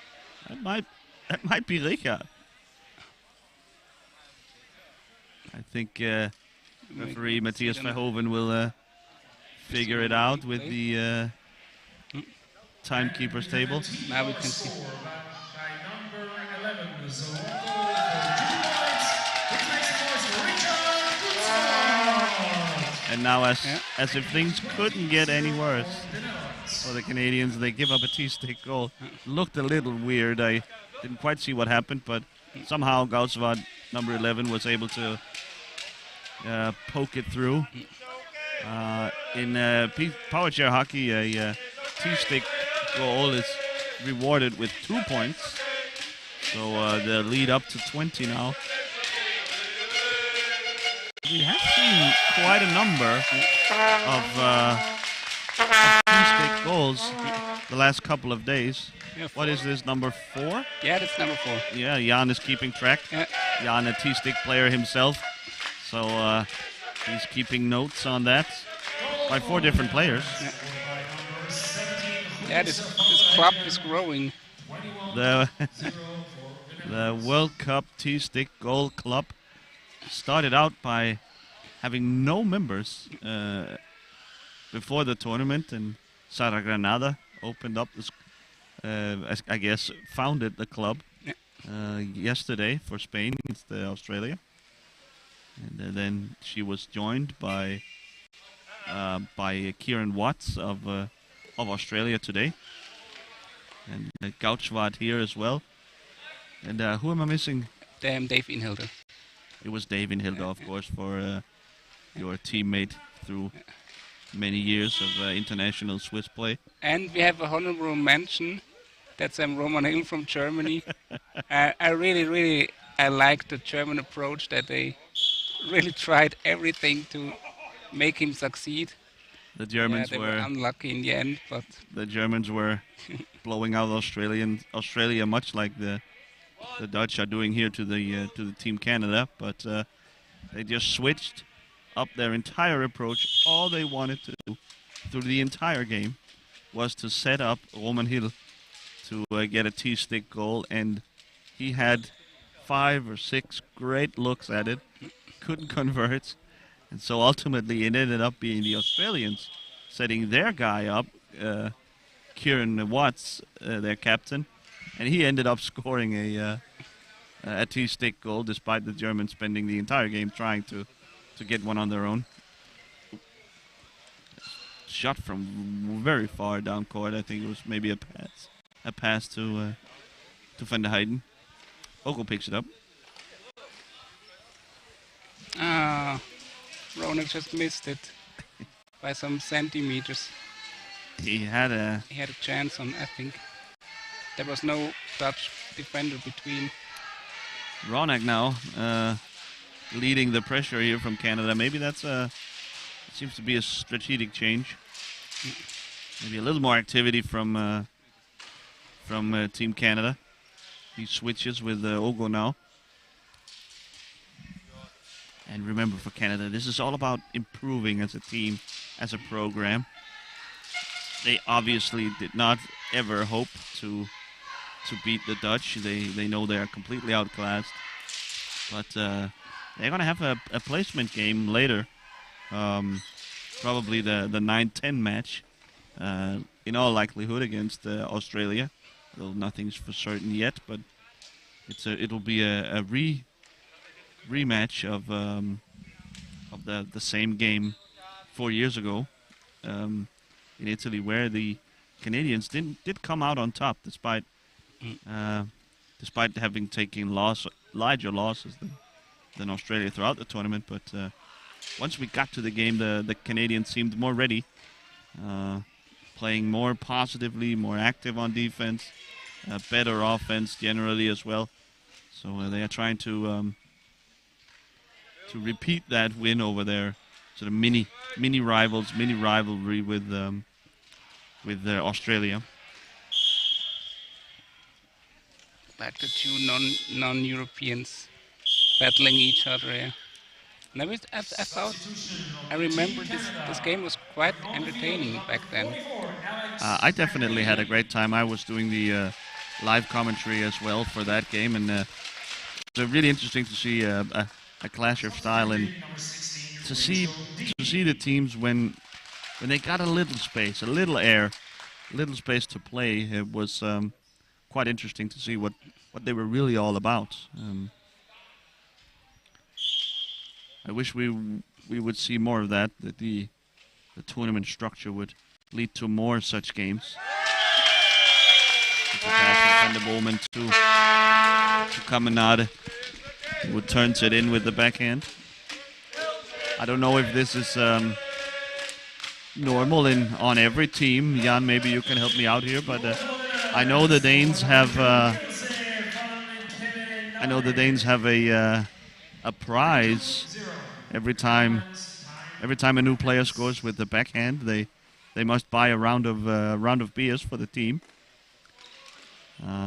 Caminade has been with the Dutch for many years, so this is certainly not her first backhand goal, but it's a little extra something when you score by the backhand. Generally, most players' strongest shot is with the forehand. That explains a lot about the Danes. Here's a penalty for Team Holland. Van der Bomen with the biggest chance in the game to make it 23-0. Scott Haycock will try and stop him. He can't. Bowman. Clinical finish from Van der Bomen to make it 23-0. And I have to add, just about what you said, that they have to buy a 6-pack of beer, you said, or what? Yeah. Yeah, any debut backhand goal requires a round of beer for the team. I don't know, I mean, like, if the Swiss coach, our assistant coach Rafael Mattis is listening, and if he does, like, I can assure you, he would not appreciate when we would celebrate backhand goals with alcohol or like with beer. So maybe we have to think of something else. Since the introduction of that little rule or tradition, alcohol has been banned in the Danish camp as well. So they are actually keeping score. They're keeping a running tab open, and they will settle after the tournament at the team party, I think. So Yeah. I think Katrine Jensen, for example, has already a long list of that kind of debt, I guess. Okay. Scoring both her first goal and her first backhand goal in the game against Australia earlier in the tournament. Well, enough about drunk Danes. back to the game. Dennis van der Bomen making it 24-0. And really they are just, I guess maybe they're shooting for the record of this tournament. Denmark beat Australia 32-0. So that might be what the Dutch are going for. Blocking violation gives the Canadians a free ball here. They can shoot directly if they wish. My guess is they do wish. I think that's the longest time that the Canadians are in the Dutch defensive zone. Offensive zone, yes. They're in their offensive zone, yeah. Oh, no.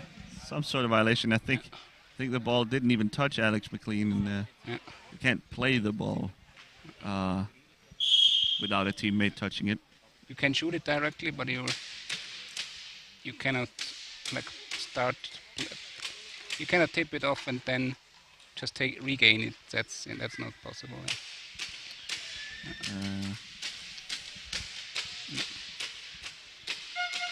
Alex McLean has come into the game for Canada during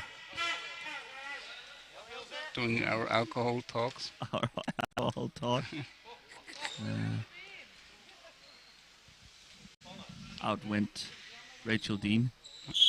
They have another substitution lined up, and I think they'll get to make it now as Fabrizio Iotti, the third referee, has completed checks of Jaden Shaban's chair. Long pass, almost intercepted by Ogo. McLean and Ogo combined to win this ball. Yeah, the Dutch really took a lot of speed out of it.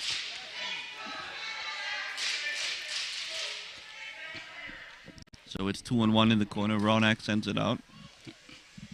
Van Heiden back to collect.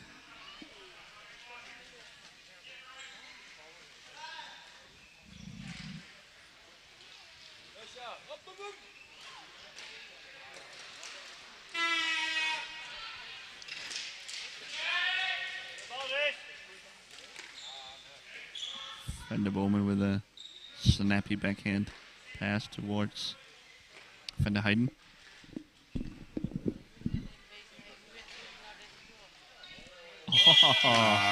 Bad luck there. A shot that was off target, but turned in by Ogo himself. Number 14, Dennis van der Bomen, 7:58. We'll call that a Van der Bomen goal. Substitution on Team Canada with number 17 returning. Fair Ogo of the own goal. Jaden Shaban. For Alex McLean.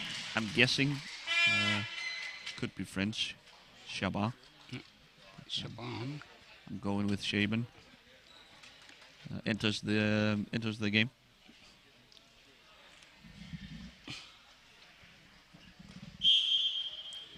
It's a short stint for Alex McLean. Yeah. Who were also with the team in 2018 when we last saw the Canadians.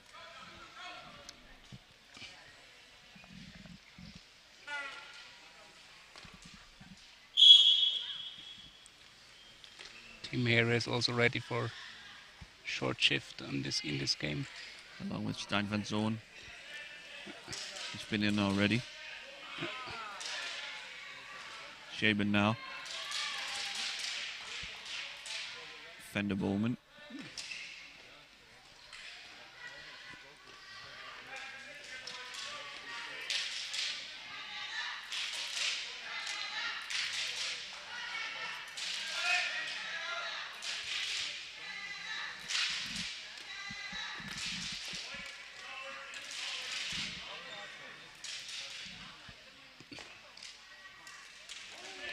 Blocked by Rona. Wow. He can get a counterattack going here by himself. He has Ogo on top, up top if he wants him. He tries to connect. Sort of blocking violation here. It was a nice try here from the two Canadian hand stick players trying to link up for a shot on goal.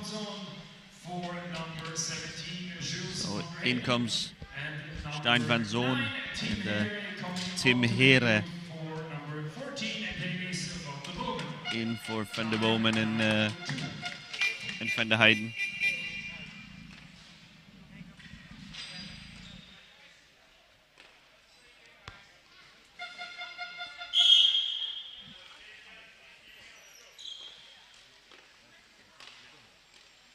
We haven't seen the new Dutch lineup of the new chain of Here, Van der Bomen, and Vella or Van der Heijden.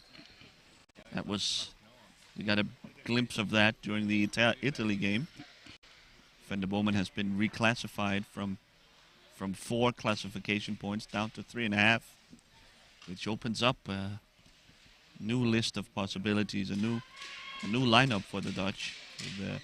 If they bring in Strijbos and Gauschwatz, who only counts for half a point each, they can get an amazing amount of hand-stick talent on the court at the same time with Here, Van der Bomen, and either of Vella or Van der Heijden.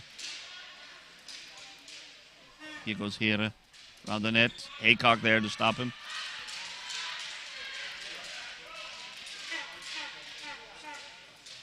Van Zoon leaves it for Here. A ton of contact here. Play on, says the referee, giving the advantage to the Dutch.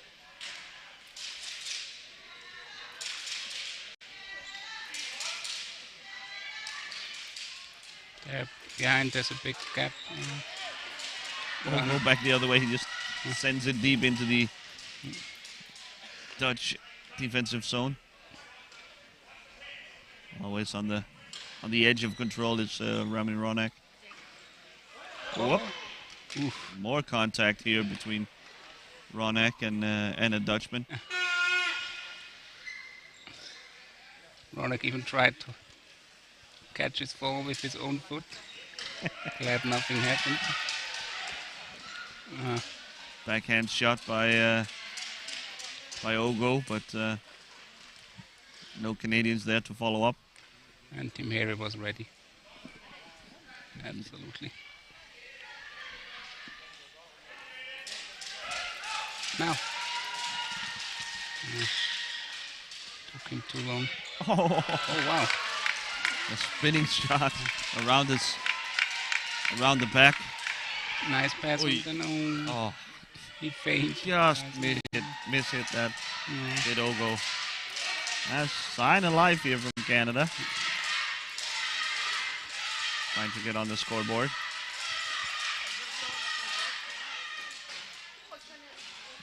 Ton of contact in front. Clear that the renewed confidence from the Canadians after getting a couple of shots on goal. Doesn't take a whole lot to turn that frown upside down. Oh. Canada defending well.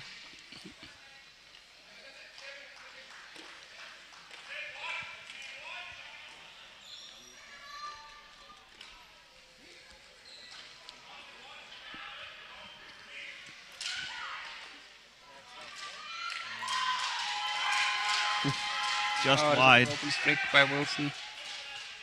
Oh, And Wilson broke his stick again. Shaking his head.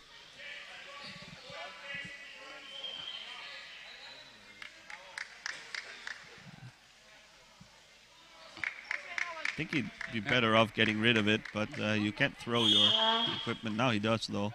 Timeout, the Netherlands. Okay, so the Dutch take a timeout, and then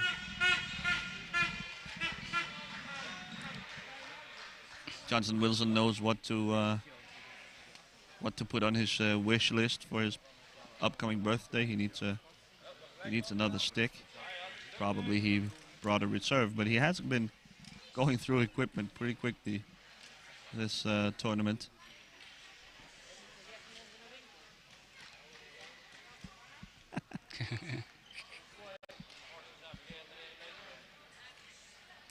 There we go.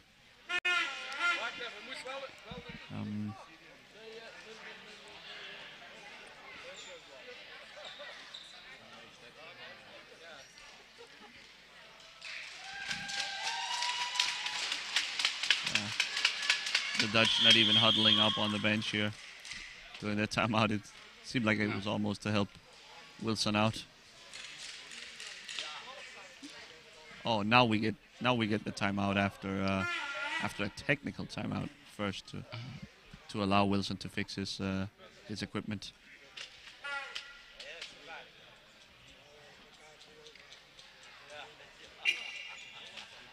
So 7 minutes to go. The Dutch need to will have to return to their 1 goal a minute pace in order to beat the Danes' record of 32-0 that they got in the opening game against Australia.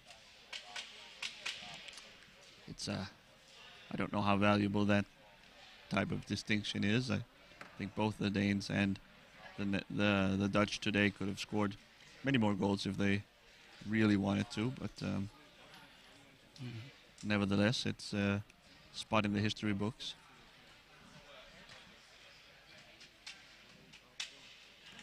Would it be Guinness World Records? I'm not sure. Not sure that even Guinness keeps tabs on PCA results. I know I heard about the result, like 43-1 or something. But I don't remember where it was. But yeah, and it was not on the international display. But like, I think that's the highest that I ever heard. My highest loss was 25-5. Okay. Ah, no, it was 22-1 because that's 21 goals. Yeah, the gap was even bigger. Yeah. Fella has entered the game instead of Caminada. No, he missed it. Oh, Bronak missed it again. Come on. Back to Wilson. New stick and all. Fella shot. Kept out by Ogo. And sent high. High ball. Yeah. That's 4.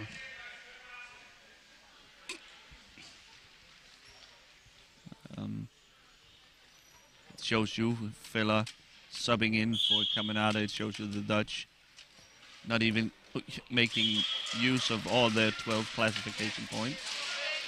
They were at 9 at one point, I noticed. So I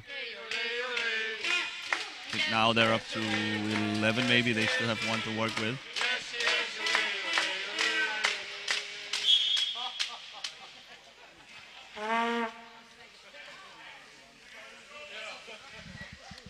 Shot from Ronak, just wide.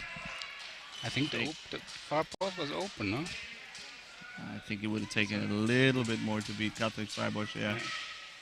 Ihre.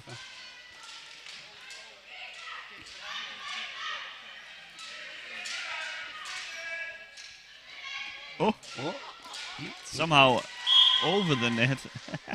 Johnson Wilson That's not gives his it a whack, shakes his head. He knew that was high. own stick, I guess. Yeah, it might not be his own stick, so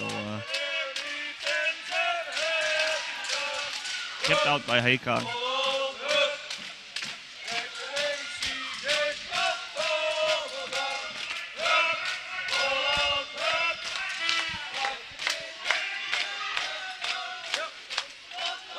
Oh, Here.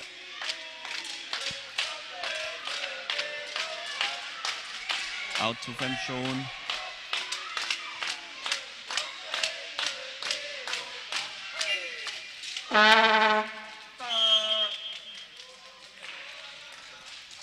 Have a referee ball.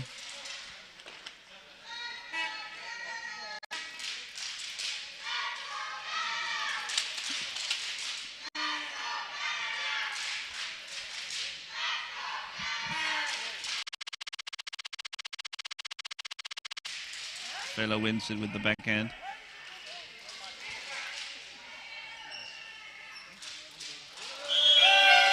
Shot and a score from Fela. You leave him that much space, nothing a goalkeeper can do in that situation. He's going to score every time. Goal for the Netherlands by number 7, Rudi Vella. Making 26-0 for the Netherlands. 5 minutes left until school is out for today.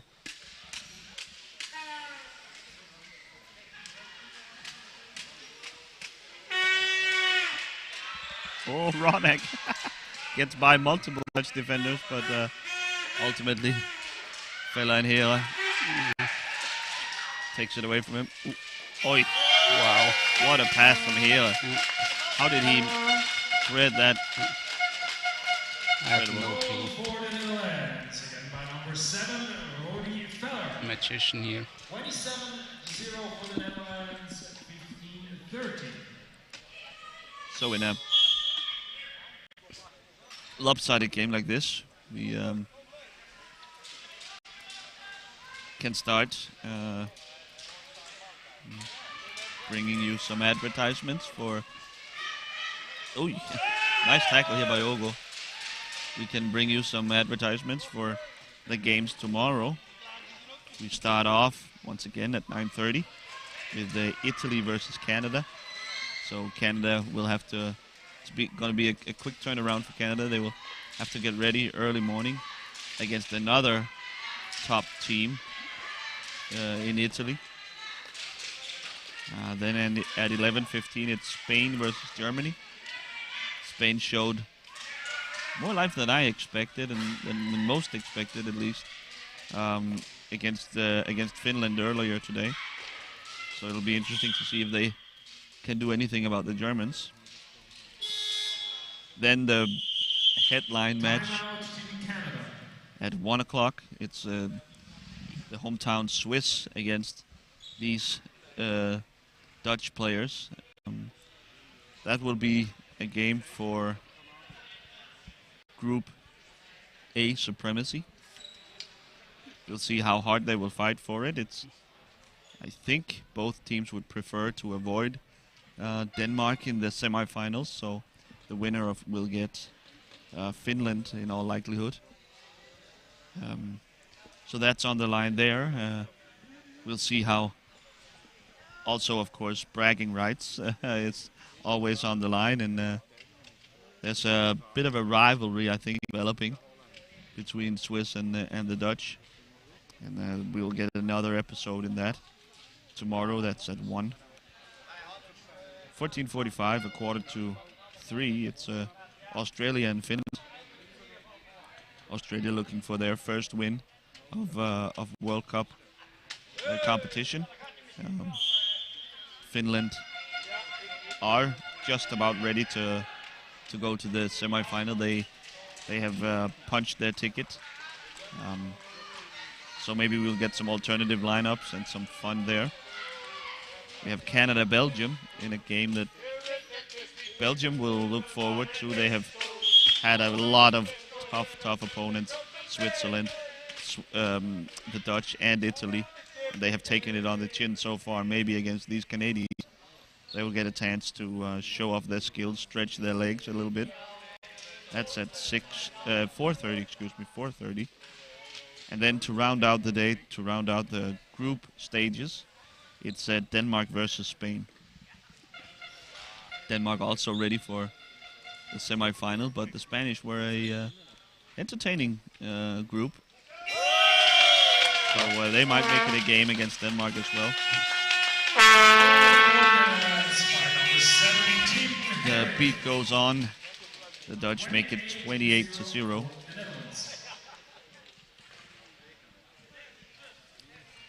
So tomorrow, Friday, marks the end of the group stages, and with both sets of semifinal spots already decided.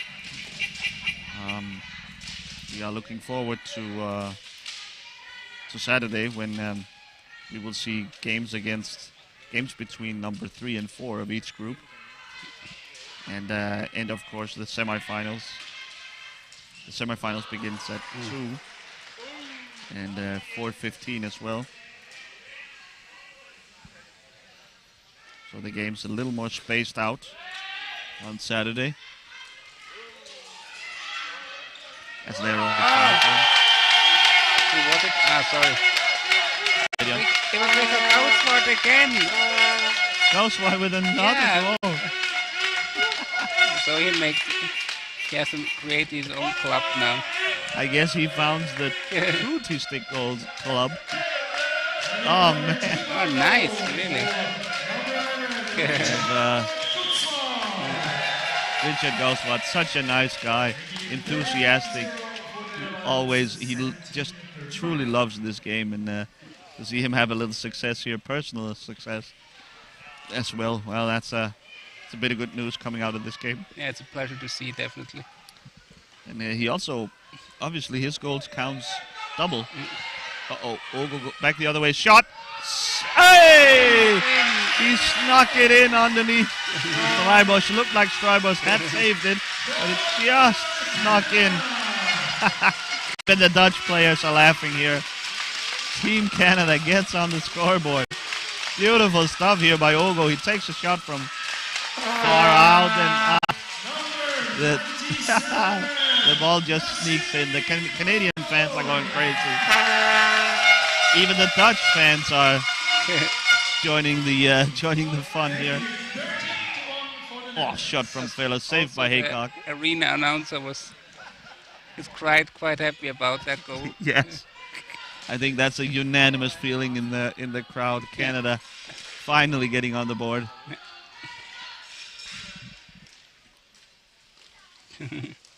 So Not sure if the Dutch players are too high ball happy play on, about it. says the referee.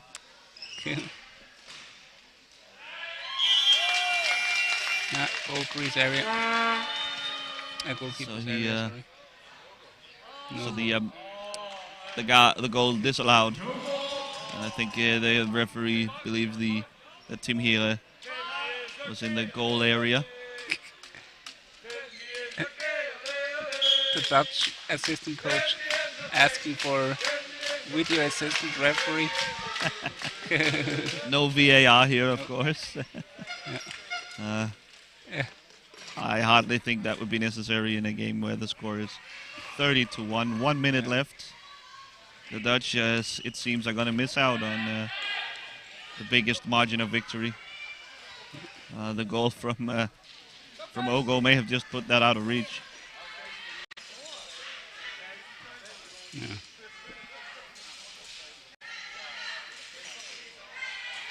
Maybe they're in for one more, but let's see. Here.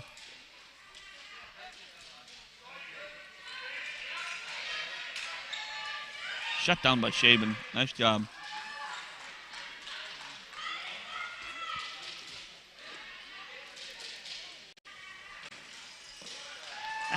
Ronek swats it away. The big fly swatter.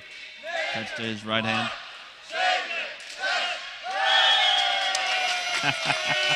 The Dutch counting down the game clock, and Fella gets the drift. He rewards them with a goal number 31. Well, I guess not 31. I guess it's been only 29 goals, but Richard Gausswart's 2 scores counts double.